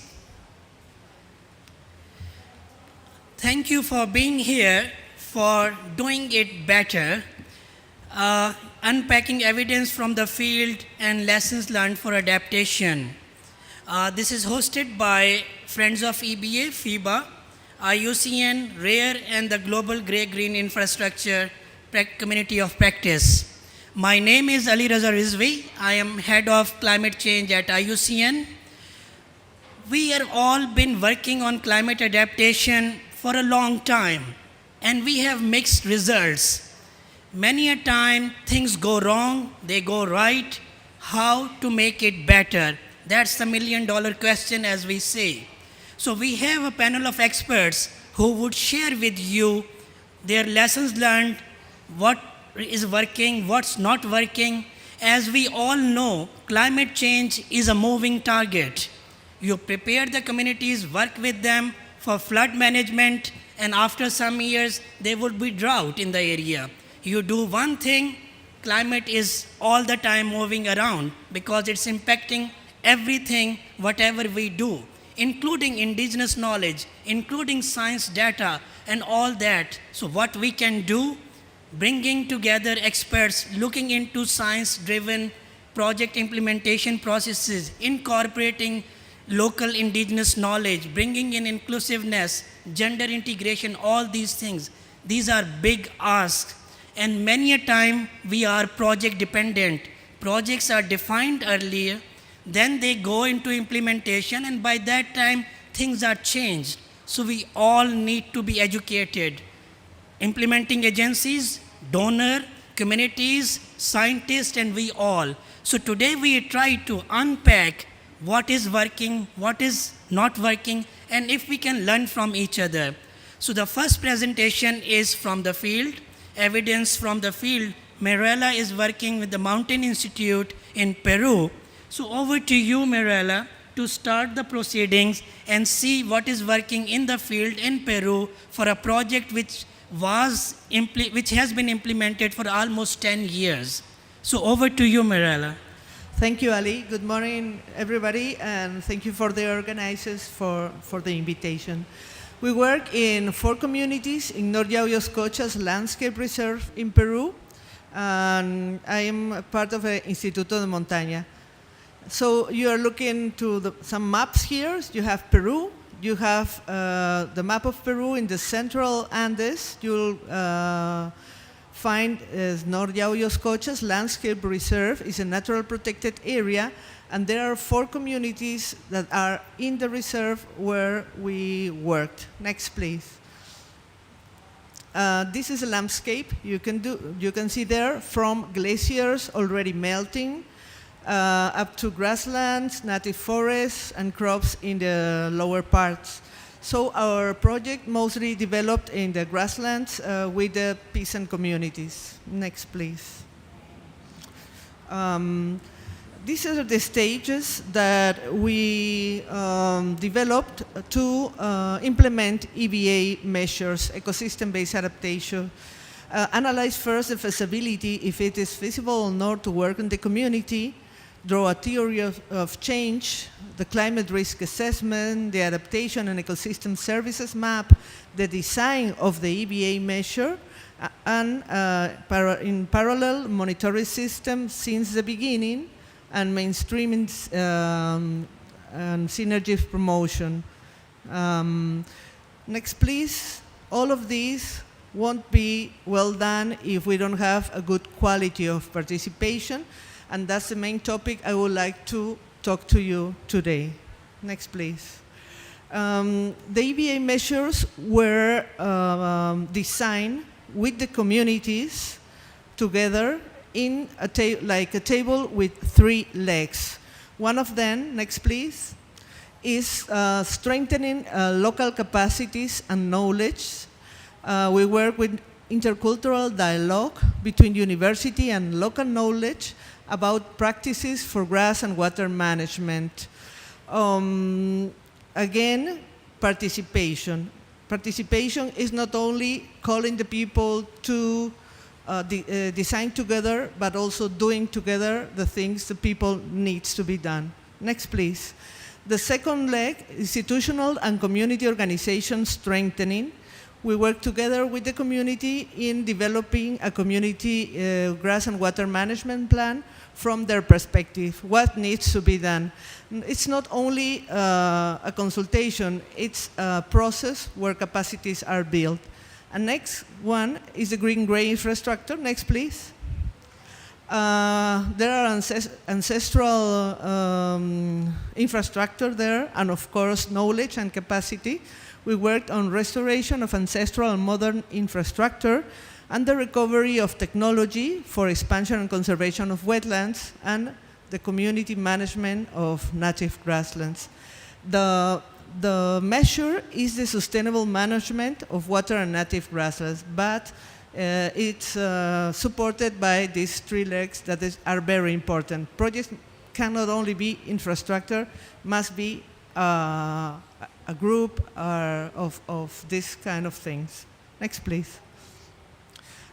Some results are here in the field because we have very little time. Here are the 4 communities. We have water availability in Canchayo. Of course, it has improved. I mean, the infrastructures can be done. It's not a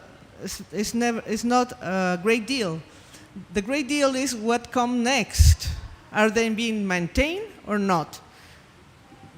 How do we do this? We need to work with the communities from the beginning, from the design, the implementation together.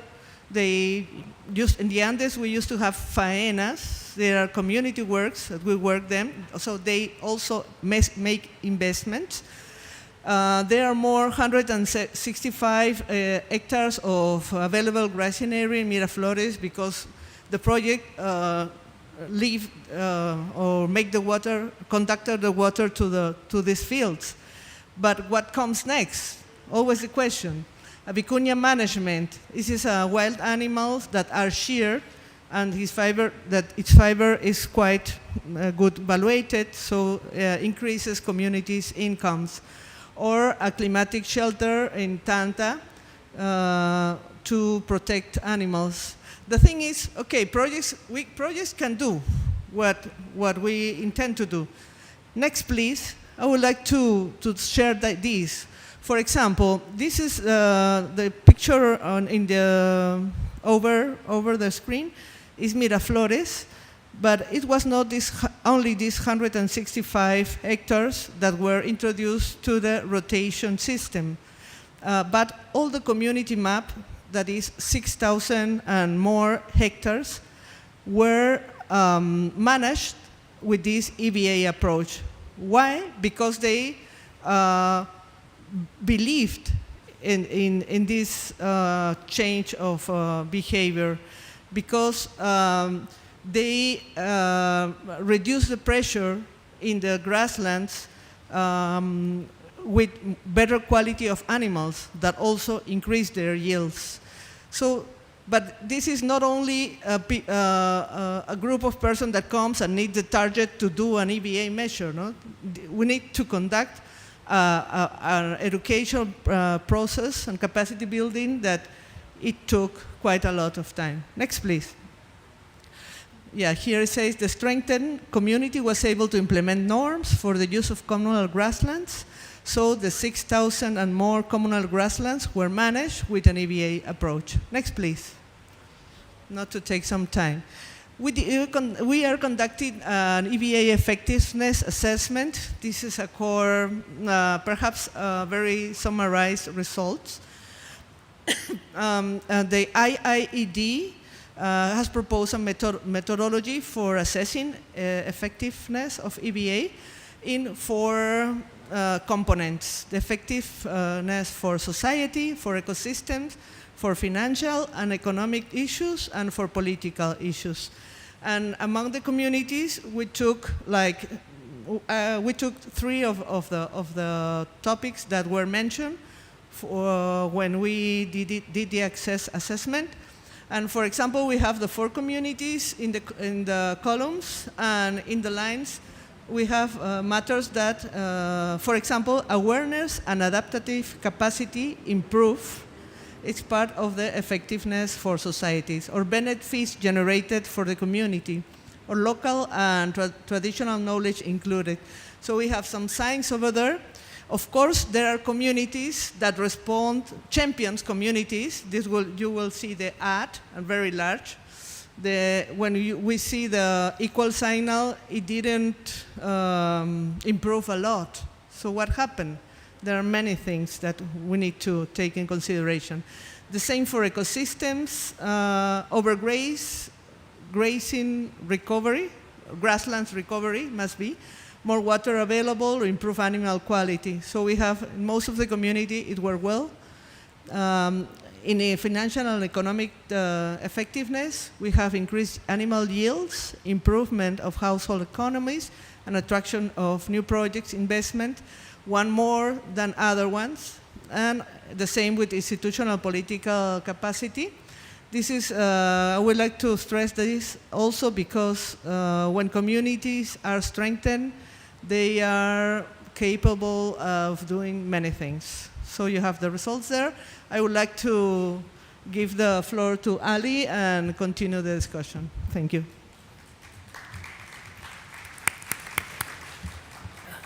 Thank you, Mirella. We will come back to you. But as you saw, monitoring evaluation is so critical. And then also you must have seen that socio-economic and ecological, all three factors need to go hand in hand. That's where also sometimes, blind spots are. We tend to get attracted towards one thing, either biodiversity or socio-economic, and we know, and we all, in a way, if I can say, believe in sustainable development, but still when it comes to implementation on ground, because it is divided in windows, different funding windows, and that sometimes come in the way of having an integrated approach. We will come back to this point, and M&E is again critical that if you can't monitor, you can't manage it properly. So these are the 2-3 points we will come back, and we will also come back to you, sharing your experiences, what went wrong. We all love to share our success stories. For the last 5 years, I'm trying to have an event where we can share our failures. To date, I failed in this, but in future, let's keep trying.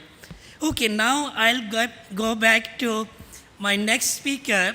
Ariane is Vice President of Global Development at RARE. So, Ariane, you've been engaged in EBA since the very beginning of this concept, and also when these projects started implementing.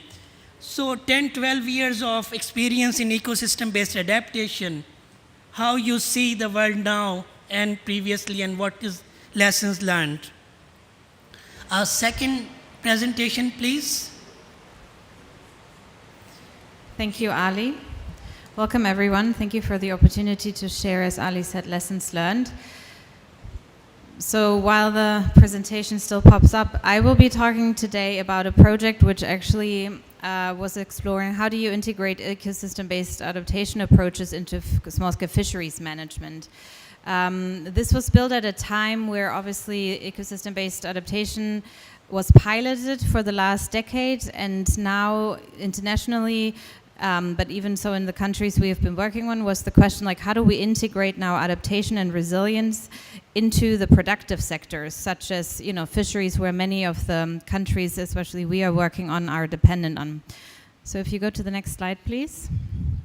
So this is a project funded by the German government, by the International Climate Initiative, who was one of the early donors who actually really embraced the concept of ecosystem-based adaptation, and was done together with partners such as FAO, the Global Island Partnership, and the Micronesia Trust Fund. We worked in 36 communities, or LGUs we call them, across 5 different countries, as you can see here. And we had structured the project in a way to recognize, to link it to my former speaker, to recognize sort of the impact on society, ecosystem, financial resilience, but also how do we build capacity. If you go to the next slide.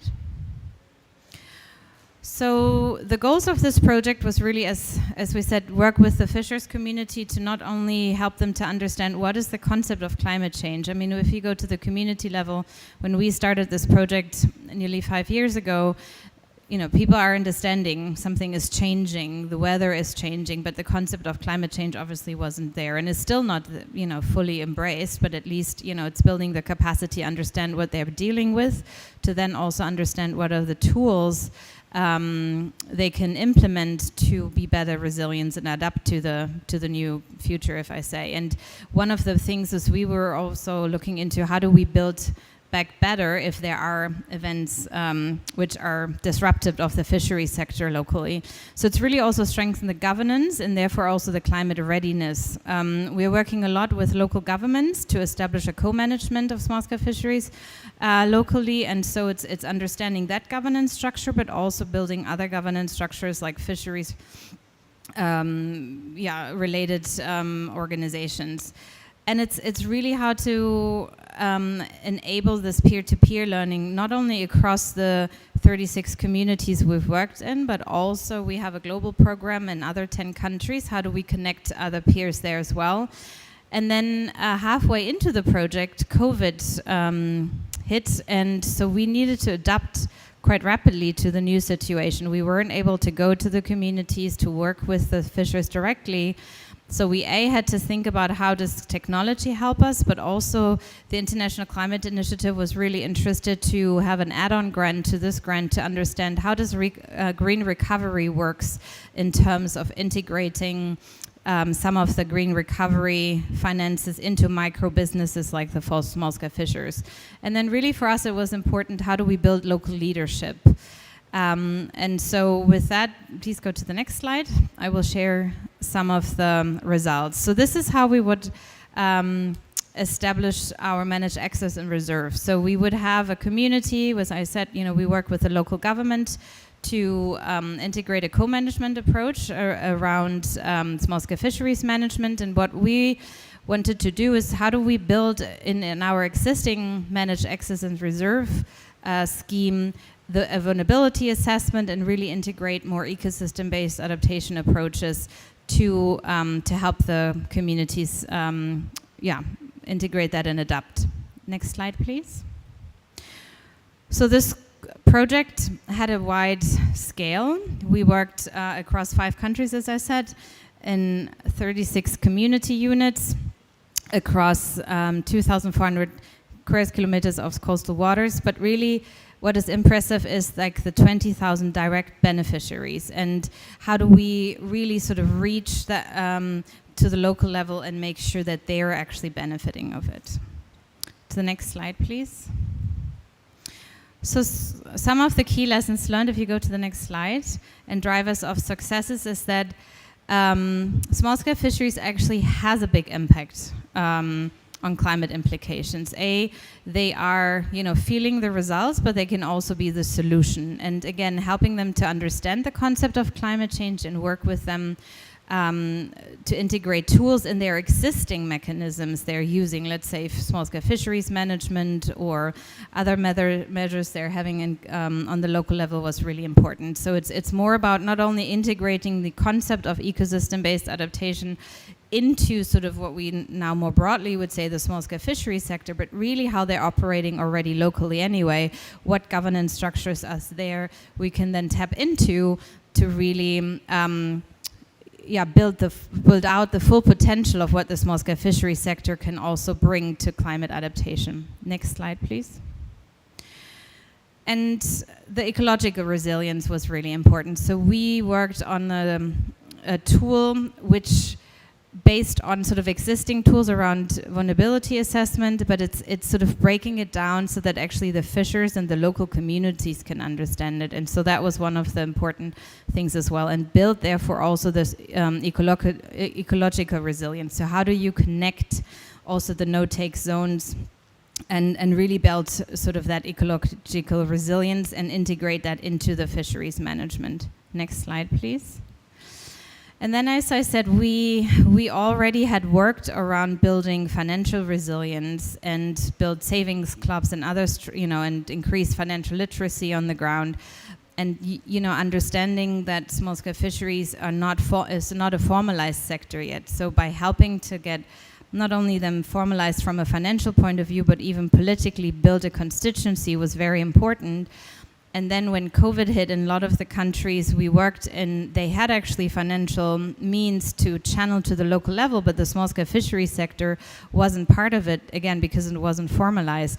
So in this project, we piloted how can we now use some of the more national-related COVID relief funds to link it to microfinance enterprises and sort of connect to that and then build that into the project, which was really successful. And we're actually, now starting to also explore how do we can get basic social insurance, like life insurance and health insurance to the small-scale fisheries, as well as also patriotic insurance. So that's something we are now on top of that project are also trying to figure out how this helps with that area of the financial resilience. So next slide, please.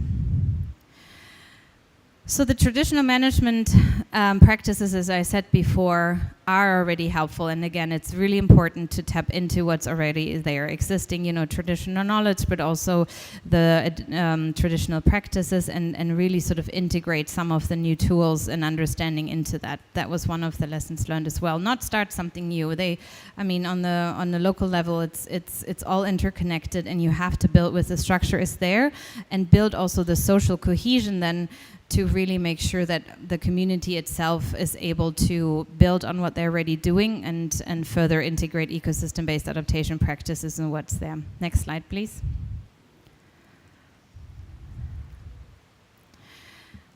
And it's community-led. I think you already mentioned the participation as a success factor, and it's that, and it's really enabling the community to lead. RARE is a behavioral-centered organization, so that also means that within our work we are empowering the local communities not only to lead on the project itself, but also to lead the community through a pathway of change. So we identify certain behaviors linked to fisheries management, fisheries registration, some policy initiative, to then with some of the social tools we have built to really have a bottom-up, community-led approach to this. And we really felt that this is critical as a success factor as well. Next slide, please. So this project has come to an end. Again, as I said, we are building on this project now to test out some other innovative financial mechanisms like the insurance pieces. But also RARE has the Global Fisheries Program, which operates in over 10 countries globally. So the next step is also not only for us to learn from this in the countries we have operated under this project, but really how do we scale it now to all the other countries we are working in. But we also have seen that this is one of the first project which integrated ecosystem-based adaptation into small-scale fisheries. So we really hope also that this is an opportunity for you to learn, for you to share your experience. You can download the initial report here. We are still sort of reviewing in all of the 5 countries all the results, and the official final report will come in March. But this is sort of gives you a summary as well, and we'd love to engage with you in a conversation of what you have learned, because again, for us that was also a learning opportunity. And I have to say, in terms of sort of this bottom-up approach, and based on what Ali is also always saying, like, what were some of the things which also went wrong or hasn't worked well? And I think what we have also learned, that this is not only a capacity building journey for our external partners, but even internally for an organization like RARE, who is an expert on behavior change or fisheries, but not so much in the past on sort of adaptation approaches. So it's often when you embrace new concepts, you have to also think about what is your stakeholders inside, and who do you need to capacitate to really embrace new concept into existing measures. With that, thank you, Ali, and everyone for the opportunity. Thank you, Ariane. Some key messages coming out of this presentation also, that, we many a time in climate change and other, we talk about future. Communities live in here and now. We need to seek what is immediate benefit and how they can see it. Otherwise, future generations and those are outdated. So let's look into something else also which is getting outdated very fast, like business as usual is not working properly in many countries. We have seen recent floods in Germany, Belgium, in America, others, that gray-green infrastructure is critical. We need to work with nature, but also with the built environment. So we are happy that Rod Brown is with us, Director of Gray-Green Infrastructure at Conservation International. So over to you, Rod. Great, thank you. So yeah, hi, I'm Rod Braun. I'm with Conservation International. I'm the Director of Green-Gray Infrastructure. And what I really want to talk about is sort of how do we accelerate our efforts. I think it's really critical. So I'm going to talk about three things, really. I'm going to kind of build the business case. I'm going to talk about some of the gaps for scaling this work. And then I'm going to talk about a couple of on-the-ground projects as well. So you can go to the next slide, please. Great, thanks. So some of you may have seen this illustration, but the idea is that natural infrastructure, right, things like mangroves, oyster reefs, coral reefs, and even sand dunes can really protect and provide numerous co-benefits for coastal. Sorry, a little louder. It's hard to hear. Oh, it's not in the back. Oh, it's not back. Okay. Ah, thank you. I thought it was like louder. All right. All right, awesome. Okay, great. Yeah, you can go to the next one. We already talked about that. Great. All right, here's the illustration. So you may have seen this before, right? So you can kind of see wave action coming in. It gets dissipated by some of the vegetation without sort of good natural infrastructure in place, like mangroves, oyster reefs, even coral reefs and sand dunes, right?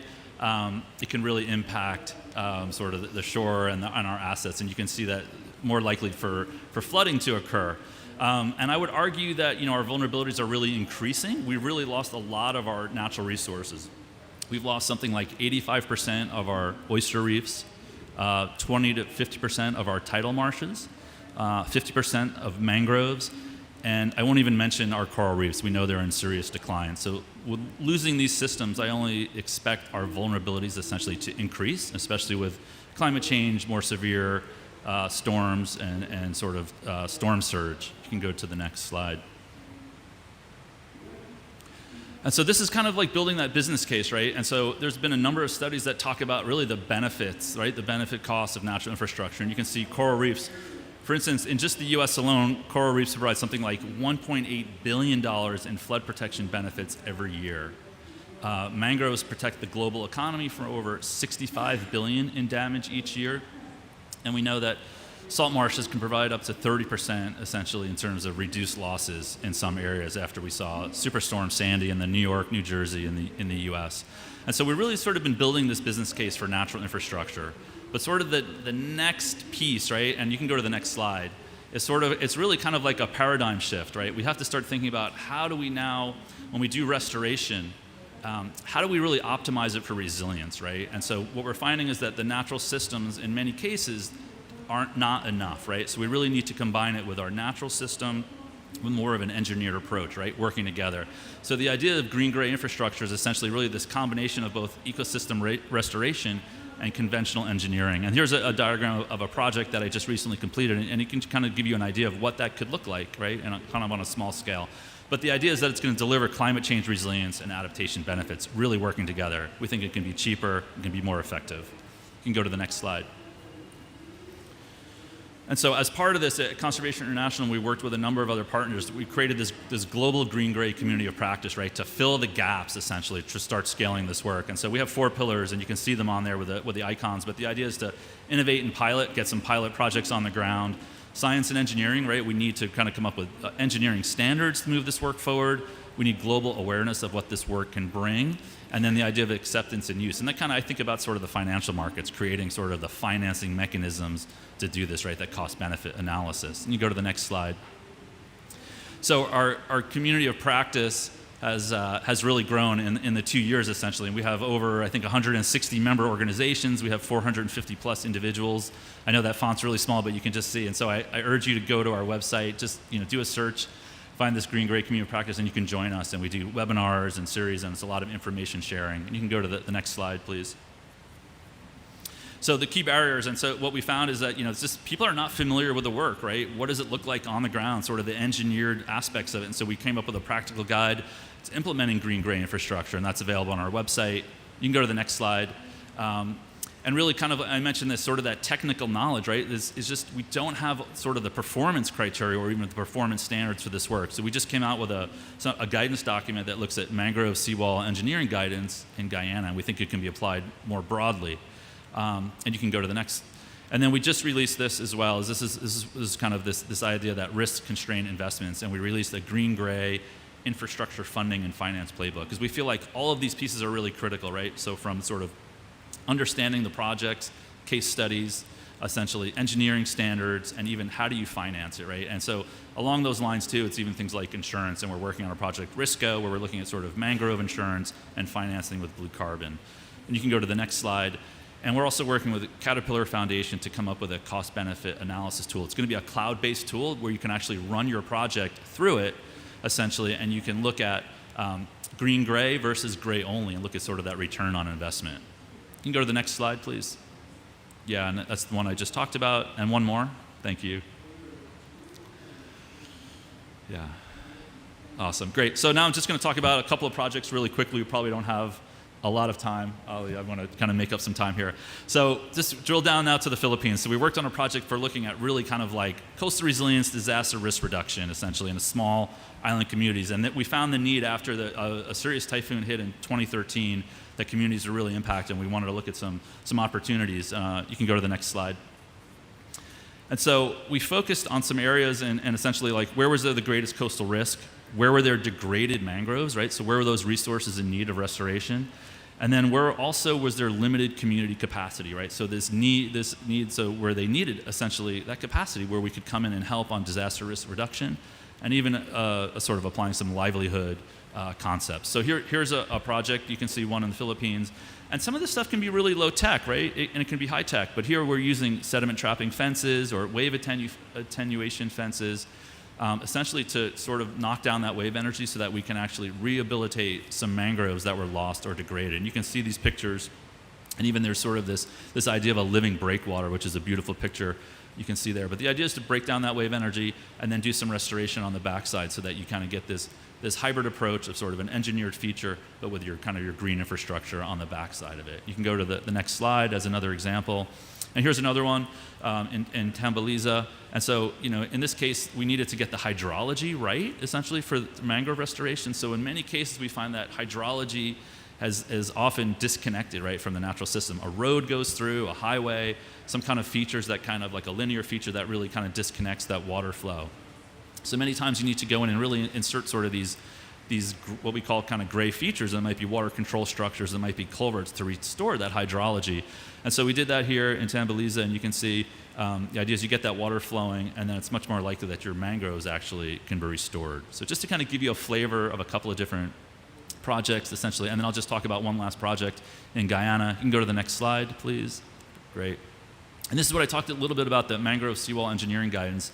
And you can see in that photo, essentially, what that is a breach, essentially, in their dike system. So in Guyana, most of their coastline is below sea level. And on the backside are really agricultural lands. So you can see that landscape is completely flooded. And those are agricultural lands that have been flooded by seawater, essentially. And so we're looking at some really green-gray hybrid solutions to kind of fix this problem. So it could be things like using some sediment trapping features, right? And then maybe some additional mangroves. We might actually be looking at some land acquisition on some of the agricultural lands to actually just save a little bit save those lands by actually doing some restoration on some of it. Because formerly this area was mostly mangroves historically. So if you actually restore some of the mangroves and use some of this hardened infrastructure along the way, we think we can achieve quite a bit. And you can really see the impact to livelihoods in this area. And Ali, that's my last slide. Thank you.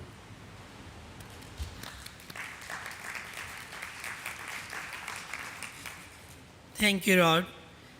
So green infrastructure, this is a fast emerging area.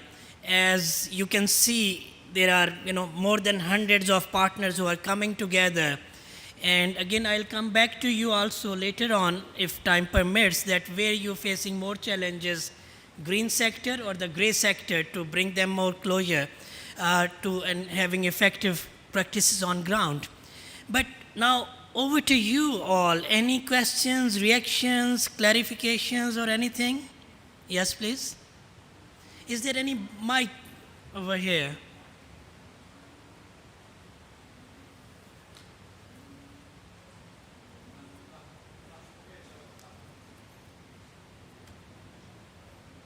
So one question, any other?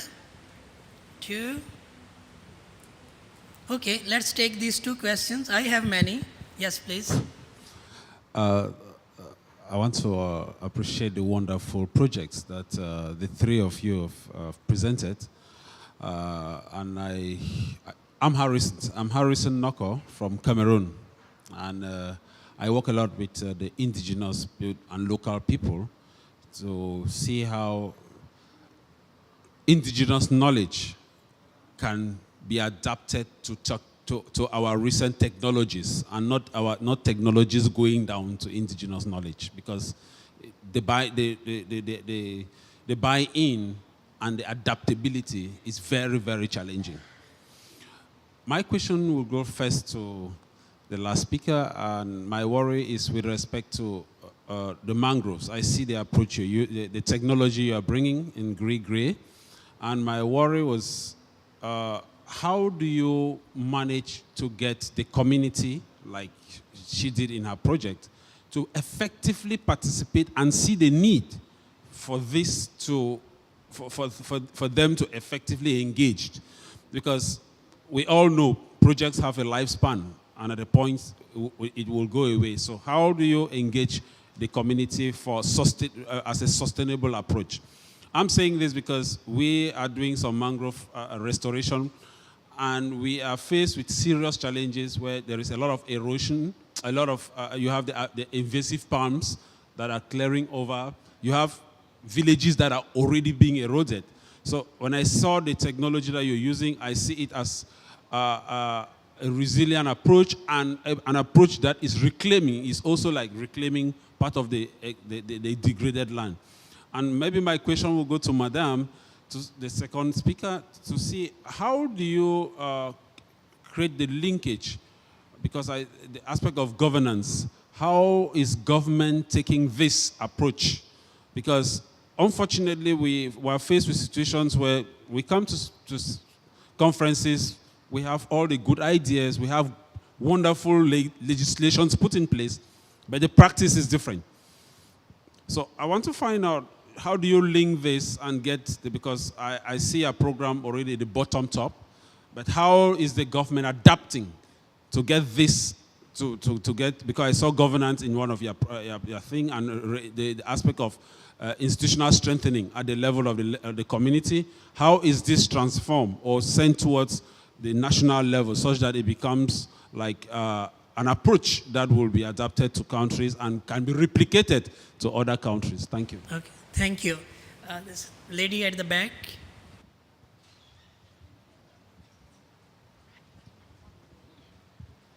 Thank you so much for your super presentation. I'm Pippa, and I'm from part of the UAE delegation. My question's quite a simple one. What would success look like at this COP and in COPs in the future for this particular topic, particularly NBS adaptation? Party-driven process, what would be great for you and your projects from the COP process? Thank you so much. Thank you. So first was quite specific, Rod. So if you would take that. Yeah, great questions, right?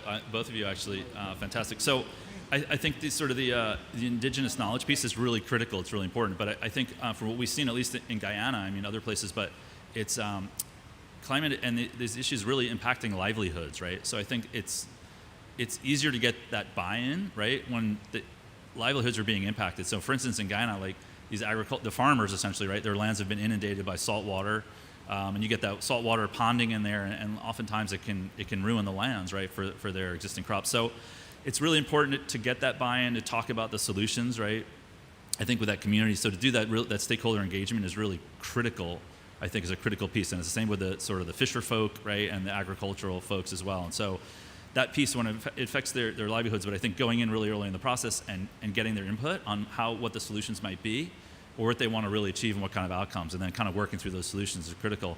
And I think, this pulling in the sort of indigenous knowledge is a critical piece about that too, right? So because folks who live there, right, they typically know best how that system operates and some of those solutions. And so in a case, we had a project in Colombia, in Cispata, Colombia, where we had a sort of a mangrove die-off occurring And we went essentially the folks that live there and folks that are working the system the longest, they knew where the old tidal creeks where they were, right? What those flowways were like.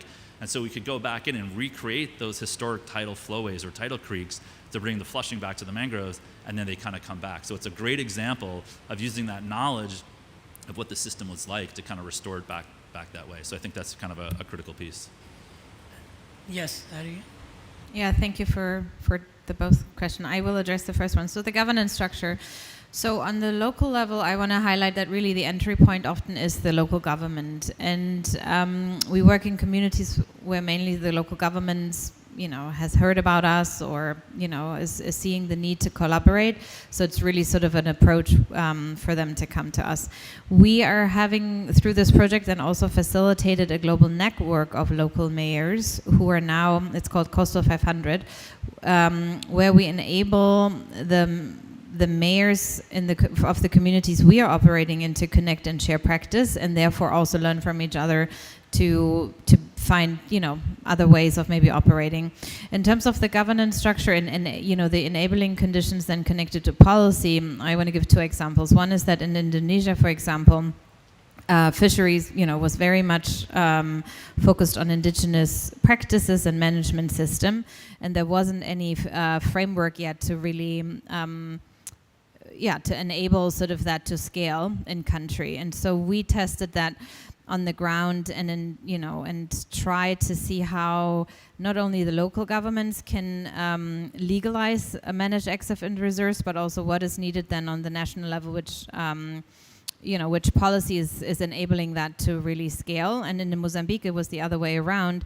There was actually a law in the making on the national level, which enabled local governments to then institutionalize managed excess and reserves. So in each country, we are trying to figure out what is the entry point from a policy perspective and governance perspective, and then not trying to either work bottom up or through national law to then make it feasible. In terms of the outcomes for the COP, the second question, I think a lot of conversations are going around nature-based solutions, coming from the Glasgow Pact, and so strengthen that further and see that also here in the text and linking that to to discussions like this around implementation has really been a step forward. So we hope also that we will see that in the outcomes of this COP.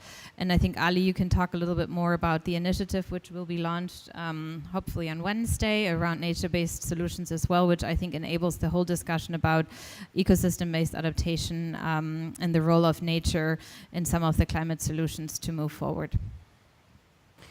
Thank you. Ariane mentioned an initiative. We all know everybody is talking about nature-based solutions, but what exactly they are, what they are not, and could there be a solution? Would they be used for greenwashing? All these could be yes and no both. But we do need standards, because this, other than maybe green infrastructure, rarely there are any standards. When we talk about climate change adaptation or climate change, what exactly is a success story? There are standards in different areas, but not overall.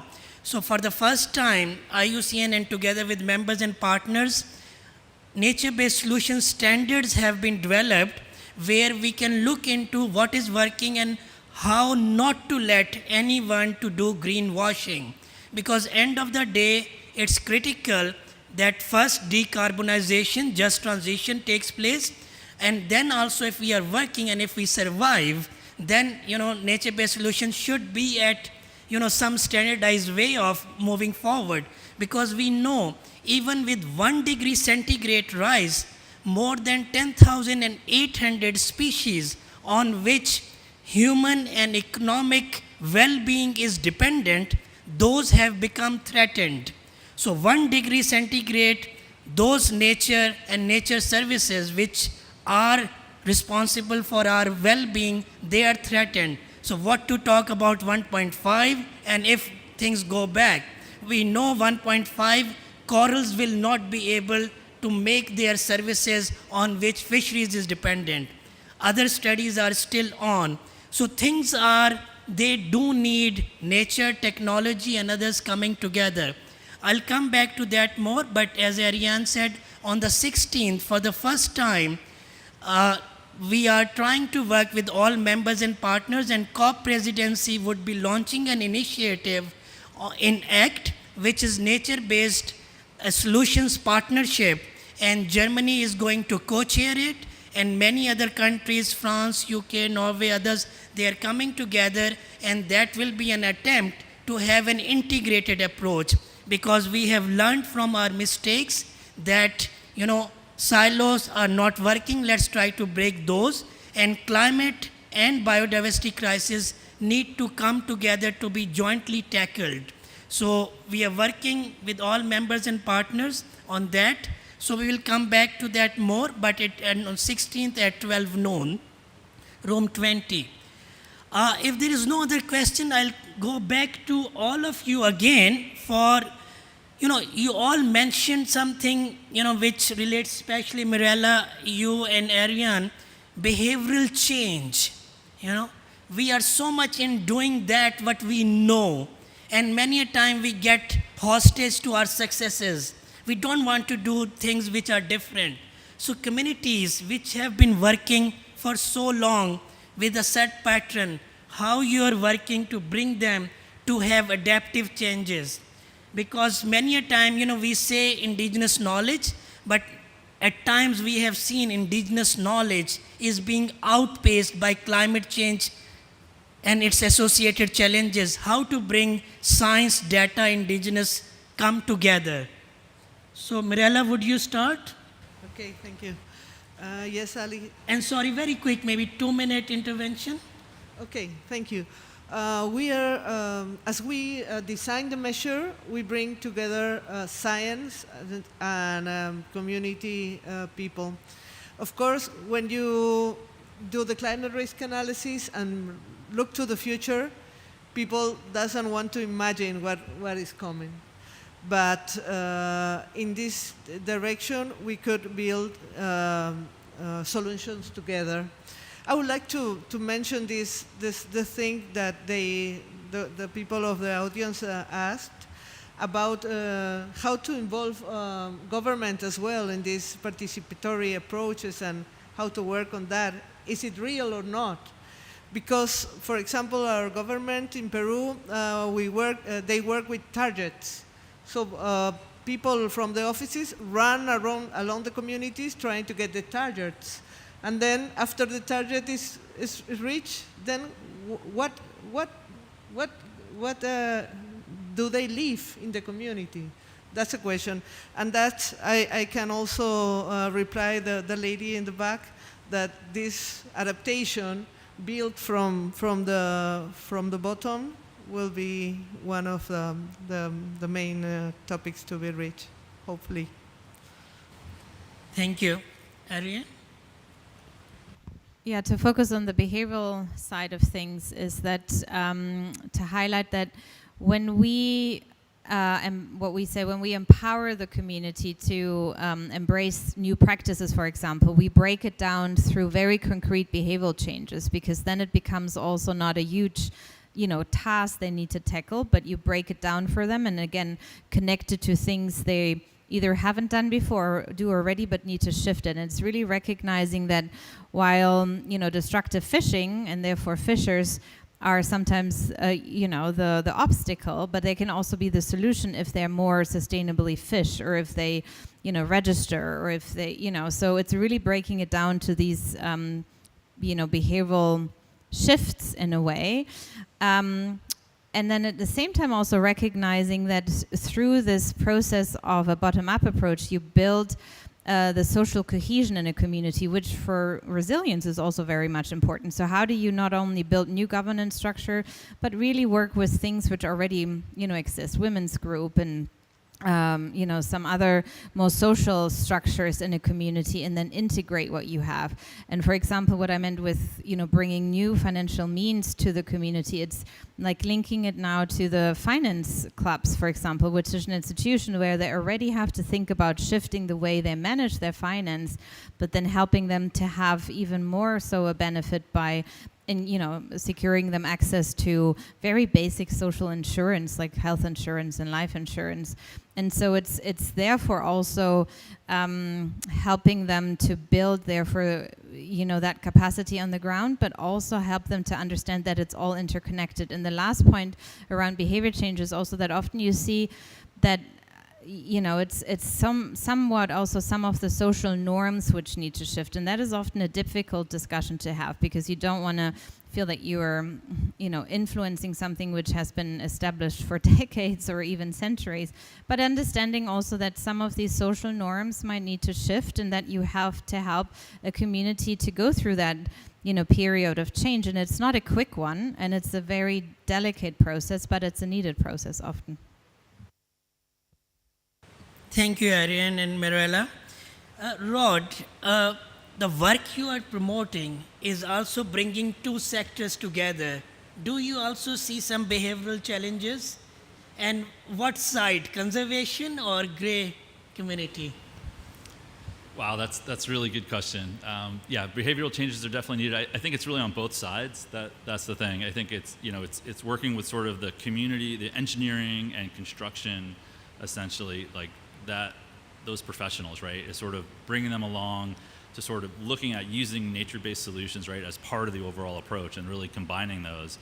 And so it's sort of, you know, training them, right, bringing standards, right. I think what happens is we see a lot of examples of these projects being built, but they're really one-off projects. There's one here, there's one there, and they're not really looking at sort of a comprehensive kind of resilience plan and using those. And so I think we need to start sort of developing these standards that become, you know, much more adopted more widely. And then I think when you think about the conservation community too, there's this reluctance to use sort of these engineered features, right, that can really, and I think the idea is to optimize our resilience of using both, but so that we get that benefit and all the co-benefits of green infrastructure, like water quality and habitat and those things.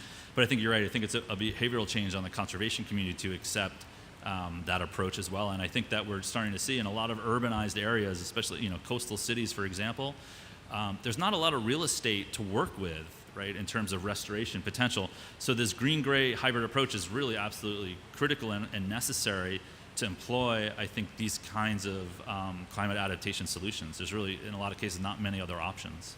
So. Thank you, Rod. Any other questions? Yes, there are two questions. Hands up.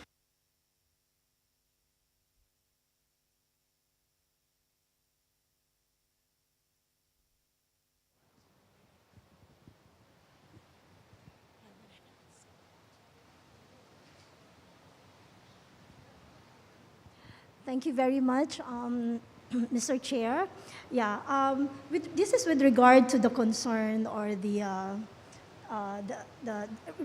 concern raised by the gentleman on my left. Yeah. Actually, in terms of governance, political commitment is really very important. The political commitment of our local officials, from the national government down to the local government units.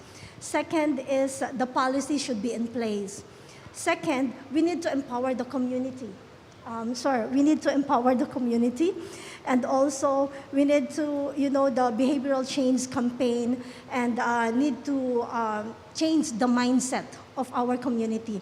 So our recommendation actually is we really need to identify champions from the local government units, champions from the central government, and champions from the community themselves. So we are also into sharing of good practices for replications. So we really encourage all the local government units. I am from the Philippines, actually, and I am very happy and proud also that I am here with me two members of the House of Representatives from the Congress.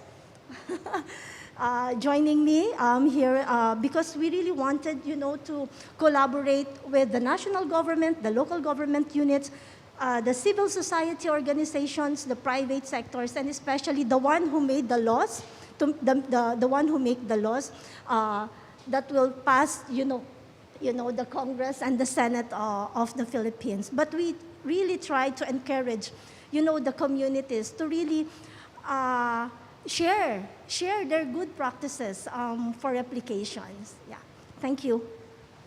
Thank you for sharing your experiences, and that's very critical that to empower, you need to bring in, best practices because we are all learning from each other.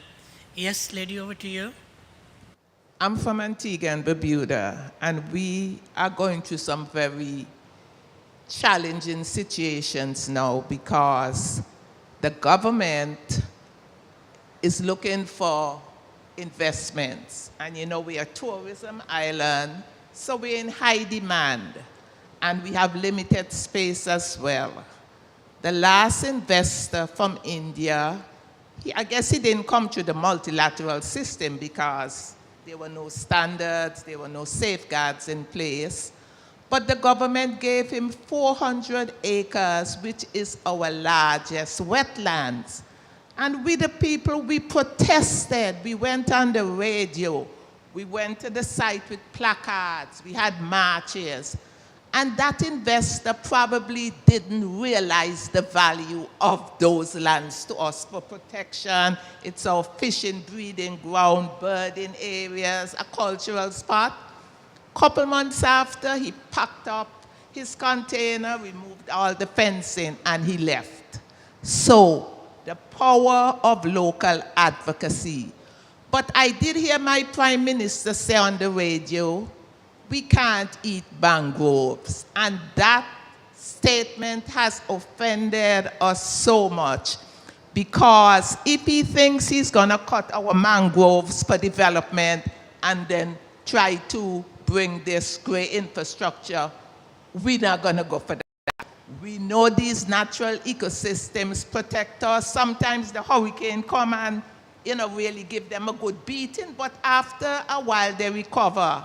And so, that's the role of us as CSOs. We really have to be like the early warning systems. When we see danger, we have to shout it out. We are not going to let no kind of investment, come and destroy our protection, our livelihood. So I just wanted to share that here with you. I'm kind of a little embarrassed to say that, but we have a role to hold up what we believe in. Thank you. Thank you for sharing this local ownership to any solution or problem that is critical, because unless and until their voices are part of the decision making, nothing would sustain. Sorry, Emily, there's another question. We have 3 minutes, so if you can be 2 minutes. I'm so sorry, we will come back, and then because we have to have maybe just your observation or other, because we are in last 2 minutes. Yeah. So, thank you very much for organizing the event. Michal Nekvasil on behalf of the Czech Republic and the European Union Presidency. I do agree with each word that was said here, as I was part of, and I am part of the development assistance. But only one point, if we don't have time. The problem we are talking about is not only a problem of the developing countries. Within what we call developed countries, we have exactly the same one. In most countries of the European Union, the words adaptation to climate change for many mean only walls made of concrete that would protect us from flooding, concrete dams to catch the water. So there is also a paradigm shift needed so that people understand that this is not climate change adaptation. Yeah, climate change adaptation is water retention on the whole surface, regeneration of soils, resilience of forests, halting loss of biodiversity. And the point I want to make is that all that I mentioned now, and that is the conclusion of the recent conference on resilient landscapes, that only if we address all these issues simultaneously, water, soil, forests, biodiversity, only then we'll get to a resilient landscape, and only then we can recover ecosystem services. And I think it applies to all the countries all over the world. Thanks a lot. No, thank you. This is really good to wrap up the whole thing, what you integrated approaches to problem. That is the key. I'm so sorry, we will be maybe off the stage, we'll get your question.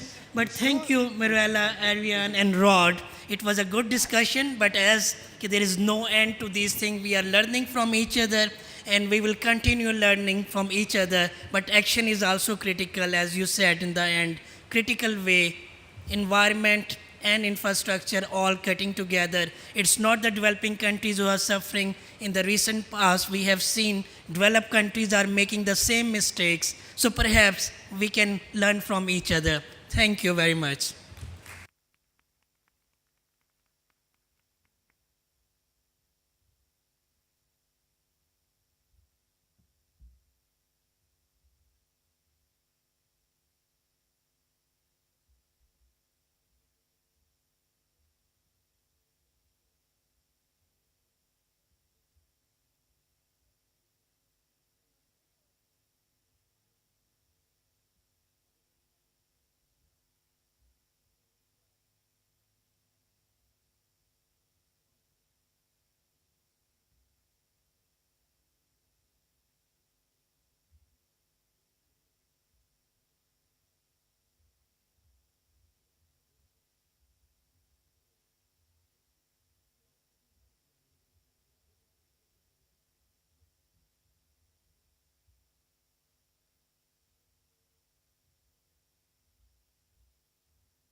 We are stubborn.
Good afternoon, everyone, and welcome to the Capacity Building Hub. We'll be getting started shortly, so please feel free to take your seats. Thank you very much.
Good afternoon, everyone, and welcome to the Capacity Building Hub.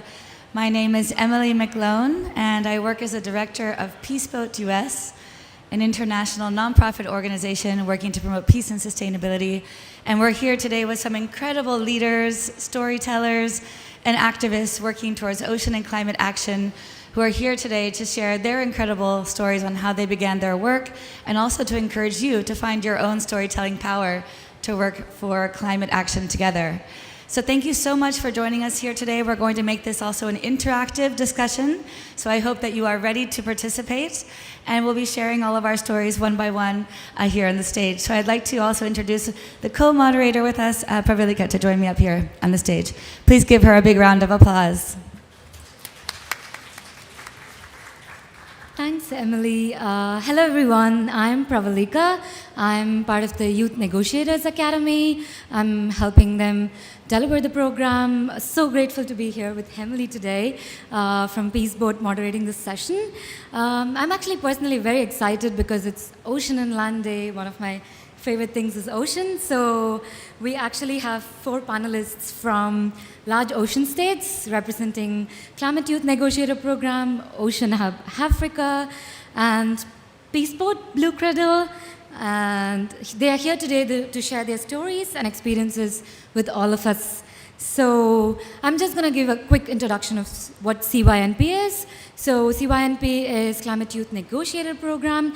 We actually are here today to train, empower, and build strong networks and communities of young negotiators across the globe. We have 55 negotiators from 27 countries here at COP27 negotiating on behalf of their country. So we are super thrilled, and we have 2 people from our negotiator groups. So it's Sivendra from Fiji and John from Vanuatu. Yeah, I'm pretty excited, and I'm also going to introduce Ocean Hub Africa, which is an initiative that is engaged in supporting young innovators and on ocean issues across African subcontinent. And I'm handing over to Emily to talk about Peaceboat. Thank you very much, Pravilika. It's so exciting to be here with all these young leaders, because Peaceboat as an international organization also encourages young people to come on board with us and share their stories. And one of our partner organizations, Sustainable Ocean Alliance, is how we got to meet Liam as well from New Zealand, who's also going to be sharing with us his short documentary about the work to protect the oceans and conservation. So I'd like to just start by sharing a brief image of our ship, which we'll share here with you. We have been traveling the world as an international organization since 1983. Peaceboat was started by young university students who were looking for ways to build connections across the oceans and build friendships with those that they met in different countries. You'll see here on the right our ship, which holds more than 1,000 people as we travel the world, visiting around 20 countries on every global voyage. And on board the ship, we do a lot of storytelling. We have guest speakers who come from all around the world to share their expertise in various topics, from the United Nations Sustainable Development Goals, working towards climate action, youth empowerment, human rights, and sustainability as we travel on board the ship. And in each of the ports that we visit, we have cultural exchange and study programs with all of our NGO partners around the world. We also have an Ocean and Climate Youth Ambassador program. You'll see here on the left-hand side, this is from the United Nations World Oceans Day, promoting SDG 14 for life below water. And these young people come from small island developing states or large ocean states where they're really on the front lines of ocean degradation and climate change. So we invite them to share their testimonies and stories as they travel the world with us, and then also to meet with experts and UN delegates and government officials as well as they travel to different ports of call. As I mentioned, that we visit around 20 countries during our global voyage. We alternate the routes that we take from a northern hemisphere, sometimes traveling a more central route, also traveling through the Suez Canal here to Egypt and Port Said, and also once a year going on a southern hemisphere route, visiting South Africa and going over to Patagonia and South America. Our storytelling is important to us because we know that without sharing the testimonies of those who come with us on board, we won't be able to learn about the realities in the different countries that we visit. So we encourage everyone on board to share their stories in different ways, through music, art, poetry, spoken word, or films. There's many different ways that we use storytelling on board. So we want to encourage everyone to find their creative power in sharing stories that inspire action and positive movement when we work towards people and the planet. So today I want to start by just sharing a very brief clip of a trailer for a documentary that was made on board called Against the Tide, A Journey for Climate Hope.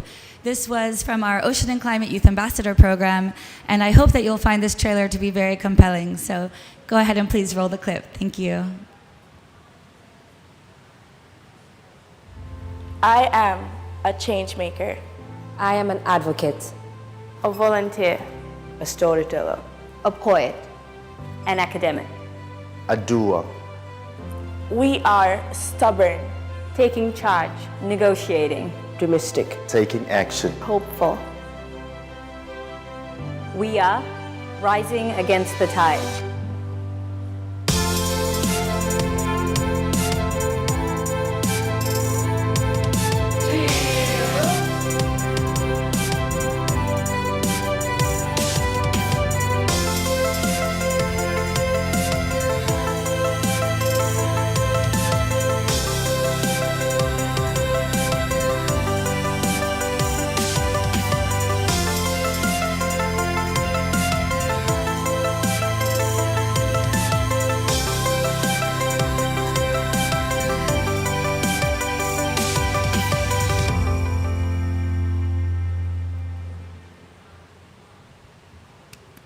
All right, thank you.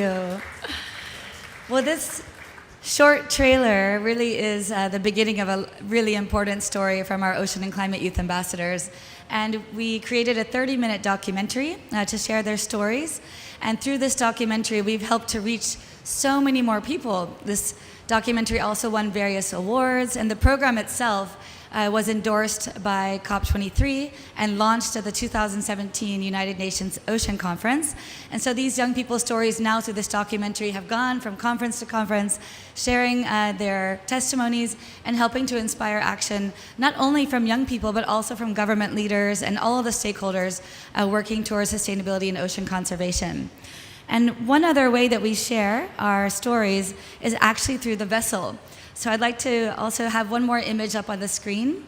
Our ship, the Peace Boat, travels with the SDGs logo on the hull of the ship.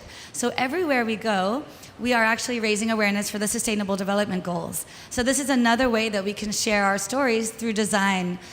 By sailing with the ship, we arrive in port and everyone realizes this is an important ship working towards the SDGs, and with it we bring our stories. But not only that, we believe that to actually share our stories in a way that is more effective, we need to have a more sustainable cruise ship as well. So the vessel itself is a storytelling piece. And our next future voyage will be Peace Boat's Eco Ship, which you can see here on the screen, using solar and wind power to reduce our CO2, and also creating a space where we can actually embody the message of the SDGs, sailing as a flagship for sustainability. And this will be the future of Peace Boat. So we hope to carry many more young people on board and to really bring that message for climate action with all of you together, using our ship as a vessel for storytelling. So thank you very much. This is our short introduction to Peace Boat. Great, and I'd like to invite Pravilika back up to the stage, and we'll begin with our youth storytellers. So, as Emily mentioned, there are actually many ways to share stories, right? Everyone has their style, their power. So, here we are together with 4 young people from island states who are going to share different aspects of storytelling. And we now have Herlin Servu from Ocean Hub, Africa, to share his storytelling style.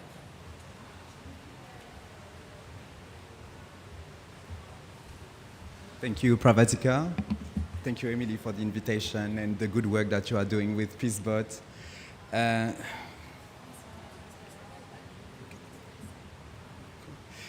very happy today to share about a few topics that I enjoy: youth, innovation, because I'm going to talk about innovation as well, and also small island states, because I'm from a small island as well. And storytelling, obviously. And I'm going to use Specifically, like the case of innovators that we worked with. As Pravatika said, I work for Ocean Hub Africa. We are based in South Africa, and what we do, we are a Pan-African business accelerator, focusing only on supporting for-profit startups with a positive impact on the ocean. My name is Erlan, so I'm the operations manager there, and I always say that the only thing that might be as difficult as pronunciating my name is actually finding where I'm from. So I'm from a tiny island called Réunion Islands. I put it in a map there so that all of you remember it. And when it comes to my name, I always say, just call me H if Erlan is difficult to say. So coming from a small island and having worked for a long time with lots of small islands, I realized that storytelling is key in our culture. Most of us, we have that little uncle during family gatherings that grab all the children and tell them story about lots of things. And my uncle, there was a specific hero that he was always using. His name was Tijan, Little Jean for people who speaks English. And basically, Tijan was a little boy who was looking like me, I'll just say like this, and who was like doing a lot of bad things. And my uncle or other storytellers were using Tijan in order to teach me when I was a kid on what to do and what not to do. When I was a kid, I did not realize the impact Tijan had on me. Actually, thanks to Tijan, I was not going surfing at sunset or sunrise, so that might probably avoided me getting hit by a shark, because we suffer from shark attacks in my island. I was not talking to strangers that were offering me sweets at night. So Tijan basically like saved my life. And little did I know, when I started to work with Ocean Hub Africa, that there was innovators that were leveraging storytelling in order to bring, to get youth some climate, to make youth become some climate activists, leveraging on behavior change sciences, etc. And basically, it's important to do it like when you are a kid, because the older you get, the more difficult it is for you to change your behaviors, just because like you are just stuck in all the principles that you think that you know. So I'm going to talk about Captain Fan Plastic, who is one of our innovators.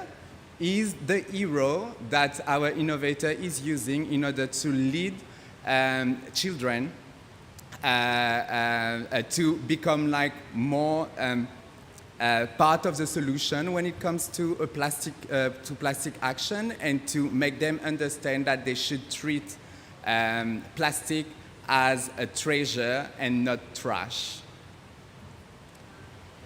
So basically, the motto of Captain Fan Plastic is that like cleanup is nice, but it would be even better if we can use the power of stories, so that like people, they change their behavior and into how we manage plastic from a very young age. So Captain Fan Plastic basically work with people from the age of 8 to 11 years old.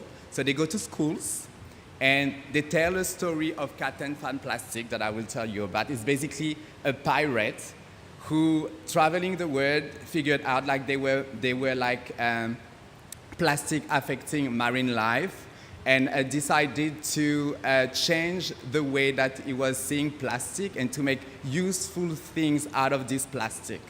And so basically, Captain Fan Plastic, they use the storytelling part to raise awareness with children about that, and also to make them activists by using simple words and also big gestures to make the children understand some key concept when it comes to plastic pollution, about the effect on marine species, about also the 5 R's that I'm going to talk about. And then, in order to get them to see plastic more as a treasure and not trash, they also organize a workshop, an innovation workshop, where they use plastics to make useful things. And at the end of their program, what they do, they take children in a space, can be a beach, etc. They give them and they organize a treasure hunt. So they make all the children walk through the beach and to say what they found while doing their treasure hunt. So in the concept of Captain Pan Plastic, storytelling is key. So this is why the storytellers themselves, they are dressed as pirates, actually. And they always use massive gestures. For instance, if we were in a session of Captain Pan Plastic right now, and we wanted to say, to tell the children that, yeah, when you will be a grown-up, in 2015, actually there will be more plastic in the ocean than fish. So we tell them that means that if you go to the restaurant, you want to order fish, people will tell you, no, mister, we don't have fish, we have just plastic to serve you. So it's this type of comparisons and also some big gestures that they use to make children understand what will be the effect of plastic pollution if ever we continue to use plastic this way.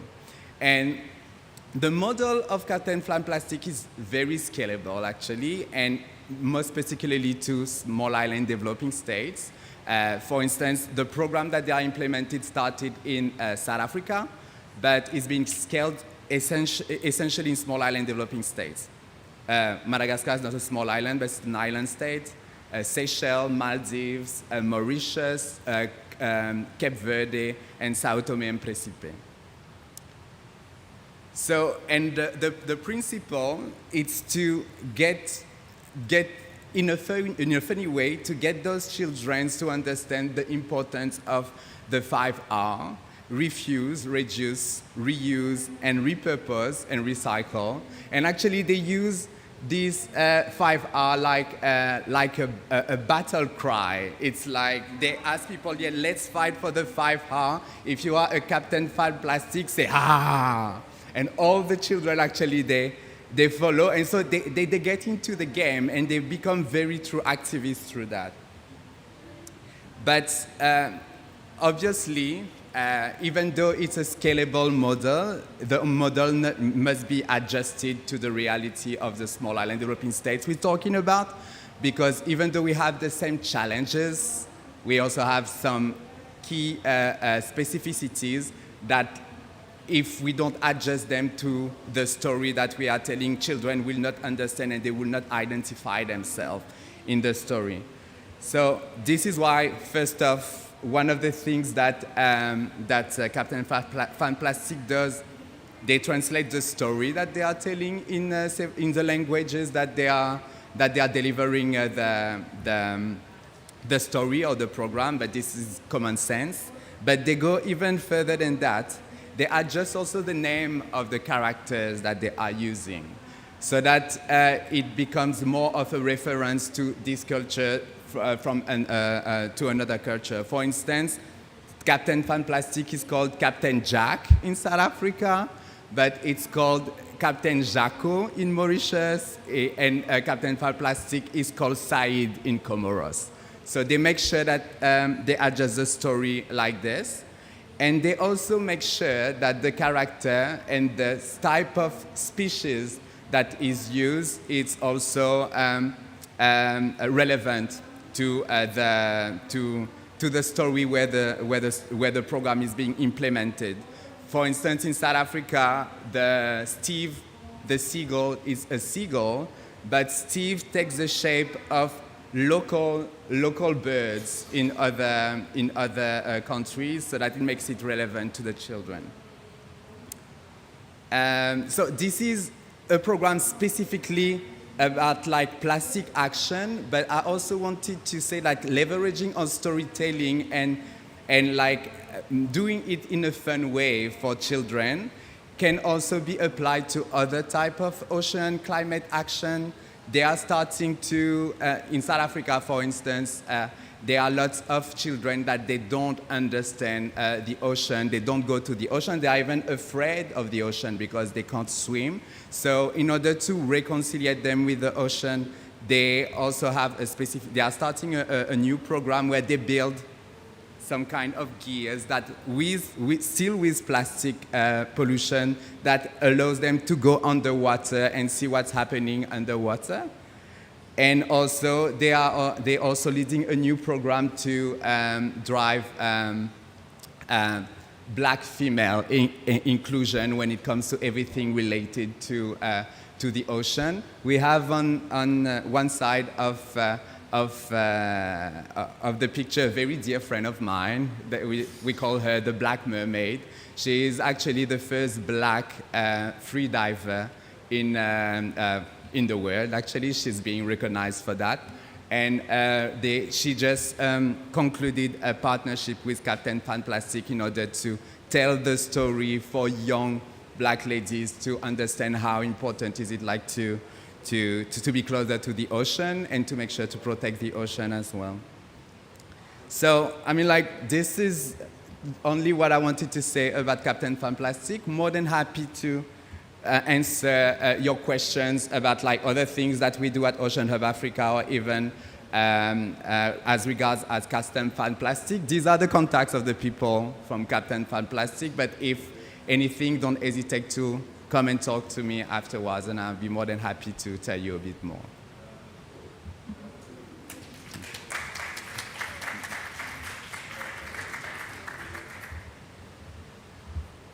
Thank you so much, Herlin, for your fun, super interactive insights. So now we open the floor to Sivendra, a negotiator from Fiji, who will share how storytelling is actually important for negotiations.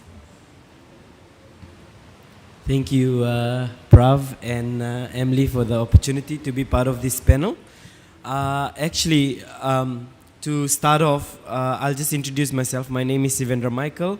I'm actually with a negotiator for the adaptation track for the Fiji government.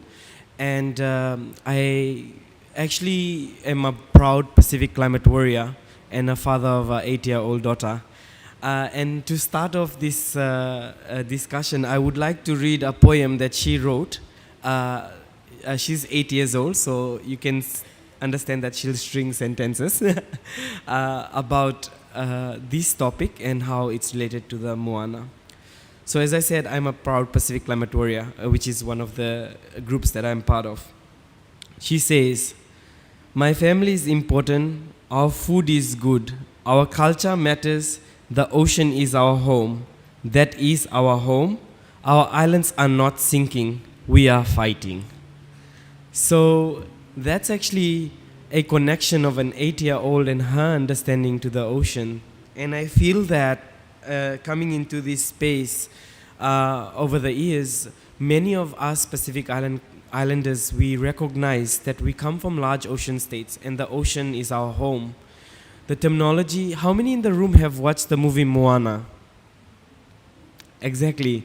So although Moana originates from a Hawaiian story, it actually is very grounding to the way people in the Pacific actually refer to the ocean, because it is our provider for food and our livelihoods. And if you would recall, the stories and the myths that we have been told from generation to generation is how we have voyaged from one place to another to get to the Pacific. So our origins come not only from Africa, but also from other parts of the world. So I am a person of mixed ethnicity. My mother is family, she's the 5th generation Indian. She was brought in by the British as the correct word, slaves, to work in Fiji. So they voyaged many seas to get to Fiji. Similarly, for my dad's side of the family, they have voyaged to get to a land which they originate from and which they identify as home.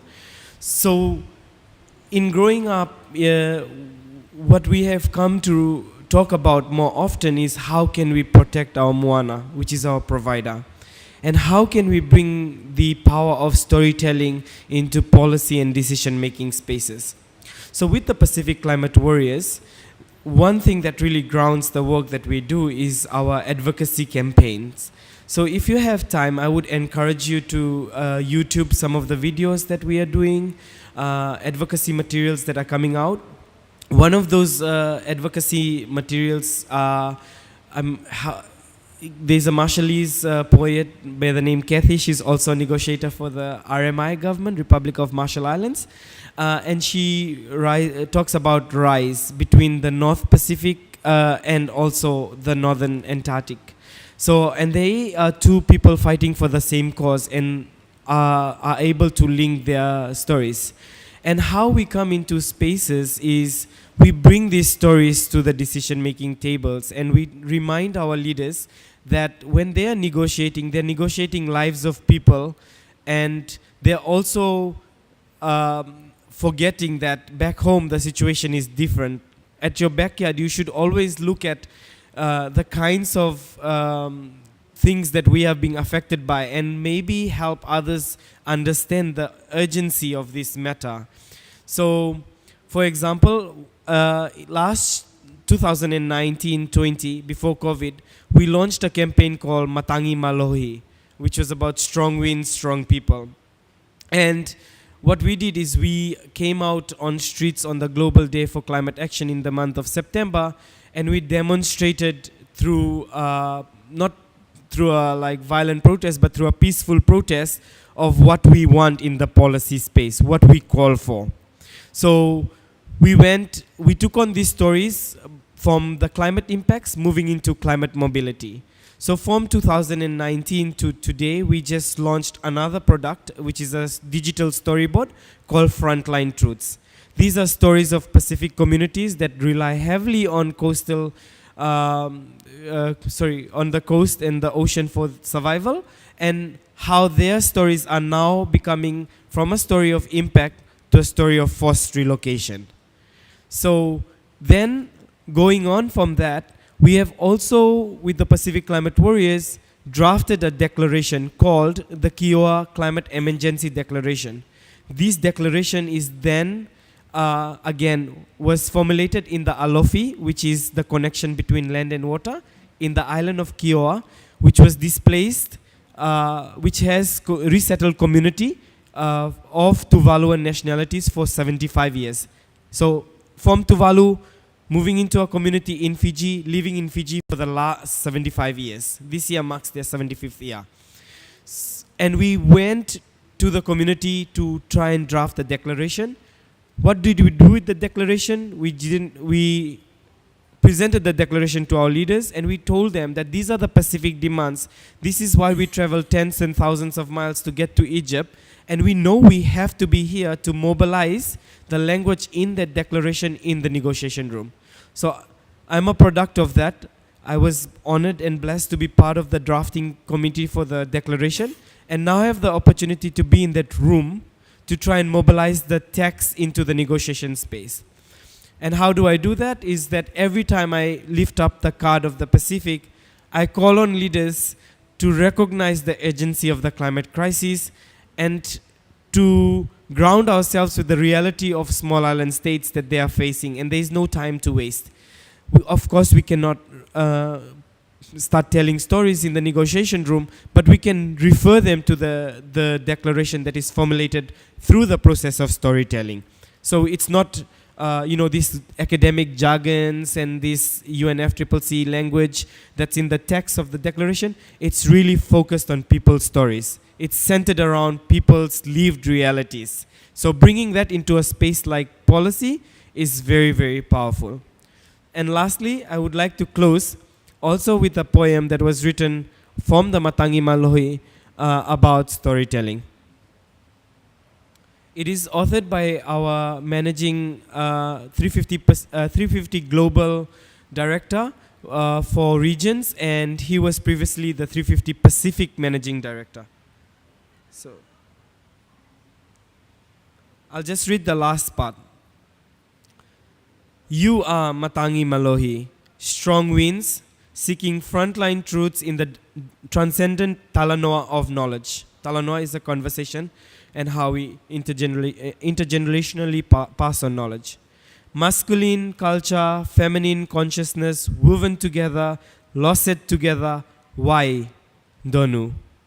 You are Matongi Malohi, strong winds from the four pillars of our Fale. The same ancestors that you are calling to belief will also call you to unbelief. So your faith can take a new form. So you can return to the source and be reminded of the commonality of our plurality. You are Matangi Malohi, strong winds, listening, nourishing, transforming. We are stewards of gifts from our old people. Nongu wasa wasa, era savura, era savura, era savura. My ocean, they have emerged. Vinaka.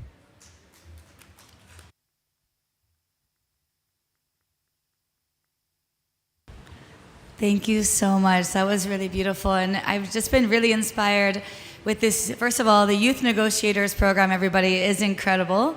Last night also we heard from many of the young people in an evening celebration sharing how much it's impacted their lives. And I just really want to say that that storytelling, bringing young people to the forefront and having them be there in the negotiations is so important. So I just really want to say thank you so much for being here and for all the hard work that goes into that storytelling and negotiating here at COP. So we really appreciate all of our island leaders. And we actually are going to be traveling from island to island here. So we're going from Fiji. If the partners in the back, we actually have some background slides, so maybe they can put onto the screen for us. But we'll be going from the islands of Fiji, and then going to Vanuatu, and then to New Zealand. So traveling from the islands through the ocean. We've got so much of the connection as the ocean is one space connecting us all together, but it also connects stories, as we just heard, from people that voyaged to get to each place, and the stories that you can see in these beautiful blue and green planet that we live on. So thank you very much, Dr. Suvendra. And next I'd like to pass the microphone to John Rubin, who is a youth negotiator from the island of Vanuatu, a research associate at the Pacific Center for Environment and Sustainable Development. Everybody please give John a big round of applause.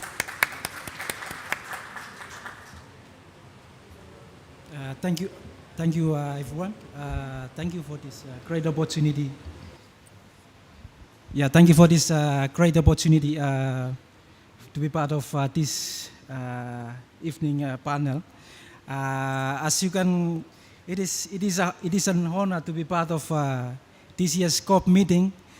As Suvendra has mentioned, we have traveled miles to get here. It's because we are one of the most vulnerable people of the world to the adverse impact of climate change. So it is an honor to be part of this year's COP, and I must acknowledge the CYNB program for making it possible for me as a youth negotiator from my country, Vanuatu, to be part of this year's COP meeting.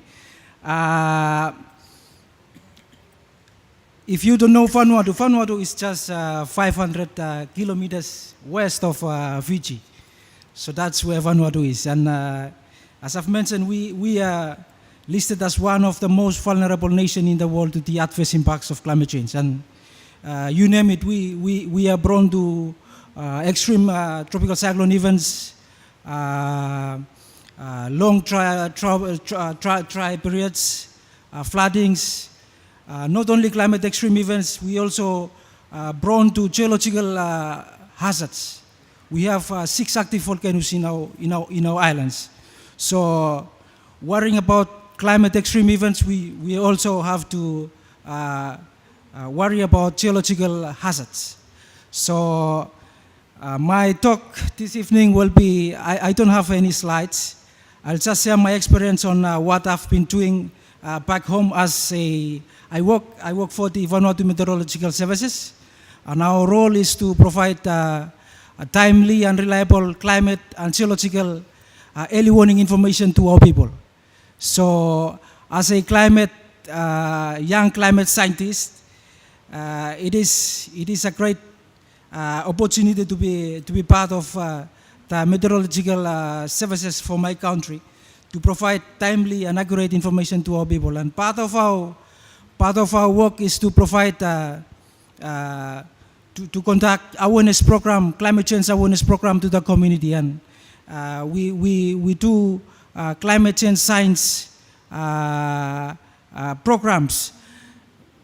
When we talk about climate change, most of the time we tend to focus on adaptation and mitigation measures, how we educate our people to adapt and mitigate. But then we forget to educate our people on the science behind the climate, the changing climate condition. So as part of our work at the Meteorological Service, we provide scientific, we try to tailor scientific information down to our local dialogue so that our local people at the community level understand. So we, as part of this program, we provide special climate science training to some of our focal points at the community level. The chiefs, church leaders, youth representatives. So we educate them. We try to simplify technical and scientific climate aspects down to the level that they can communicate to their people. So that's one of our main program that we are doing at the National Met Service that I am very fortunate to be part of. And we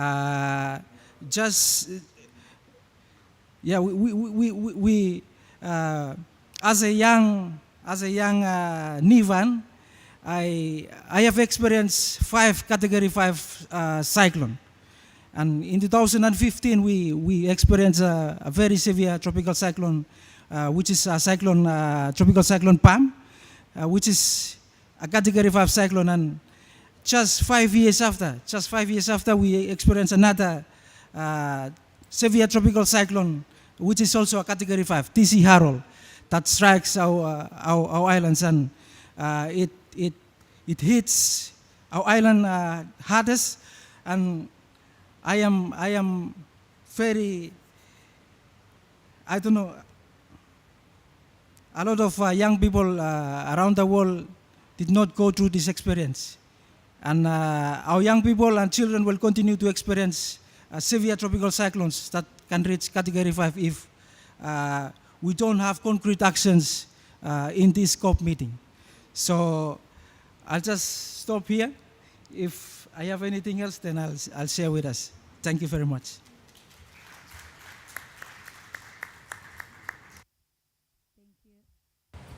Thank you very much, John, for sharing your story from Vanuatu and the importance of storytelling and testimony sharing, I think, from island nations. Really appreciate your work, also as a negotiator here on behalf of all the island nations. And next, I would like to pass the microphone over to Liam Kokua from Aotearoa. And the Cook Islands is where he's also from, so he's going to be representing a few different communities here with us from island nations. He's a trustee from the Blue Cradle Foundation. This is also part of our network with the Sustainable Ocean Alliance. And he's a filmmaker and representative of SOA in their Pacific Hub. So he's got quite an interesting story and also a short film to share with us this evening. So everybody please give Liam a big welcome.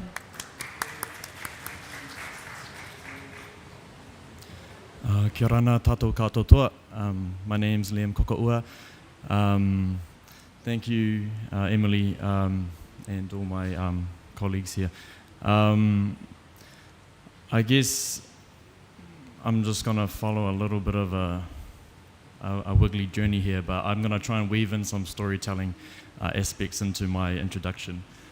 Firstly, yes, I am, I guess, representing Aotearoa because I am a member of Blue Cradle, and we are currently here. I'm here at COP to talk about this issue of deep sea mining, which will show the documentary soon. And I guess thank you also for calling it Aotearoa, because I think naming is quite important. The name Aotearoa is the indigenous name for New Zealand. It means the long white cloud, and the meaning behind it is when the first discoverer of Aotearoa, his name was Kupe, arrived from the Pacific. His wife, who was on board, actually saw a long white cloud which was sitting above the landmass, which often when you're voyaging you see clouds above significant land masses. So she said, oh look, a long white cloud, and that became the name Aotearoa. So that's a connection we had when my ancestors left what we call Hawaii, or the sort of South Pacific area, and came to Aotearoa to settle the islands where I now call home. But as Emily mentioned, my family is from Avaiki Nui, also known as the Cook Islands. And again, with the name Avaiki Nui is not officially recognized, but it's a name that I'm currently involved in trying to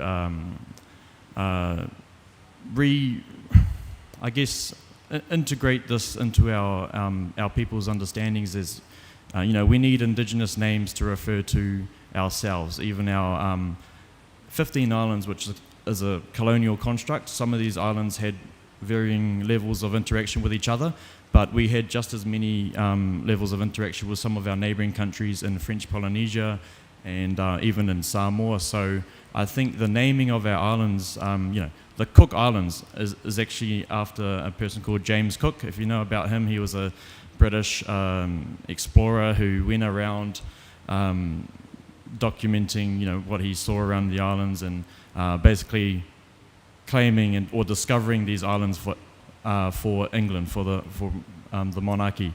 So for us to carry that name Cook Islands today, I feel is very detrimental to our indigenous understanding of what it means to be from a large ocean state, and also from Te Moana Nui o Kiva, the Great Ocean of Blue, which is the Pacific Islands. Again, the Pacific Islands was a name given to us by the Spanish explorers, and it means the calm ocean. And anyone who's from the Pacific, as my friend here was talking about, knows that it can be anything but calm. It also suggests that our people are calm and that we're not ready to stand up for things that matter to us. So I think all these names that I'm talking about now are very important, and it's something that I integrate into my storytelling back in Aotearoa and also in the Cook Islands. So I've been recently submitting educational stories, I guess, around what is actually the historical significance of our names, for example, the Cook Islands, and why should we look at using an indigenous name. And Avaiki Nui for the Cook Islands is a name that I feel reflects us. Avaiki means a physical homeland. It can also mean the spiritual homeland where we go when our people pass away. But Avaiki, or its linguistic cognates, Hawaiki, Savaii, Hawaii, are islands that are actually found all across Polynesia. So when we talk about Avaiki, it's a name that, while the Cook Islands is a modern concept, it's a name that talks about the expansiveness. Nui means expansive, large, vast. So Avaiki Nui to me is a great name for our nation, which is a large ocean state, first and foremost. 240 square kilometers of land, 2 million square kilometers of ocean. So anyway, about that, talking about storytelling is quite new to me. I didn't have I'm not a filmmaker by trade. I was an academic, and I love to research, and I did a master's on traditional resource management practices in Rarotonga, the island where my family are from. But I realized that no one's really going to read my reports about in-depth resource management practices that a lot of people in our islands don't actually practice anymore, because it was recorded 200 years ago. So I've been trying to use storytelling, whether it's writing or whether it's short documentaries. So I've only done 2 short documentaries so far, but to tell stories about how our indigenous knowledge has been lost, but also try and revitalize that amongst our communities in the Vaiki Nui. And one was about the connection, or the loss of connection our people have with our mountains, so more about the land. But this recent one I've done with Blue Cradle, and supported by Sustainable Ocean Alliance, is about the issue of deep sea mining in Te Moana Nui o Kiva, the Pacific. And the thing about deep sea mining is that it's an issue that will be affecting all of us here that inhabit the Pacific. It is also interwoven into the problem of climate change, because the current interest in mining the manganese nodules that sit within the Cook Islands EEZ, and we seem to be sort of fortunate or unfortunate that the majority of these manganese nodules actually, in terms of those that are found within national waters, are actually within the Cook Islands of Waikiki EEZ.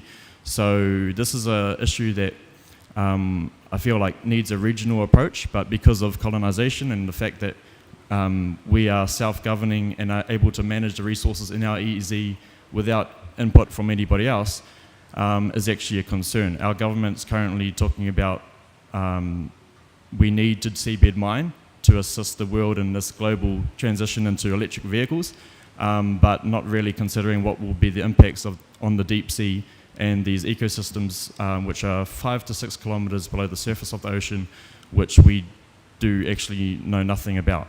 So it's a huge concern, and I think that it's something that we need to be able to unify with our Pacific Oceanian neighbors, and not really allow one government to carry out this work. And unfortunately, colonization has affected my islands quite significantly. So we are predominantly indigenous, but we have been disconnected from our environment. We have some people that fish and plant, but that traditional spirituality where we saw nature as atua, which are basically personified elements, we would call them by pronouns he, she, they.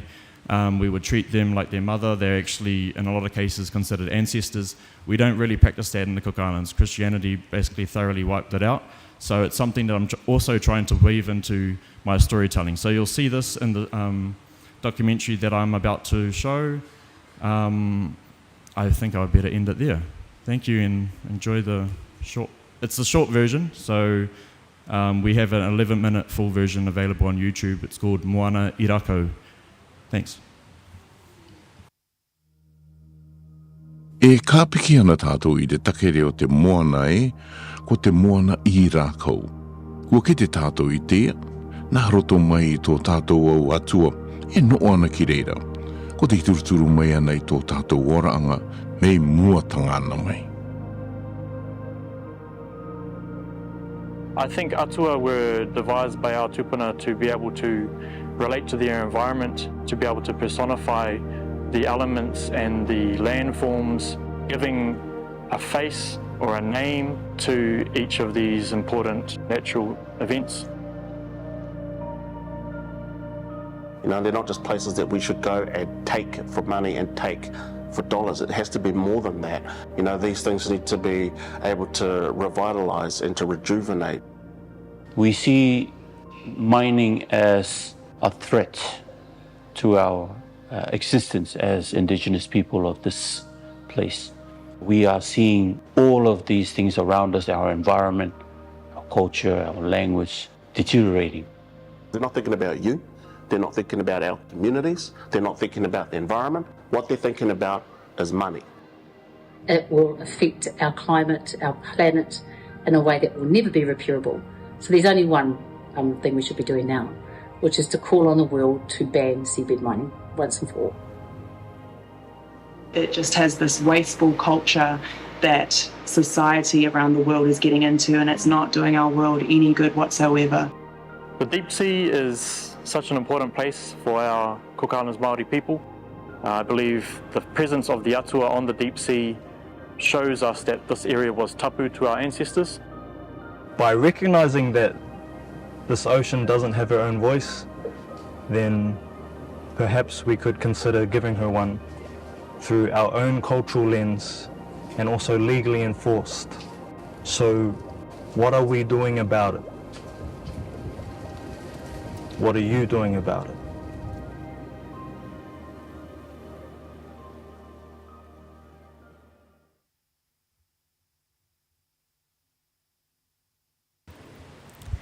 Well, thank you very much, Liam, for that really powerful short film. And it's so true.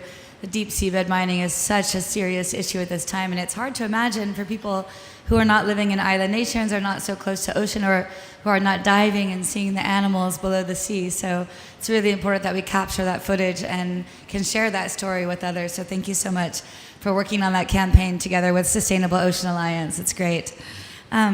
And I just want to mention that because we have youth negotiators here with us today, they also have a lot of work to do at the table this afternoon. So we want to quickly open up for a little bit of Q&A to make sure that we have a chance to have all of you speak with them just before they need to go back to the negotiating table.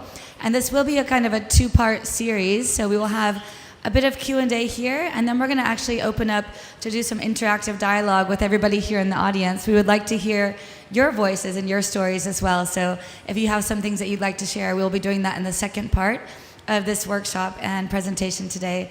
So if you have a question for any of our incredible and inspiring storytellers here on the stage, please raise your hand and we'll bring the mic around to you. I see 2 questions here on the left. Thank you.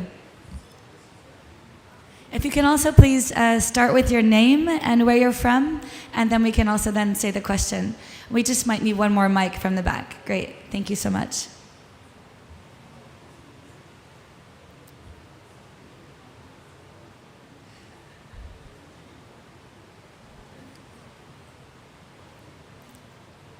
And since we are live streaming today, maybe we can ask our friends to come up to the podium and you can ask the question here from the stage. That's also welcome. Thank you.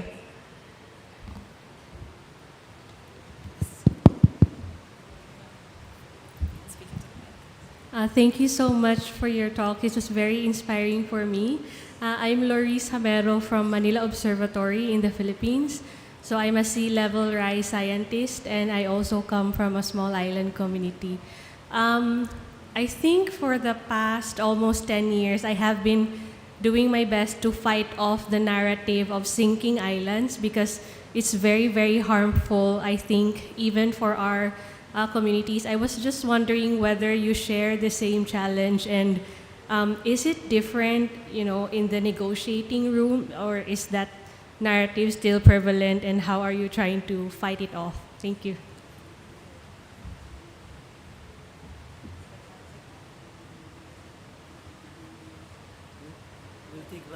We'll take the other questions and then we'll respond one. Okay, great. He'd like to take one more question, and then we'll take the next answers from the stage. I think there was one here on the left. Mm-hmm. Hi, my name is Jordan, and I'm from Key West, Florida. It's a little island, the southernmost part of the United States. And I was just wondering, how do you recommend to get your people in agreement with policymakers if the policymakers are actually the ones who want to expand the protected areas or do more about climate change and stuff? Because where I'm from, it's actually the citizens that are more resilient to the ideas than the policymakers. Great question. Dr. Sivendra, you want to start with that one? Yeah, I'll start with the first one. So I think we share the same sentiments. We don't, like I said, the slogan for Pacific Climate Warriors is "We are not drowning, we are fighting." And sinking is conceptually understood as more differently than drowning. It's got 2 different understandings as well, because drowning in the context of us can be in terms of flood, rising sea levels and so forth, so it's different. We do share that sentiments, but in the negotiation room, I'm afraid to say that this narrative is not shared at all. So we are discussing, say for example, like adaptation goals and indicators and how do you report on them. Loss and damage, we talk about non-economic loss and damage, like why are we fighting for a funding facility? Because we are constantly saying that, by far the vulnerable countries need a larger access to finance because of the non-economic cost of climate-related events or the impacts of climate change. But I have never heard, personally, this is my 5th COP, I've never heard someone say that our small islands are sinking. They don't use that. It also, in my understanding, going to be a little bit academic and nerdy here, but it gives a deficit kind of understanding. So we are always going to our strengths-based approach, right? So we're not victims. We don't play the victim card. We are playing the card that we are survivors, and we are going to constantly build on that. In terms of the second question, in terms of policy spaces, there is two sides of this discussion as well. I think with the Talanoa process or the storytelling that we have been talking about, when it does not translate into policy and things that our leaders want, then we used other forms of advocacy, like soft forms of advocacy through like drafting a submission against the policy or showing up at consultations to try and lobby against things, against the idea or propositions, because there is this intergenerational dialogue that does not take place between policymakers and the communities. So to bridge that gap, we show up in spaces or we do written submissions. That's in the case of us. And maybe different for other countries. Great, thank you. Anybody else want to comment on those questions? Okay. All right, thank you. Do we have any more questions from the audience? I also realize we're so close to the end of this session today, so we might have to take some of our storytelling to the outside space afterwards. We can make some group circles there and share a little bit more to continue this conversation. I'd like to take maybe one more question from the audience, if anybody would like to raise their hand and ask any questions to the panel. I know we have some great storytellers in the audience. Daniel Cervenka, who is also a filmmaker and storyteller. There's a microphone there for you. Thank you. Hi, everybody. Thank you so much, and thanks for sharing those stories and those experiences. I wanted to get your perspectives on whether you, as in some occasions or instances of filmmakers as well, do you see filmmaking as an opportunity or a good tool to creating bridges between policymakers and public, as that's a practice that I've been trying to kind of use through the work that we do, because in a lot of situations you don't get that opportunity for direct dialogue, but as a mediator, as an artist, as a creative, as a storyteller, you can create that space and actually at least put those perspectives side by side. So I just wanted to hear from yourselves if you also see it as a potential tool to do that, to create that space for dialogue. Thank you.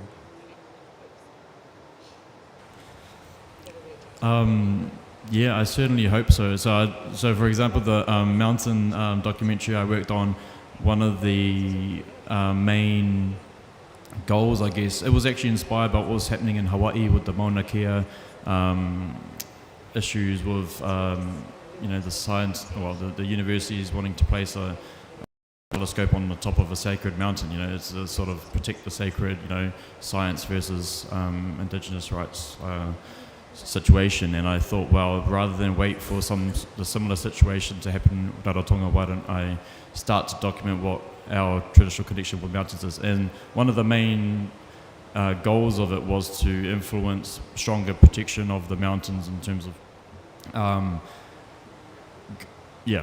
how people should be acting when they go up there, interweaving those traditional elements, but actually saying, to tourists, like this is what the Cook Islands government would like, or this is what, Ministry of Culture endorses this, like let's, just create some generic like mountain guidelines, and let's actually create the policy and around our land laws to say, look, like we are not going to allow urban sprawl above 100 meters or something like that. So I'm still hoping it's not online yet. I'm going to take it back for a launch in Rarotonga, but I'll take it also to our ministry and say, look, can we get behind this and say, let's like get some actual protection for mountain ecosystems so that we don't end up clearing it, or we never have a Mauna Kea situation. And also with this, I mean, it's a very difficult situation with the seabed mining because, my Prime Minister's been walking around making comments saying that, this is what we need to do to get to 1.5. But the thing is, we're trying to solve a problem caused by exploitation with another, by creating another exploitation problem. So it's gonna, we're trying to solve the impacts from the first exploitation problem, or what's going to be the next one when it's something that's much more hard to understand in deep sea ecosystems, and it could have huge cascading effects. And so that's hard. I hope that, generally by swaying and by educating more of our populace, our grassroots communities, that we can sort of have a trickle up effect, and eventually, when our government is, feeling very isolated from their community, then they will realize that this is not something that we should be pursuing. So, I hope that it can achieve those goals through storytelling. Thanks. Yeah, and maybe just to add, like Liam and Daniel, I think that the storytelling through filmmaking is such a powerful tool because it's grounded on realities. And of course, these are the realities that are missed. And the problem, however, for the Global South is the reach of this content. So you can make amazing television productions and short skits, short movies, but it doesn't reach like platforms where it should reach. And so for us in the Pacific, right now there is, where the movies are made, people live in the rural areas, they are not able to access them. We're talking about our own country context, right? So the alternative is to do storybooks for children and teachers, to use this storybook into the schooling system. So as an educator advocacy tool, it's amazing, and it also helps people that are not experiencing climate change to ground themselves with the realities that they are. So my call to both you, Liam and Daniel, is to not ever stop doing this, because this really means a lot for us. And it's one way of getting the frontline truths out there, of very vulnerable communities, of very sensitive topics that are less discussed in open spaces.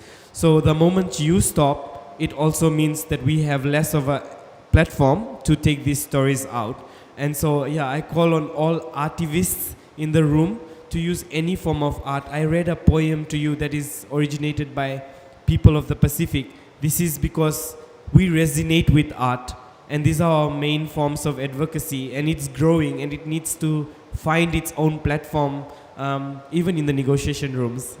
Thank you. Thank you so much, everyone. Well, that's the closing here of our session this afternoon. We want to give one more big round of applause for all of our storytellers on stage. Thank you very much. And we have some homework for all of you who are here in the audience, too.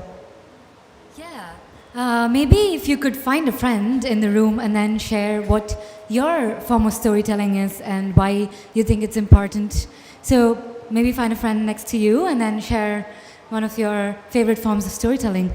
And thank you so much for all the panelists here and the audience to have this amazing interactive conversation.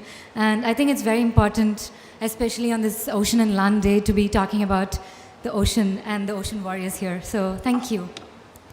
And thank you very much to the Capacity Building Hub for hosting us this afternoon. Thank you very much for all the coordination. Thank you, everyone. Have a good afternoon.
sabe qual que é a ordem?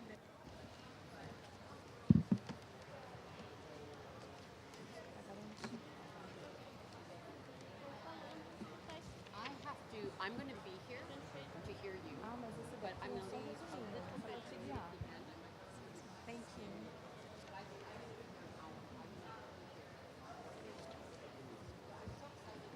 Esse daqui eles vão ter, né? Então você pode ficar à vontade para poder ir falando sobre os temas, né?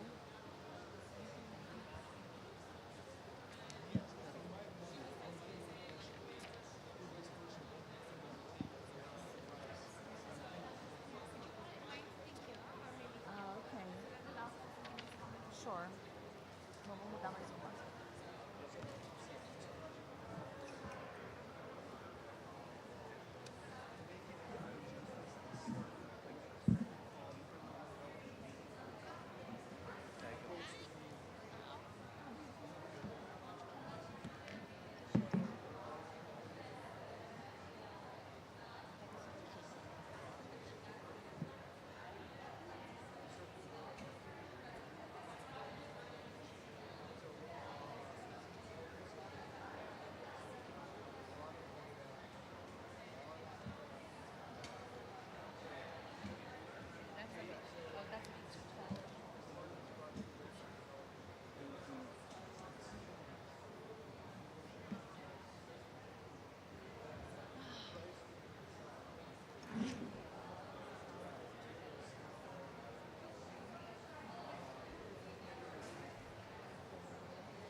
Hello.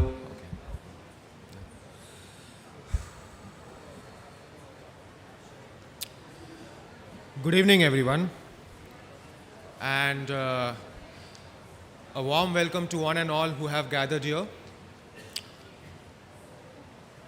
I must say it was a very great segue from a previous session to current session, because today we are gathered here on the 4th Capacity Building Hub event on the occasion of Oceans and Land Day with the topic of Delocalizing Climate Science Policy.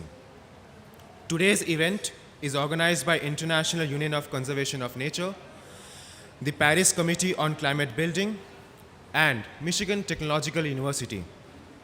The moderators of today's event are Catherine. Hello, my name is Catherine Huerta Sanchez. I'm a first-year master's student at Michigan Technical University studying environmental and energy policy. Followed by Zach. Hello, my name is Zachary Huff-Solomon. I'm a master's student of environmental and energy policy at Michigan Tech as well. And myself, Aritra Chakrabarti, a PhD student in the Environment Energy Policy program, and all three of us represent the Michigan Tech University here.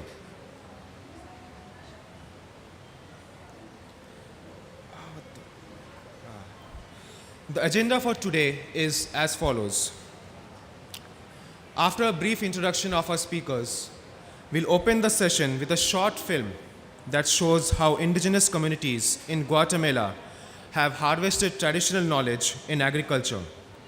The main session will witness our speakers narrate their experiences across diverse geographies that covers themes such as energy transition, use of past infrastructures for future renewable energy sources, afforestation programs by women in the Democratic Republic of Congo, so on and so forth. After each session, we'll have space for 1 to 2 questions, followed by which we'll open the floor to an engagement session with the audience. During this engagement session, we'll expect the audience to interact and contribute to the session today by sharing their own narratives that contributes to delocalizing climate policy. But before we go any further, I'd request Catherine to introduce our esteemed panel. Thank you, Aritra. Our panelists include Nima Namadamu, Juliana Gereksu, accompanied by her translator, Dr. Grace Souza, Dr. Sanjay Vashist, and Dr. Roman Sidorsov. I will now request that each panelist share a brief description of what they plan to share today, starting with Dr. Roman Sidorsov. Thank you very much for the introductions, and thank you very much for including me on this fantastic panel. I will speak very briefly about a technological solution that is aimed at curbing climate change. It's a pumped underground storage hydro, and what local and indigenous knowledge, the role that the local and indigenous knowledge played in our research, and the importance of that knowledge for the development of that technology. Thank you, Dr. Sodorstov. I now request that Juliana Gereksu. Boa tarde a todas, todos. Eu sou a Juliana Querechu, sou coordenadora Tanondé da Comissão Guarani-Urupá. Estou aqui hoje para trazer um pouquinho do conhecimento tradicional que o meu povo ancestralmente carrega, de qual forma que a gente pode estar, né, todos juntos para a preservação da nossa natureza, do meio ambiente que ali vive. Good afternoon, everybody.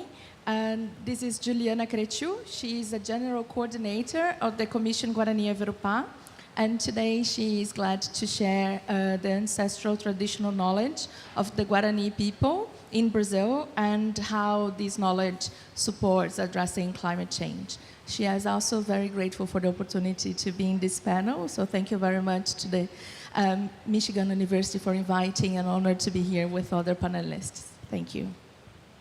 Thank you. Now, Nima? Thank you so much. My name is Inema Namatamo. I'm from DRC, Congo. I live and I grown up in Itombwe Forest. This is where we are going to talk about Itombwe Forest and also wisdom and the knowledge about indigenous people and community, local community with women. That is where we are going to talk about how everyone must stop to climbing the Itombwe Forest. We are here to do our job. We are here to fight for to see the community, local community with indigenous women or indigenous men or around the village. What we are going to do is how to talk about the knowledge, how to keep community and humanity together. Thank you so much. And we are going to have my talk. We can pass it through a video first. Thank you. Our fourth speaker, Sanjay, is not here yet, but we thank all the three of us who are here with us today.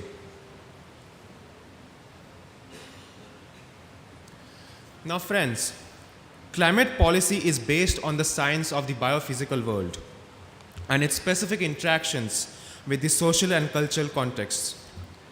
Now, in physical science, a localized atom is an electron that is associated with a specific atom, whereas a delocalized atom is one that is not associated with any single atom or any covalent bond. In the same context, we define delocalized climate policy as a policy that is not localized and not attached to one global narrative. Rather, it is geography specific and is reliant on local knowledge. The theme of Ocean and Lands Day is centered on conservation, restoration, and management of the world's ecosystem. Through our event, we aim to address this disconnect between the climate science and policy making. In order to do so, our event proposes the solution of using local knowledge to inform climate science that is suited to specific geographical contexts. The objective of our event is thus to show such narratives that have provided adaptation and mitigation solutions based on the climate, culture, tradition, and livelihood of such communities. We'll begin with a short film about local biodiversity-based climate solutions from Guatemala, produced by the Forest Peoples Program Organization. This film forms a part of the series of multimedia content that examines the critical contributions of indigenous people and local communities to protect and sustainably use world's biodiversity and complements a research output termed as Local Biodiversity Outlook.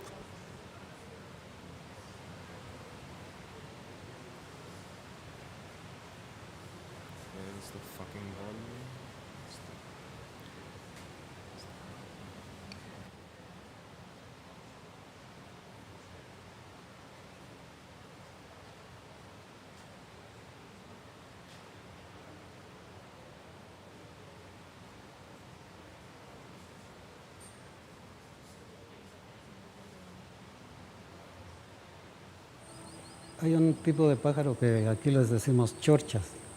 Hace un nido largo en forma de red.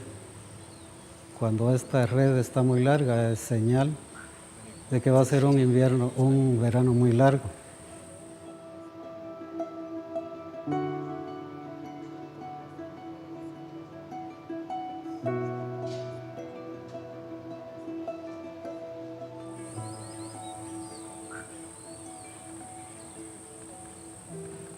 Cuando las raíces de las milpas se ven afuera, nos están indicando de que va a haber mucho aire.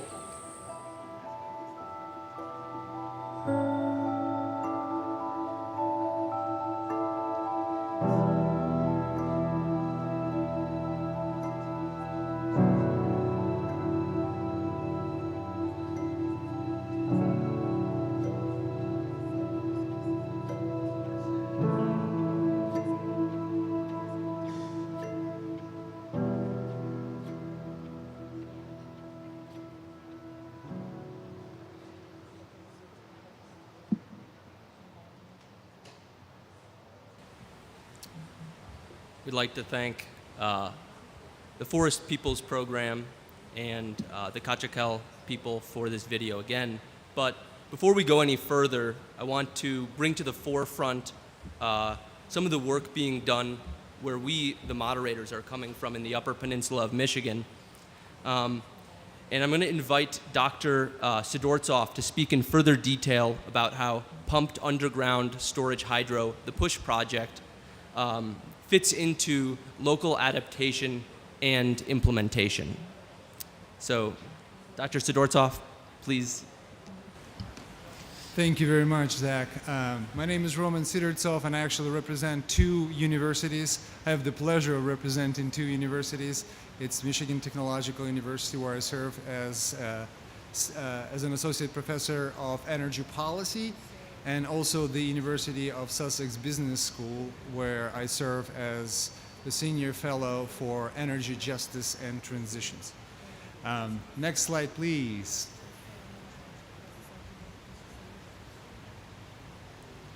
Thank you, Aritra.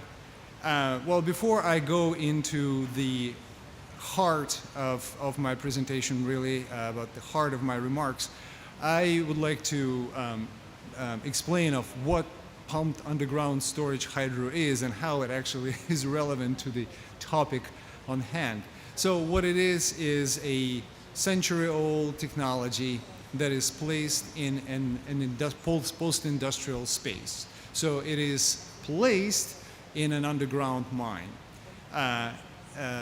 Conventional pumped hydro storage provides about 90% of all electricity storage in the world.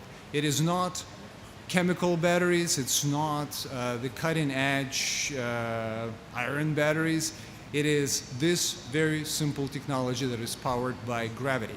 So, and our research concerned with the fact that the world is running out of sites, greenfield sites, pristine sites, sites that are used for other things like traditional activities, and placing it in the places where that have already been developed. Next slide, please. So why is it significant? Why our study was significant? We were able to determine that not only this technological solution is cost effective, not only this technological solution really does not have any red flags in terms of the engineering, there are also a lot of sites that can be used for this technology. As our partner Mine Storage, a company from Sweden, likes to say, the world is like Swiss cheese. It's full of underground mines, and then a lot of them can be repurposed for this particular technology. In front of you is a map that overlays the US wind resources with available sites, with available load centers, cities that need electricity. This technological solution works really well with renewable energy development, whether it is wind, whether it's solar. It stores electricity by virtue of gravity. When you have excessive energy on the grid, you pump it at the higher ground. When you need the electricity, you run it through, and voila, you have your electricity. So next slide, please. In our US-based research, we determined that there's enough capacity, according to the most conservative estimates in the United States, to convert the United States grid to 80% renewable, and we have twice as much capacity, twice as many sites that are needed to do so. So now I would like to highlight another project. It's the project that I co-run with another coordinator from Uppsala University, which is called Just North, and it's funded by the European Commission, where we did a sister study. So, and our studies had some technological component in it, but what we really looked into was the local knowledge and the opportunities for the communities in which the sites are located for the development of this kind of sites. In front of you are pictures of these two different sites. One is Negaunee, Michigan. It's in the Upper Peninsula. You see the map. It's the part of Michigan that is normally omitted from people's perception of what Michigan or Michigan is. And another one is Kiruna Mine, the largest iron ore mine in Europe, provides over 90% of iron ore in Michigan, in Europe. So we did this sister studies, and in Michigan, what we were able to learn from the community, first of all, that we should not be even going to the mine where we were supposed to go. Why? Because it was a massive mining accident, and it was actually a mass grave site that the where ancestors of the community are still honored. So we switched to the mine. Then we learned a lot about the configuration of the mine, about what was left in the mine when the mine was abandoned, what kind of equipment, the sources of potential environmental contamination. We learned about the structural integrity of the mine. We learned where to go and get maps so we could construct a 3D model of that mine, so we could actually come up with accurate estimates. So the findings in the Swedish case study, which is located in the Swedish Arctic, they mirrored the kind of knowledge that we received.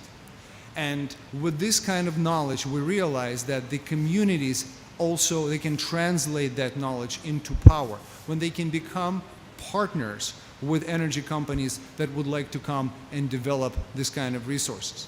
So, and one important part of the Swedish case study was the fact that we saw very, very vividly that a mine site is not where a facility would begin and end.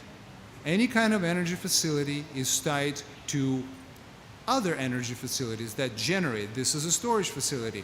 It is tied to a generation facility. And there is a wave in Northern Europe, in the European Arctic, of renewable energy generation. Unfortunately, these are the kind of projects that are not cited always with local and indigenous knowledge in mind. They are cited at the lands that are currently used for reindeer herding, which is a traditional activity that has been around for millennia in this area. And renewable energy actually can come into conflict with this kind of traditional activities. So learning about where these activities take place, learning about the behavior of reindeer, learning about what the communities need and want can actually facilitate just an equitable renewable energy development that is tied to post-industrial communities. We are really talking about system approach, and the system approach does need both local and indigenous knowledge. So on that, I would like to thank you for your attention. I think that my time is up, so thank you for your attention. Thank you, Roman. I really appreciate that. We have time for one quick question. If anyone would like to come to the mic and give a brief remark or question. We will have another section of the presentation where there will be questions. So if anyone has an immediate question, they can take the mic. If not, we will move to our second speaker.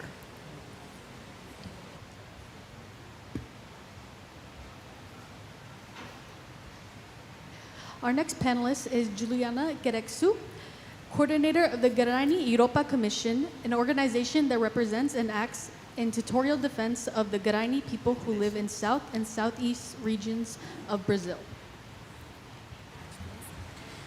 As pegadas dos meus ancestrais me conduziram até aqui. Sou filha e sou semente da Mata Atlântica, que forma o Urupá, nossa terra sagrada. Eu vou trazer pouquinho aqui para vocês. Oh, I'm sorry. I just stopped Kerechu so I can translate. So she said that the footsteps of her family and her ancestors brought who she is to this place. And she is a seed of the Kerechu, and she will explain a little bit more how to be a seed and how it works from the Guarani perspective. Trazer pouquinho aqui para vocês, né, dessa visão mais ampla que a gente tem, né, trazer a minha mãe aí na foto, bem feliz, plantando a mandioca no meio dos pés, já verdinhos do milho, Ravatieté, o milho verdadeiro, que tem um significado muito importante, muito sagrado para nosso povo. Kerechu will start by bringing her family to this presentation, and the woman that you see on the photo is her mother. Her mother, she has her foot very close to the grass, where you see the small green spots, and she is planting the Aveti-Eté, which is the Guarani corn, which is the sacred Guarani corn.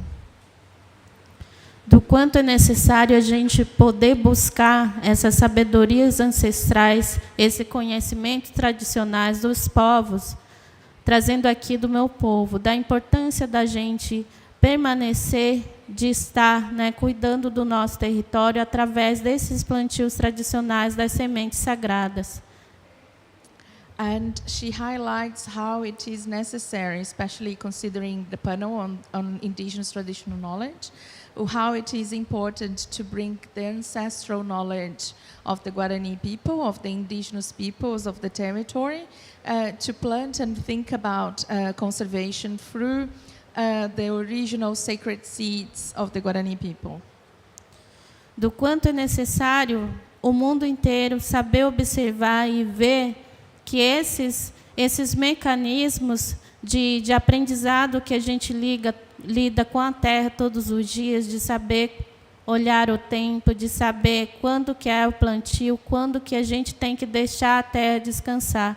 Então, tudo isso gira ao redor dessa sabedoria espiritual vindo diretamente ligado do plantio com a casa de reza, que é lá que a gente faz os Nhemongaraí, que é uma cerimônia sagrada. And she highlights that it's important that we open our eyes to the cosmology way of engaging with nature, and how important it is to learn to look forward, and to look to time and over time as well, to the ancestral period, because it is through these ancestral connections that you know when it is time to plant, when it is time to wait for the land to recover, and when it is time to collect. And also the engagement, the cosmological engagement of taking those seeds to the prayer house, and how the connection between cosmovision and spirituality works in the process of looking after Mother Earth. A casa de reza para a gente é o lugar da nossa raiz, da onde a gente traz, né, a gente busca essa sabedoria que é repassado há milênios aos nossos Tiramõe e Tidari, que são os mais velhos, as avós e avós. Do quanto é necessário a gente saber cuidar da terra onde a gente pisa, da terra que nos acolhe, da terra que nos dá de comer. Essas sementes sagradas são vindos desse conhecimento. The prayer house is where our roots are. it's where we learn and drink and eat from the knowledge of our elders.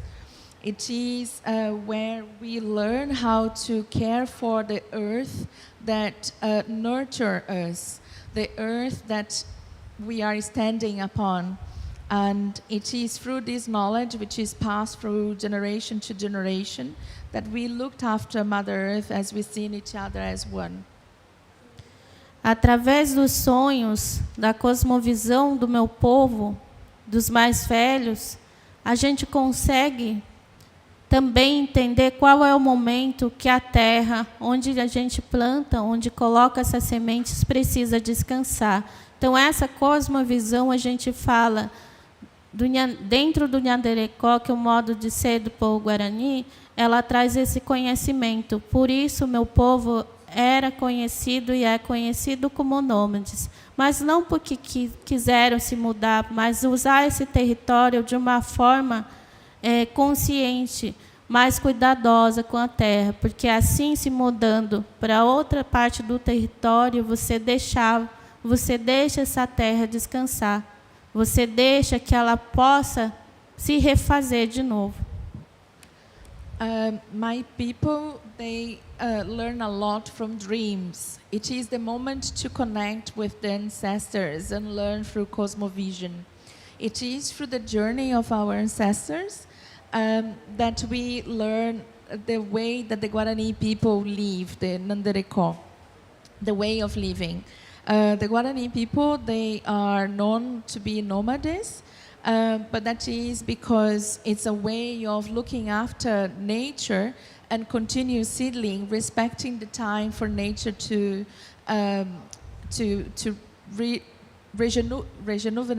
rejuvenate.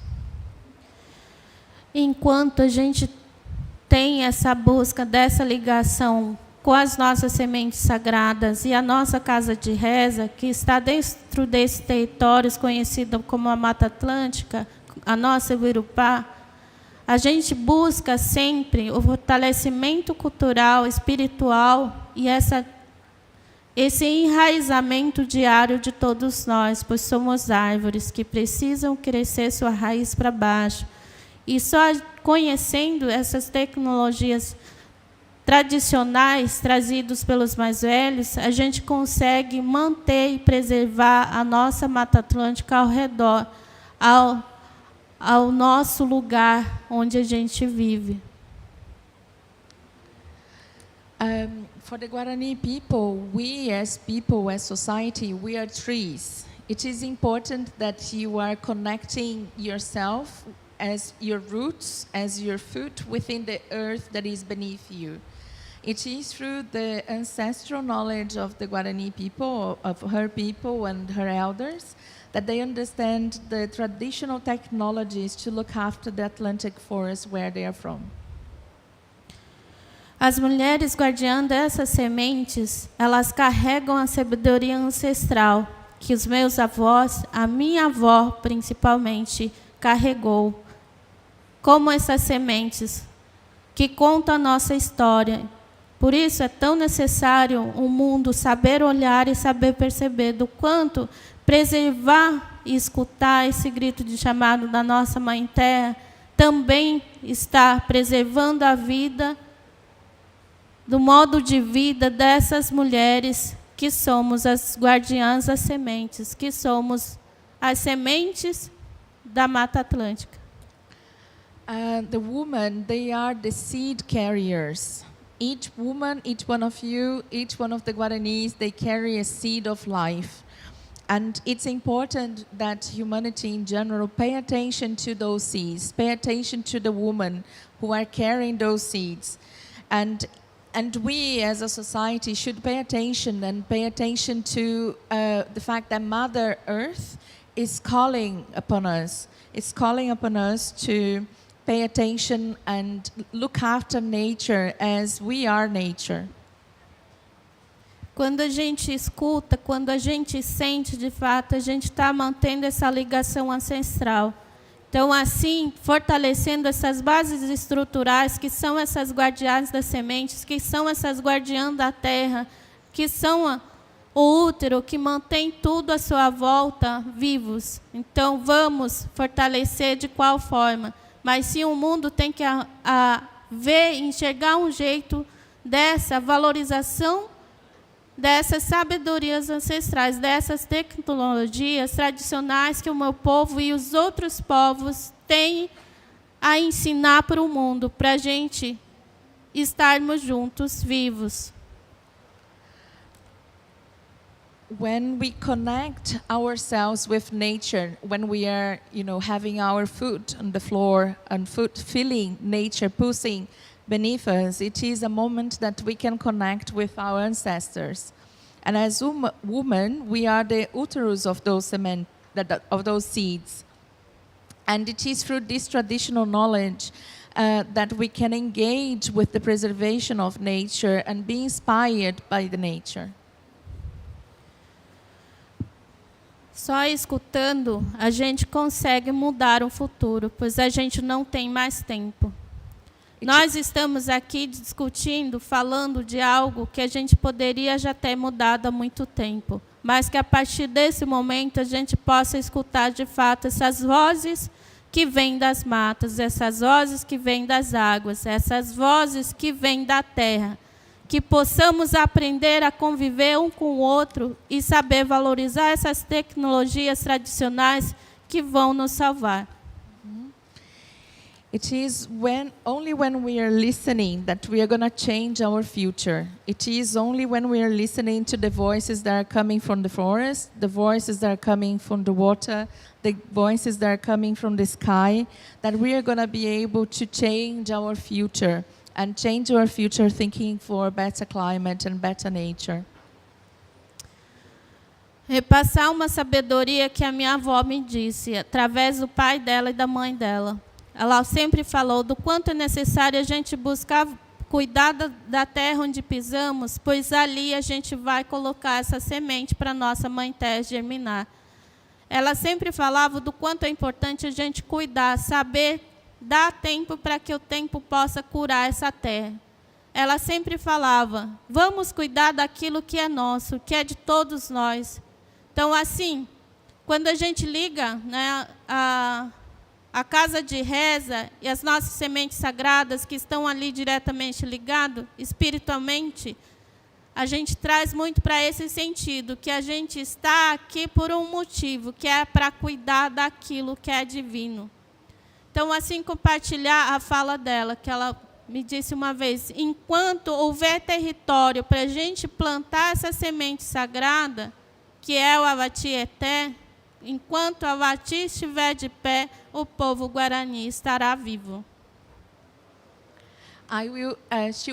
She shared with you something that she learned from her father, who learned from his mother, which is about how to look after the seeds. We need to give time, so time can look after the earth. And it is earth as in our home, our Mother Earth. And it is only if we look after what is divine, what is sacred, that we are going to be able to look after ourselves. And it is through the prayer house that the Guarani people have a connection with this cosmology. And they say that while there is land and there is territory, and if there is territory demarcated for the indigenous peoples to continue their culture, they will be able to plant the Vetiete, the sacred seed of corn. And while there is a sacred seed of corn somewhere, there will be a Guarani people looking after Mother Earth. Thank you. Agudjevete, which means thank you in Guarani. Thank you for that presentation, Juliana, and for that wonderful translation, Dr. Souza. We will now open the floor for any questions from the audience. Would you like to come up to the mic, sir?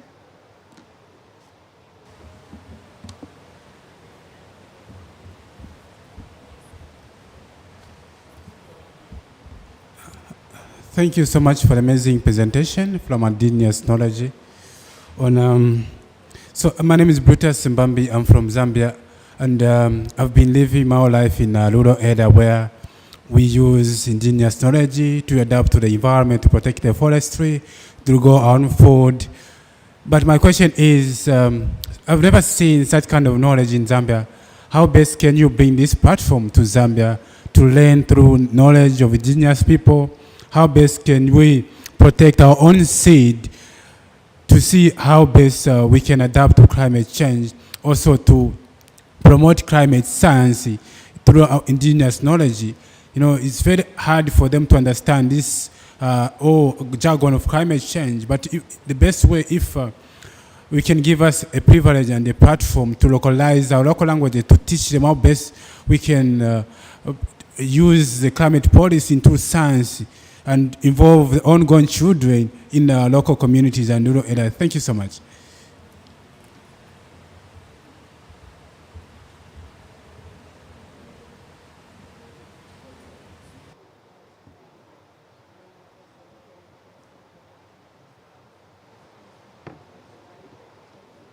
Thank you for that. For the sake of time, we're going to move on to Nima Namadua, and then we'll return to the question towards the end. Thank you so much for giving me this time. My name is Nema Namadamu. I'm a founder of Hero Women Rising, mean Mama Shuja in the DRC, and also a coordinator of Weekend International. Let's have a video, and we are talking to change after video. Thank you.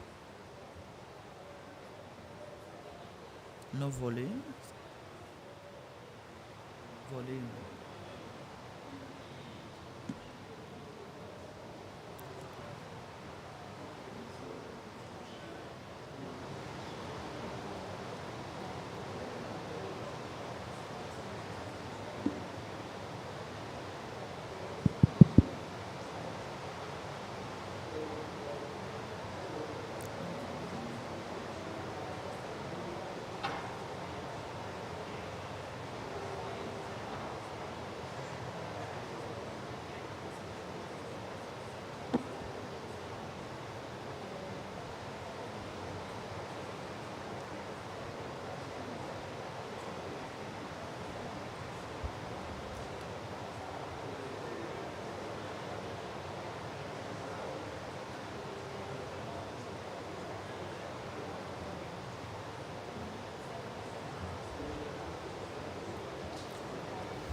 kandi nije uzubibagarira iri ni ishyamba ryanje 75% of the trees are going to rewilding the forest. Some of them now are 20 feet tall, and we're quickly seeing the forest.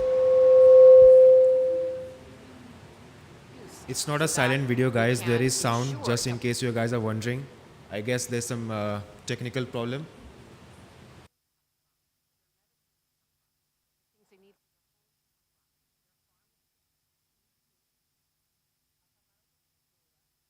icyo bimarira ni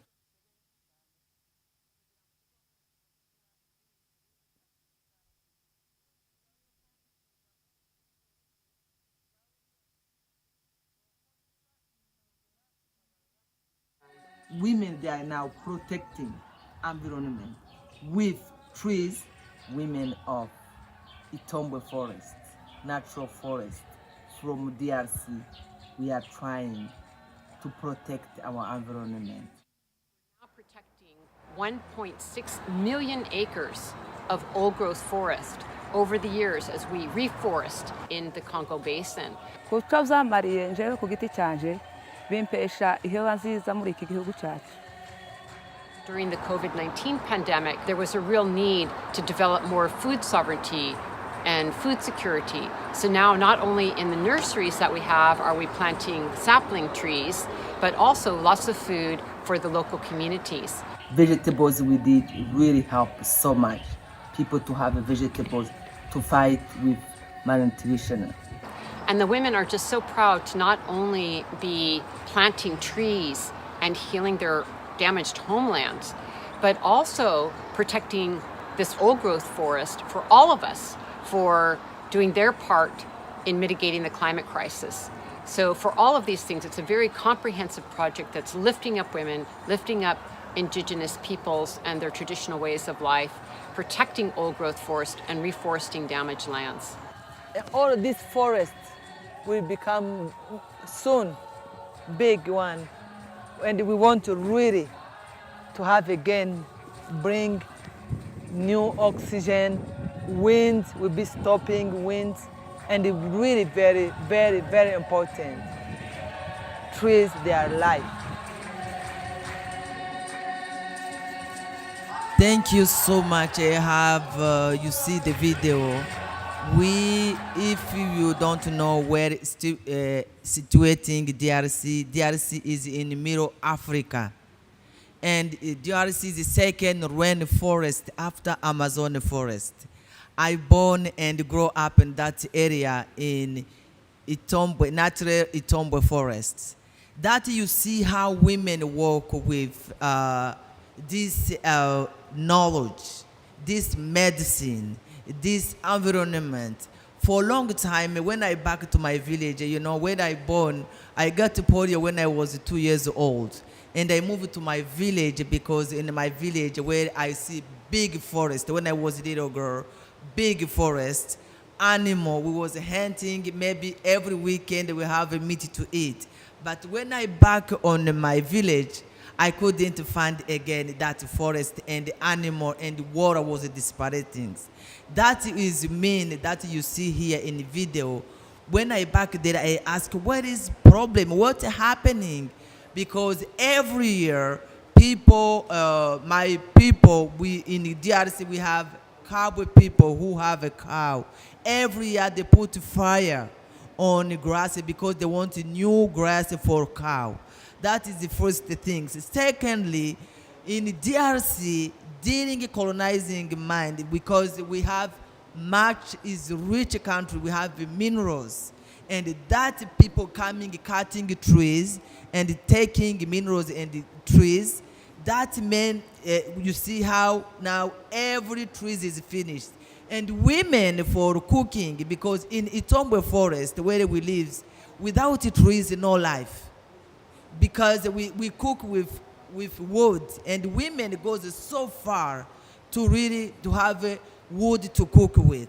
And now I'm so happy I'm having here doctor, professor who are in solar, because we can work together how we not more. Now women are planting trees because we want to protect the growth forest, and also to have trees, we have trees for cooking, for light night, but we want to really how in DRC we have the solution about these big issues about climate change, because we have a way we can planting again trees, and these women, they are in the community planting trees. Is not for only for ourselves, it's for whole world. Is why I invite you guys to be with us to planting again, be with these women who are on the front line planting, because it's hard to present everything. We're already planting 200,000 trees with our own hands, with organic. We get with weekend our sponsoring. We have a seed. We do everything organically, and that is where we want to protect forest. What is meaning, and also to give back. For example, water, because is origin, we can't have greening water, and you see in this timing, because climate change, many diseases in villages. Because in the whole plateau, in Itombwe forest, long time ago we didn't have many diseases like diarrhea, cholera, but right now we have those diseases. It's why I want to share with you this really beautiful methodology how to again giving a solution for our global issues about climate change, to planting again trees. I invite you to all, if you have some question, I think we have a little time, we can exchange with you guys. Thank you so much for giving me this time, and really I'm so happy to be here with you.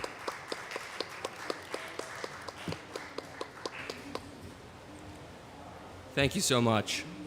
I want to thank all the panelists for presenting and the audience for being here as well.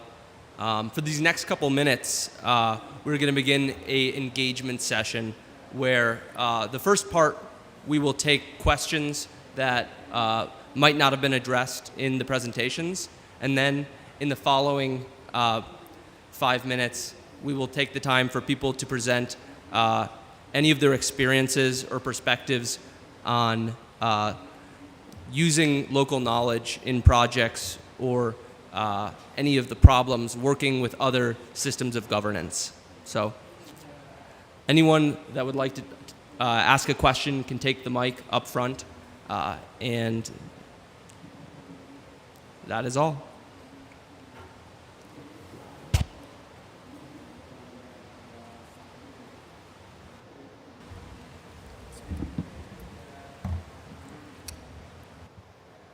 Hello. Thank you very much. I'm Mr. Josué Aruna from DRC. I'm very happy to assist my sister Nema here. I'm the president of Environmental Civil Society in Congo. As Nema told you about the challenge facing Itombe Nature Reserve now, is that one is the most of one is the mining. And with mining company, we did a big advocacy with them. Last 2 years ago, we met a Canadian company, Bandro, who would like to do industrial mining inside protected area. And this is the time that we are dealing advocacy with the Congo government and the private sector coming all over the world to do miner in our country. We told to them that you can do miner outside protected area, but not inside protected area. The question is that we would like to know how could you engage more with civil society action to save the Congo Basin forest. People are dealing with that kind of advocacy in front of people who have miner, who have power of man, but civil society do not get money. Money is coming still somewhere without going on the ground directly to civil society. Is that question we need, because we are here is African COP. We don't need to talk after COP. We need to act now. How do you think to engage directly with civil society actors in our country? Thank you very much. Thank you very much for your compelling remarks. We had an earlier question directed to Juliana. I'm not sure if they have anything they'd like to share about that, or we can move forward.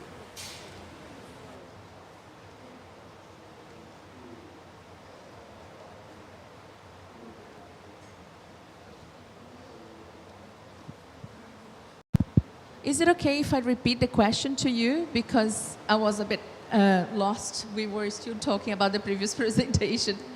Was the question related to... Yes, is it okay if I repeat the question to you and you confirm if it is okay? Yeah, if you wish. Thank you.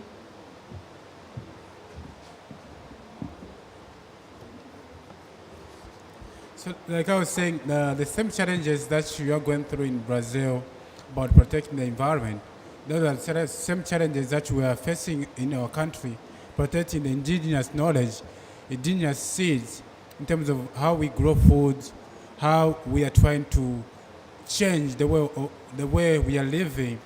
So my question was, how do we bring the same platform to Zambia to protect the indigenous knowledge, the traditional leaders, to feel part of the climate movement, to feel part of protecting the environment? Because there are so many trees that have been cut, and Zambia is one of the countries that has been launched to be the second largest in deforestation in the world. So how do we use indigenous knowledge to protect our environment? Also working with traditional leaders, women and youth across the country.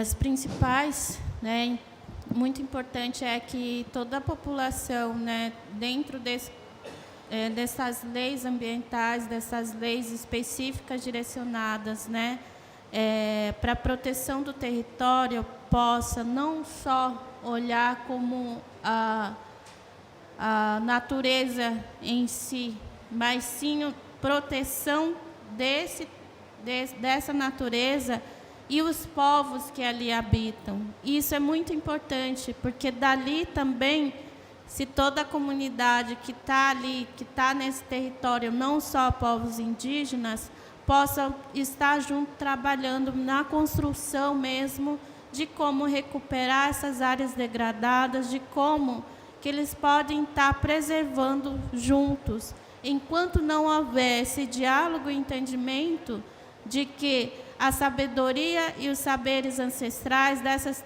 tecnologias tradicionais são a saída para a crise que vivemos hoje. É muito importante que sejam feitas essas políticas de preservação do meio ambiente, dos territórios, né, incluindo esses povos tradicionais que ali vivem. Assim, ter esse diálogo de troca, de fortalecimento também desses povos, desses conhecimentos. Thank you so much for your question. Juliana is saying that there are two ways. One of them is that very often when we hear about environmental conservation, the creation of conservation and creation of protected areas and territories, it is very few times that local people's knowledge is being considered. In a Brazilian case, and we know in other colleagues here as well, local knowledge is completely ignored, but the existence of traditional people, indigenous peoples in the territories are also ignored. And when we are talking about different types of energy and renewable energy, we have to take into consideration the ancestral knowledge of the people who inhabited that region. And she's saying that without taking the local people into consideration, whatever activity is being done, it has been a little bit of a waste of time, because we are seeing a diminishing of forests in the planet, exactly because it's trying to redo what the indigenous peoples already know how it should be done. And it is important to work together with the forest peoples and the indigenous peoples for the health of Mother Earth, for the health of the planet. And it's important as well from places like COP that we go home with effective policies that are not in the political sphere, but they are implemented on the ground. And those policies are taking into consideration the people and the knowledge that they have, the ancestral knowledge, rather than either top-down environmental conservation or top-down electricity production or top-down carbon credit projects without taking into consideration the people who live there. She has something else to add, sorry. Usando exemplos que hoje já funcionam, como os trabalhos, né, que traz essa força da preservação e do mantimento, que é reflorestando, buscando essas sementes que hoje ali nessa mata, nesse lugar que foi destruído, não existe mais. Então, assim, fortalecendo e ajudando, né, esse movimento das mulheres que são as sementes, das mulheres que são as guardiãs. E também engajar o engajamento que os jovens trazem hoje dessa visão mais ampla que hoje, né, eles têm dessa importância de troca de sabedorias, né? E isso é muito importante para que todos os povos possam se fortalecer, porque com os povos originários, com os povos tradicionais, que estão à cura dessa terra, que estão o conhecimento de fato para salvar o nosso mundo. And then she brought examples of how this should be happening. She's saying that indigenous peoples, as colleagues showed here, have the capacity to reforestate and to replant and revigorate the territory.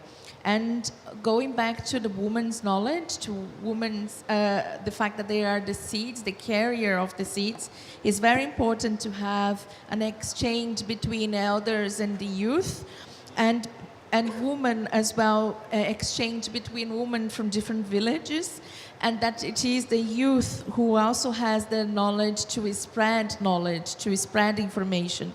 And the engagement, the intergenerational engagement between elders and the youth is a very good way forward. And it is only respecting the knowledge of our ancestors that we can cure Mother Earth. Thank you.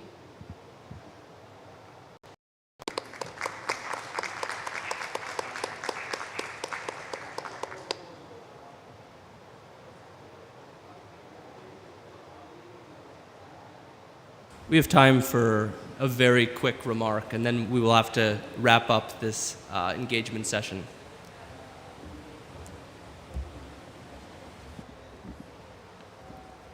Hello, I'm Ruth Spencer from Antigua.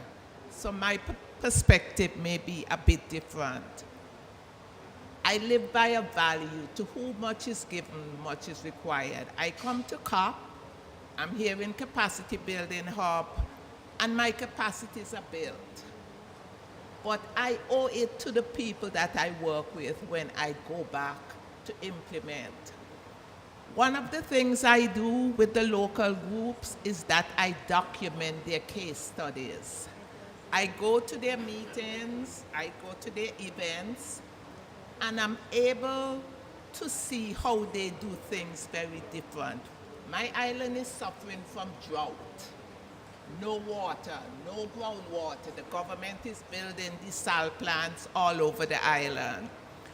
But in a particular community, the elders remembered many years ago, maybe in the 1890s, the British built 5 reservoirs on the island. And it seemed nobody remembered about them. But the drought was so bad that the nurse kept saying, she's just seen too much health and sanitation issues at the clinic. And one night we met under a light, and the group said, we got to restore that reservoir. And without funds, people came together, began to clear, because it was covered over by a lot of trees. But we got that restored. The private sector in the area, when they passed and saw the change that was taking place, they contributed materials, to rebuild the stuff, because all the roofs were, rotten, the galvanized were rotten, and we got that going. Then they began to do stone wells. The British were very smart. They built it in an area which was like a water management area, so lots of water used to pass through that area. And what I'm saying, we have to be there to support the people. So I come to the conventions, I know global targets, I know what they're doing at the local level, so I am able to translate these local targets to meet the global agendas. And I do this with the groups across many areas: waste, chemicals. What I do that makes it very strong, I get these groups accredited. Thank you very much. Unfortunately, we need to wrap up this event, but I appreciate your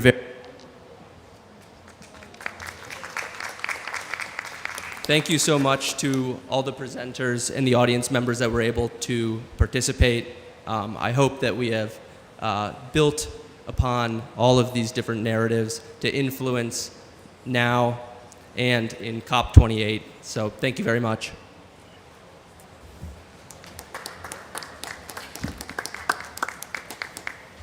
Thank you so much. Those of you that are still here, we are about to perform a play in this space from South Africa. It's a play called Lalela, uLwandle, Listen to the Sea. We've been touring for the last 4 years. listening to communities' concerns and questions around climate change and the ocean. And the play was used as evidence in court cases against Shell and other big business who's trying to mine the seabeds in South Africa. And we won 3 times. It was the first time that a theatre piece was used as evidence in a court case. So we're just taking 10 minutes to quickly set up. I'm going to play a video on here so you can watch what Empatheater is about and what we've been doing while we just set up the space. And so you can just kind of move to the side if that's okay. And please stay on to watch the play, to end your day with some theatre. Thanks so much.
When you see us from the shore, we become a blue blanket bending towards the horizon.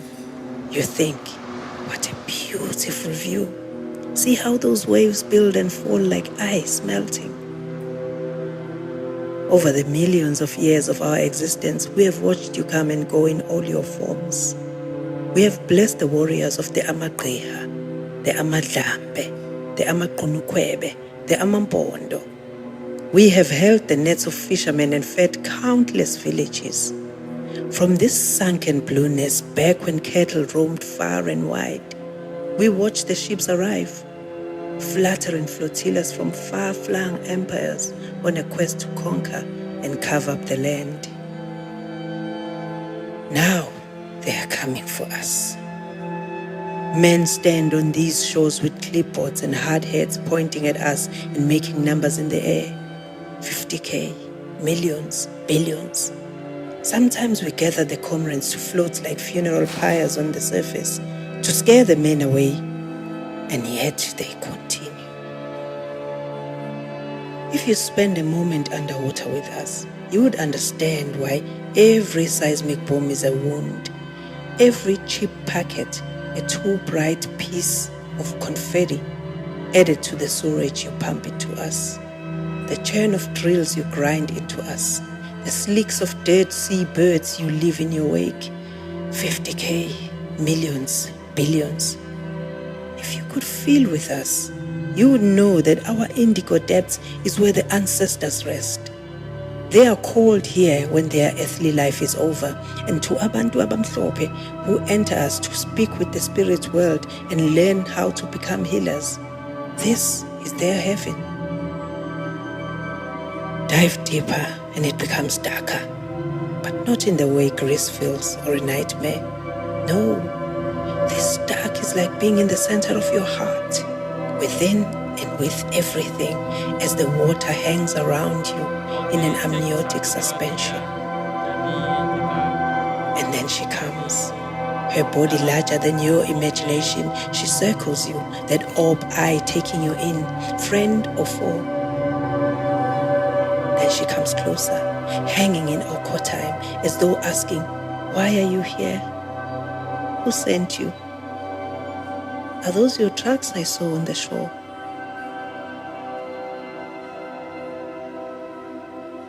We have thrown blue over her during every birth.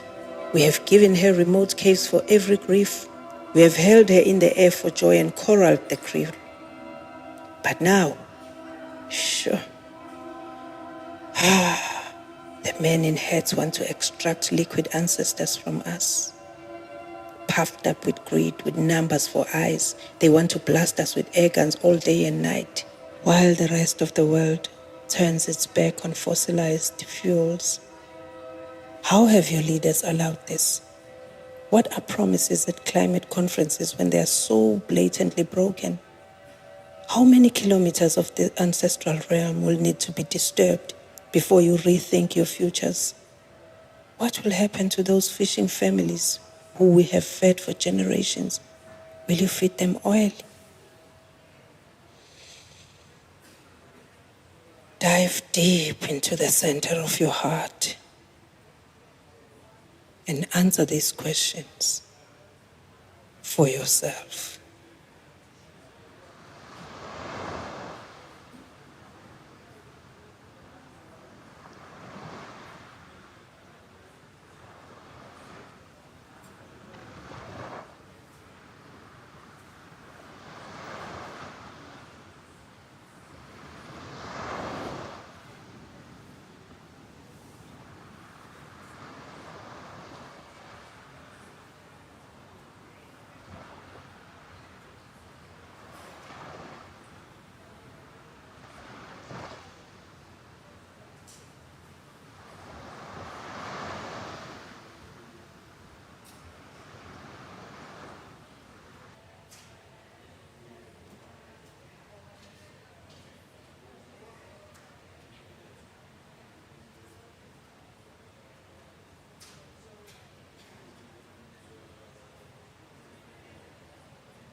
Hi.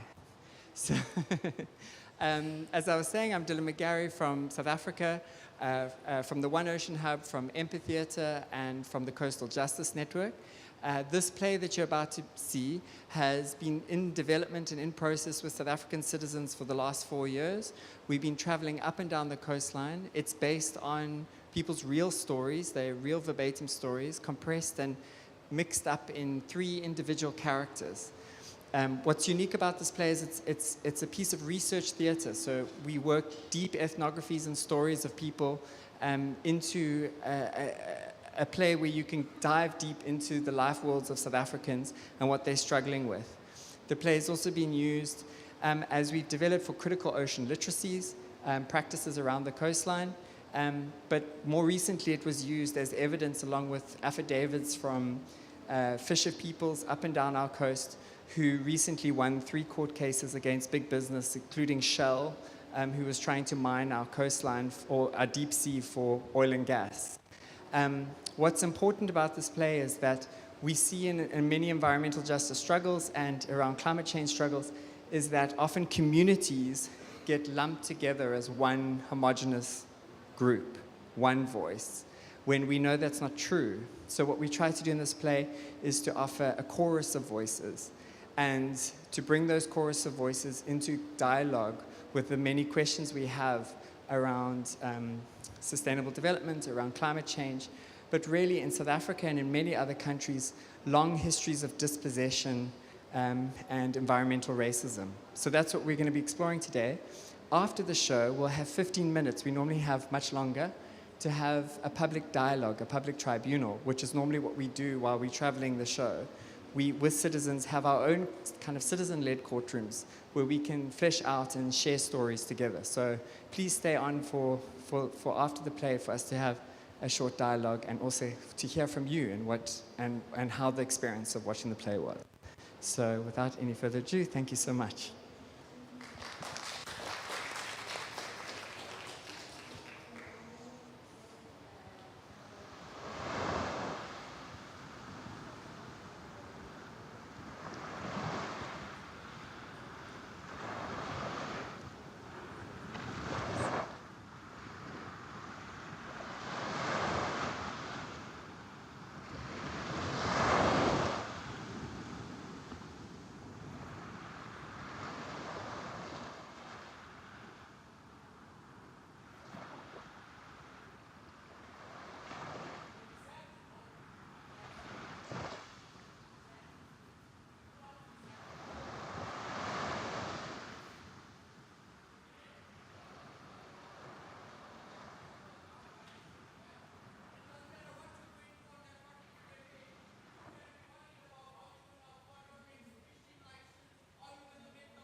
okay to give them mics to use? They can't really perform. We needed lapel mics, but they couldn't give us.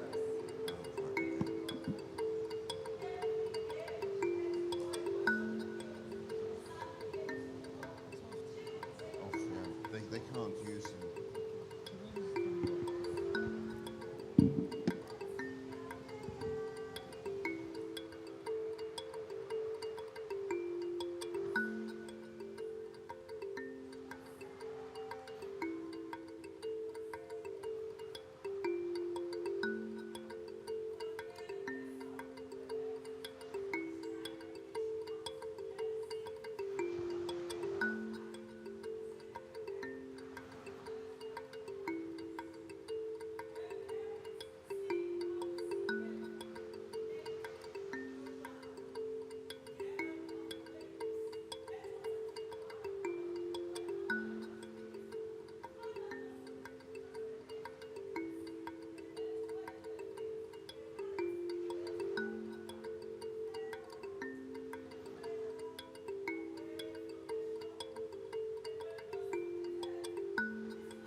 Anamkumi Ntombeni.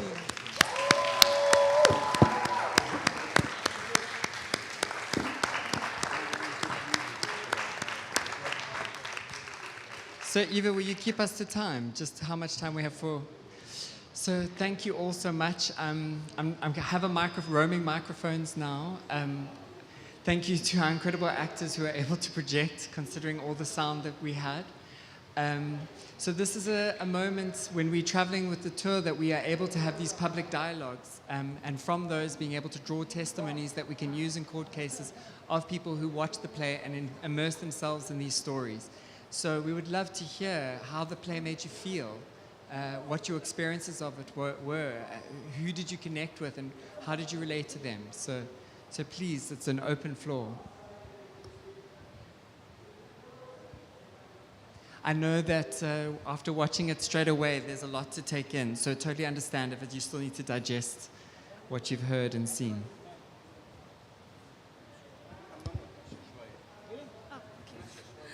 Hello everyone, my name is Lisa Kanya. I'm an artist as well. I love the story so much, and watching the story actually made me think of what my grandmother, who is a traditional healer, told me. So my grandmother is married to my grandfather, right? And then she told me that one day she dreamt of a mermaid. And then the mermaid called her towards the beach. And then the mermaid was saying, "Look at what they've done to us. Look at the sea." And the sea was greasy, and then there was too much oil. And then my grandmother asked the mermaid, "What happened?" And then the mermaid told my grandmother about the people throwing stuff in the beaches and leaving it for them to clean up, but they can't do it themselves. They need people to do it with them. And then my grandmother, later that day, my grandmother received an angel, and then the angel helped my grandmother clean up the sea.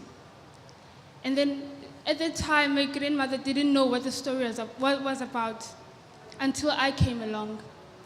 And then I introduced the topic of climate change and the climate crisis. And then she saw where this all was talking about. And then she was really grateful that I came into her life. And, and she's more than willing to help fight this crisis. Thank you so much.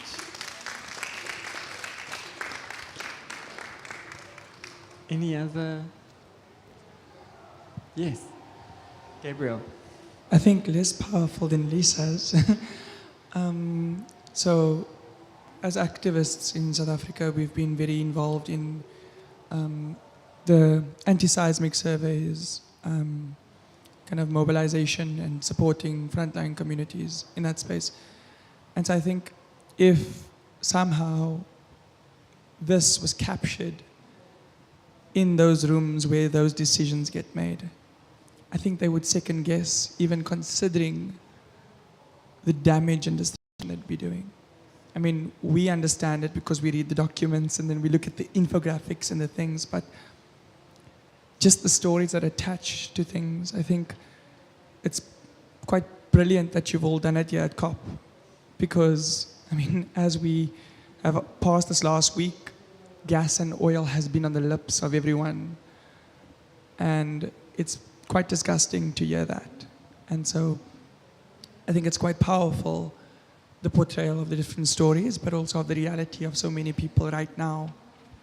And so just a big thank you for inviting us into this space where we were able to get a glimpse of what is and what was. Thank you. Thank you so much. Just to add that just last month, we ended a tour in Cape Town where we managed to get some high-level decision makers from South African government into where we were actually in a theatre where we could have conversations with them. We actually had a closed session with some critical people who were currently fighting against each other. We got them all into a room, and we saw the power of theatre where people could engage with the research, engage with the ocean defenders' stories, and then rather than pointing at each other, could kind of point to the actors and point to the stories. And it opened up a whole different generative conversation between decision makers that we hadn't seen before in this topic. And that the fact also that we can get this knowledge through theatre into court cases and into us all winning those cases against Shell and Searcher and all the big oil companies is just a sign of what's possible and the power of storytelling. Oh, hi everybody. Yeah, I'm still processing and trying to find correct words to describe what I've just seen because it's just so incredible. Yeah, it's just like shows the power of activism because I think it's something that's not really given a lot of power or intention, especially in the space of activism. And I'm just thinking, you know, of the kids in the townships in Africa who are currently experiencing some of these ills. Also like the elders, the grandmothers, the parents who don't have words, you know, to describe what they're currently experiencing. And I'm just thinking like if this could also be translated into indigenous languages for access. I'm just thinking, you know, of the kids in Kailicha watching this in Xhosa so that they could really get to understand what's happening in our seashores. Because, I mean, Kailicha is one of the townships in Cape Town where it's literally next to the ocean. And just the power of this that could bring into that township in terms of them owning, you know, those oceans and being the guardians, you know, and not just like being passive and seeing them as just a place of swimming and having fun, but really like being the custodians and guarding and taking care of what's theirs. And so I'm hoping that one day it's going to be translated and taken across Africa as an educational experience that would leave them change. Yeah, so thank you. Just to quickly add that we have a sister play to this called Mkosi Wanala, which is entirely in isiZulu. And we do code switching. So obviously here we did it in English, but we do code switching between languages. And as amphitheater, we often work almost entirely in vernacular or mixed languages. This play was really developed for kind of policy process, but we totally with you. We have a short animation which we're debuting here as well, and which can be translated in many languages. And I think that's critical because what you're saying is, what we've learned is that a lot of knowledge sits in idiom and in metaphor and in symbolism, and that often doesn't translate. Even the SDGs speak about time in a way that isn't experienced by most South Africans. We have 3 versions of now, just now, now, and now. And so these kinds of delicate aspects of our worldviews and our lives in South Africa often don't translate into these policies. And so idiom and storytelling and trying to find, often when we offer the vernacular word, it opens up a whole new area of thinking. So yeah, we totally agree with you on that. There's one here. Yeah. And then here. Okay. Amazing display, and it's just an amazing also the power of media and theater. And one of the things that are profound that you guys have managed to communicate, 3 things for me stand out. That one, Earth is a major stakeholder, the biggest and the only stakeholder that is important. Whether it is your coastal areas, whether it's your landscapes, your coral reefs, name it. Whether it's the oceans and the seas, Earth becomes the major stakeholder. And looking at theater and what you've expressed is that human beings have been parasites, and in our parasitical element, we have not reverenced the earth and recognized that it enables us. It enables us sitting here. It enables us wearing what we're wearing and looking the way we're looking. It enables civilizations. It enables business. It enables everything else that we could imagine is possible.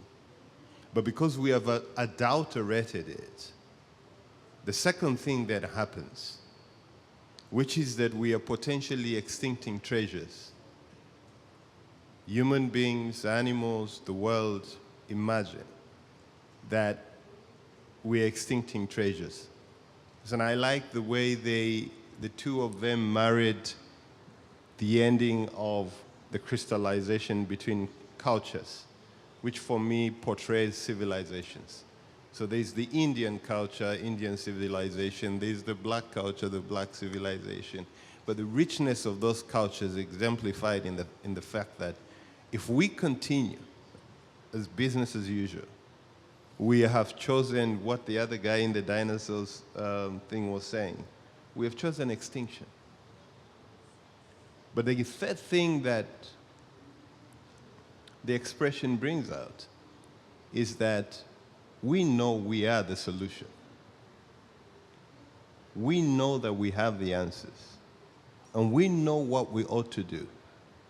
Whether it's 20 years of grappling with ideas and attending so many COPs, we know, big business knows what to do. Individuals know what to do. Policymakers know what to do. But that we are not taking responsibility, but we are pointing fingers and not realizing that we are the reason we are here. And we are the reason we are at COP27.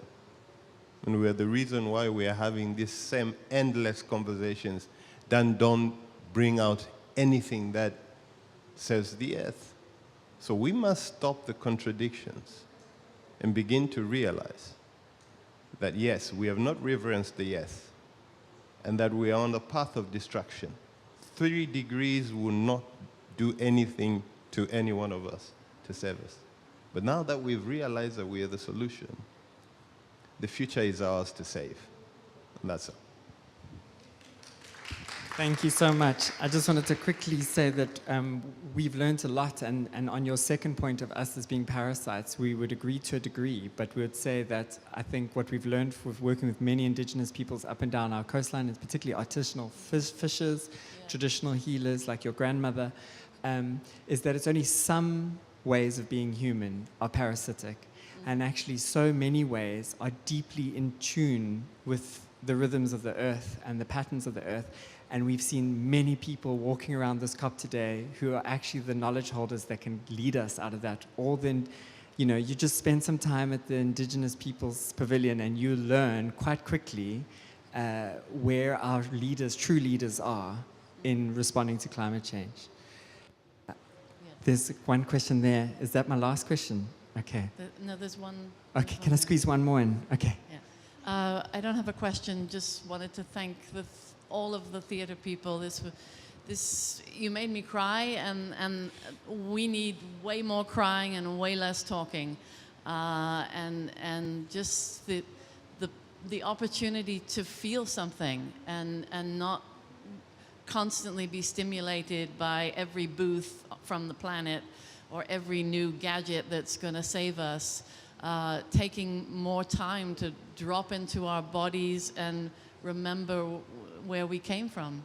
We came from the ocean, we came from the planet, and I got that from some indigenous people, and I'm glad you said, you know, saying all humans is not helpful. We need to acknowledge cultural differences. We need to acknowledge that there are answers already here that are living and surviving and being killed violently by our particular culture. So, you know, even just looking at that coral reef, I went snorkeling yesterday. I mean, that makes me so happy to see that we can bring the reef to life in theater and take people on an incredible journey for an hour that made traveling across the world worthwhile. Thank you. So keep doing it, and I think we should all just give up and do theater. Thank you. Yeah, for me, like, I got very emotional as watching the play, and like, I come from Ireland, which is like a large ocean state, and we used to have very vibrant fishing communities, and we had a very deep connection in our traditional culture with the ocean. And now it's all heavily industrialized, and we have none of that connection. And for me, I think that like this is the answer. Art is kind of what awakens those like that like sense of like stewardship, I guess, again, that like relationship with the ocean that we need, you know. If we're we have this kind of culture nowadays where we're completely isolated and completely removed from the natural world. And I think what we need to realize is that, especially in countries like Ireland, but like everywhere, like what gave us life is the ocean, what gave us life is nature, and like we need to pay that back, you know, otherwise it will destroy us. Thank you so much, and such a powerful final words for us, for this group. Just to say, if we can just bring that slide back up, tech team. I just also wanted to thank Neil Coppin at the back there with the hat on. He's our director and lead script writer. And there's many people who made this possible. And we're very grateful to the One Ocean Hub and us as Empatheater. If you scan that code, it'll take you to an online form. We would love to hear more feedback. We have to end this session now. We'll stay behind if you want to chat more after the final panel session, wrap up for the evening. But please, if you feel comfortable to just share some of your thoughts, you can also do it anonymously on that form. There's also actual flyers flying around if you want to do analog and write it on some paper. It is an ongoing research process where we're learning and hearing from every kinds of communities, especially after watching the play, and adapting as we go along. Also on that link, you can get to empatheater.com, and there you'll find, if you want to go deeper into the story, the radio play version of it. So you can just listen to it like as a podcast. It's a beautiful, immersive experience that I really suggest you listen with headphones on your flight back and kind of go back through the stories. And share it with anyone you want to know that you've heard of. And then you can learn much more at oneoceanhub.org about our work around human rights and biodiversity, and the work we're doing with the oceans in South Africa and globally in 5 other countries. So yeah, please, and you can make contact with us on either of those groups. Thank you so much we say we give our attention, and you really have gifted your attention under loud, crazy, air-conditioned conditions, and we're so utterly grateful for this opportunity. And thank you to Eva and everyone in the team at the Capacity Hub who made this happen. We're so grateful. Thank you.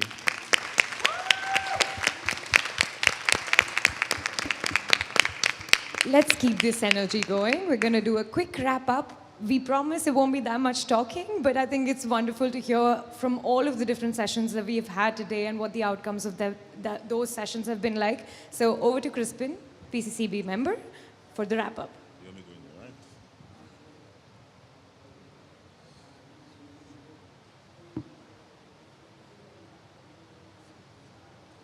Good evening, everyone. I hope everybody had a fruitful and successful day here at the Capacity Building Hub. Yeah? Good? Yeah? I know it's late, but you know, my name is Crispin, and I am a member of the Paris Committee on Capacity Building, PCCB. The focus of today's events has been capacity building efforts through nature-based solutions for effective stewardship of oceans and land. Today, organizations like Conservation International explored indigenous experiences to show the need and value in building capacities through mainstreaming indigenous people's knowledge and local community knowledge in climate action. FAO also presented tools such as the X-Act tool, which assists monitoring and mainstreaming in developing AFOLO measures in NDCs, while also acknowledging the need to bridge science, policy, and implementation. The UNFCCC Farmers Constituency presented a global farmers market which allowed farmers from around the world to share their experiences with building capacities and adapting to climate change.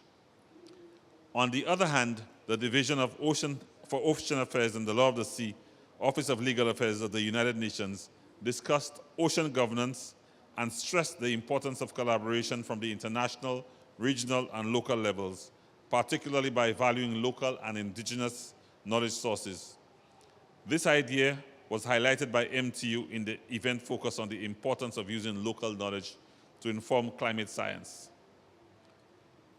IUCN brought together a range of organizations to present success stories in nature-based solutions, such as the innovative greenery infrastructure approach, highlighting the need for a standardized approach to these solutions for effective adaptation and capacity building efforts.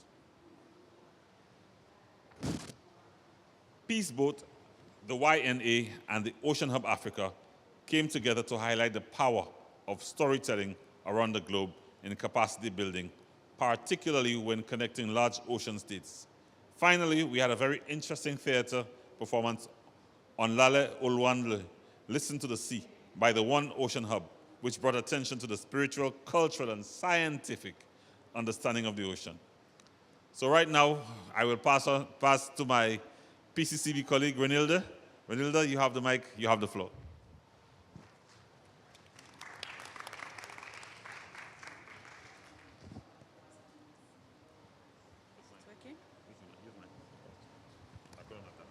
Good evening, everyone. Good evening. Yeah. After this smart sketch, it is very interesting this evening. I hope everyone has had a fruitful and successful day here at Capacity Building Hub. My name is Renilde Ndayishimiye, and I am a member of the Paris Committee on Capacity Building. Before I hand it over to IUCN for a more detailed overview, I want to quickly recall what the Paris Committee on Capacity Building is and does. Established at COP21 in 2015, the PCCB seeks to address current and emerging gaps and need in implementing and further enhancing capacity building in developing countries. You can understand, for example, NDC implementation and so on, carbon market, everything. To support the PCCB mission and mandate, the committee launched the PCCB network in 2020 as a voluntary association of interested stakeholders and engaged in climate-related capacity building. It is also our occasion to call upon all institutions, NGOs, all academia sector who have best practice in capacity building on climate change to join PCCB network. The PCCB regularly mobilizes the expertise of its network members at the regional level through PCCB side events at the UNFCCC Regional Climate Weeks, which is very interesting, through regular webinars and events through the year, but also at the international level through the capacity building hub at the COP like this. The capacity building hub is a mandated event of PCCB and takes place each year at COP, with this year as the fourth hub to take place. Its objective ultimately is to showcase the variety of capacity building efforts which have taken place over the year by sharing information, experiences, and technical capacities to further climate action on a larger scale. To learn more about the PCCB and its network, make sure to check out the two banners with QR code that will direct you to a web page which will give you more information. But for now, I would like to hand over to IUCN representative to give us an overview of all that we had today. I think you have been seen is too much. Thank you.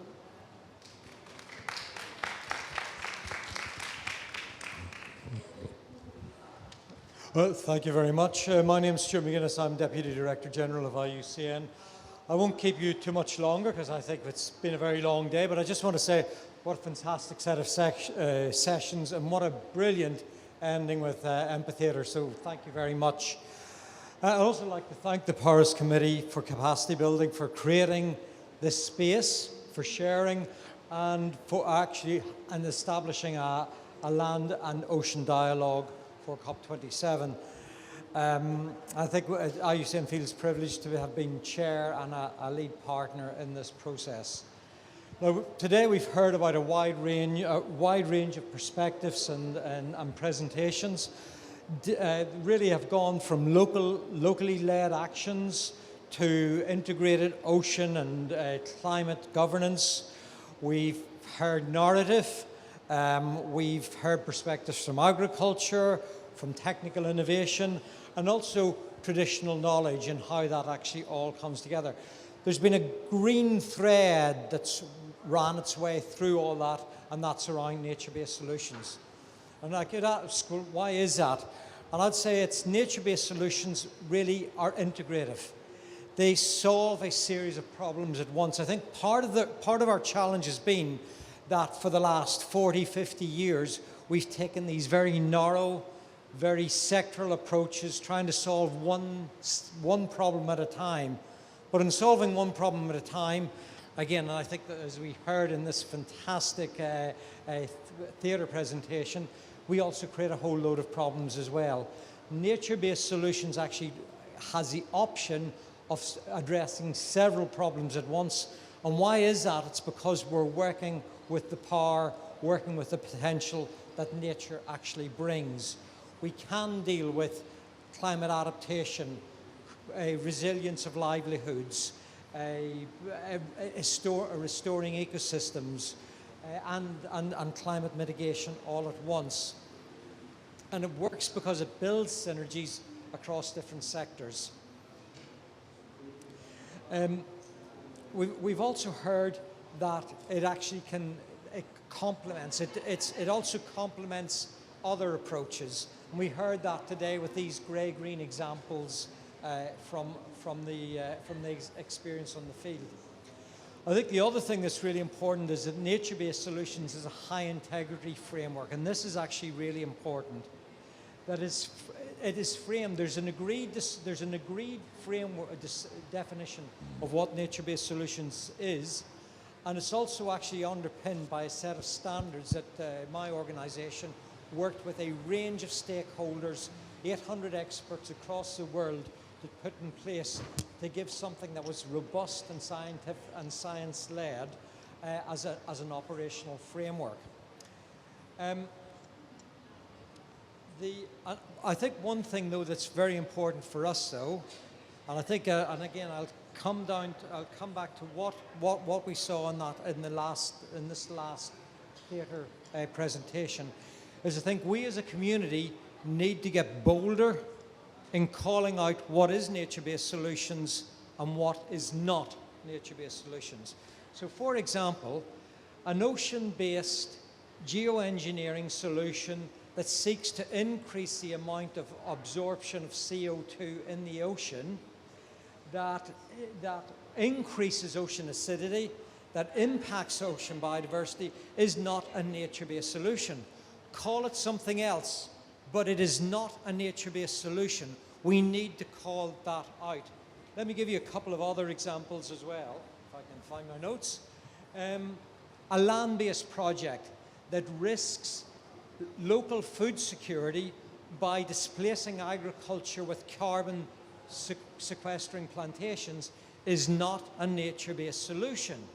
Call it something else. It is not a high integrity solution that relies on ecosystem functions to deliver multiple benefits. So call it something else, but it's not a nature-based solution. Finally, an intervention that undermines the rights of local communities, undermines the agency of local communities, is not a nature-based solution. It's something else. We have got a clear definition of what nature-based solutions are. There is a set of standards about what nature-based solutions should do. And all those examples I have given don't meet up. They don't meet that level. So let's call them something else. Call them crap, if you want. But they are not nature-based solutions. And we need to be bold as a community now to be able to say, this is what is a nature-based solution and this is what's not. Now, I think one other thing, and I'll just wrap up then, is I think we've got a great opportunity at this COP to see nature-based solutions actually recognised in the formal decision. And why is that important? That means it gives us a frame of reference. It allows us to actually start to unleash all the potential that we have heard about today. And that is why I would really encourage you, when you speak to delegates, when you lobby them, if you are in a delegation, really advocate that we start to see nature-based solutions in there. We want to see, this gives us an opportunity to get that integrity in there so that we can see the opportunities that nature can deliver for both adaptation, for mitigation, for the resilience of local livelihoods, that it can now be framed in a way that actually we can scrutinise and that we can advance forward. 30% of the solution for adaptation, for mitigation, could lie in high integrity options that we call nature-based solutions.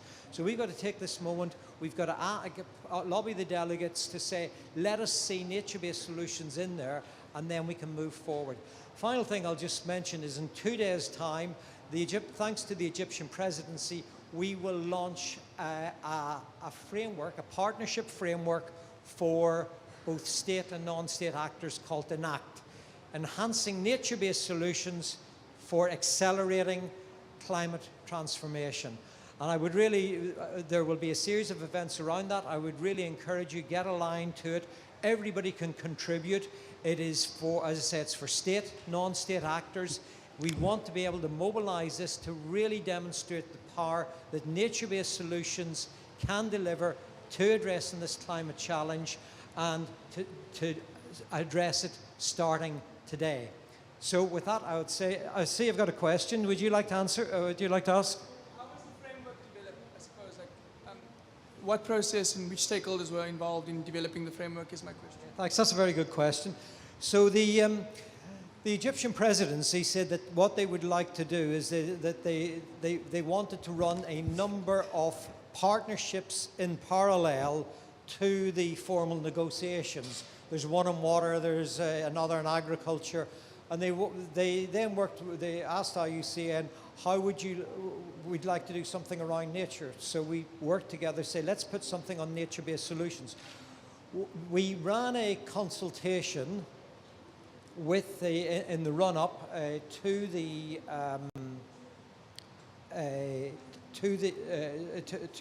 launch. It was a virtual so that people could participate, and we put out an idea there and said, what could we get some feedback on that? I think one of the other things that we've tried to do is actually build in a lot of the discussion around nature-based solutions that has happened before. Like, for example, the whole process we ran with about 800 stakeholders, including Indigenous peoples, including different stakeholders from different countries to establish the global standard. So what we want to do is, again, as I keep saying, nature-based solutions advantage is its high integrity. It doesn't allow the undermining of rights. It doesn't allow the diminishing of biodiversity. It doesn't accept trading off one solution against another so that you end up creating another problem. So that's where we've actually built it from. But I would say what will make ENACT really worthwhile is by getting as many partners on as possible. It's open to it's open to NGOs, it's open to municipalities, it's open to state. So, and there's a form on the Egyptian presidency website. Fill that in. Say that you'd like to be part of that, and to say what we want to do is we want to take this forward. We've spoken actually, one other thing I'll just say with the ENACT, we're also looking at, I said nature-based solutions is integrative. In a month's time, or less than a month's time, there will be a negotiation in Montreal about the Global Biodiversity Framework. There's also the United Nations Convention to Combat Desertification. These things all need to be linked up. And in fact, that's one of the things that we've been doing with nature-based solutions, is really working to make sure that we get that integration with desertification, with biodiversity, and with climate change.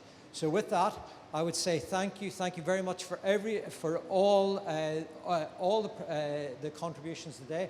I found it really inspiring, and I think we can do this. I think there is, I mean, in one way, maybe just to come back to the conclusion of the theatre piece, yes, there's an awful lot of bad things happening, but I think tapping into the power of nature and tapping into the knowledge of a diverse community will actually really give us the opportunities to move forward. So thank you very much.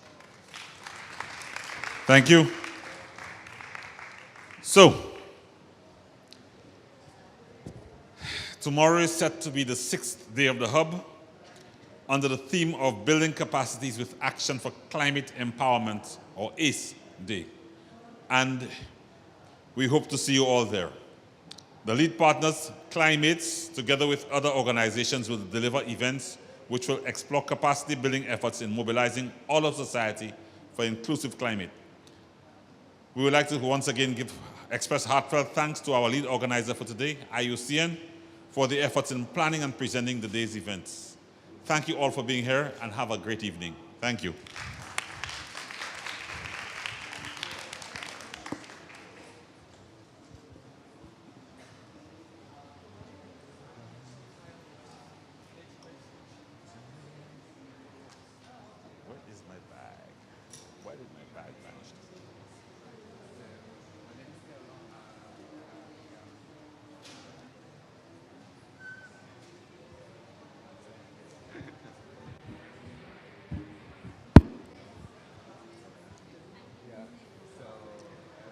Where's the mic?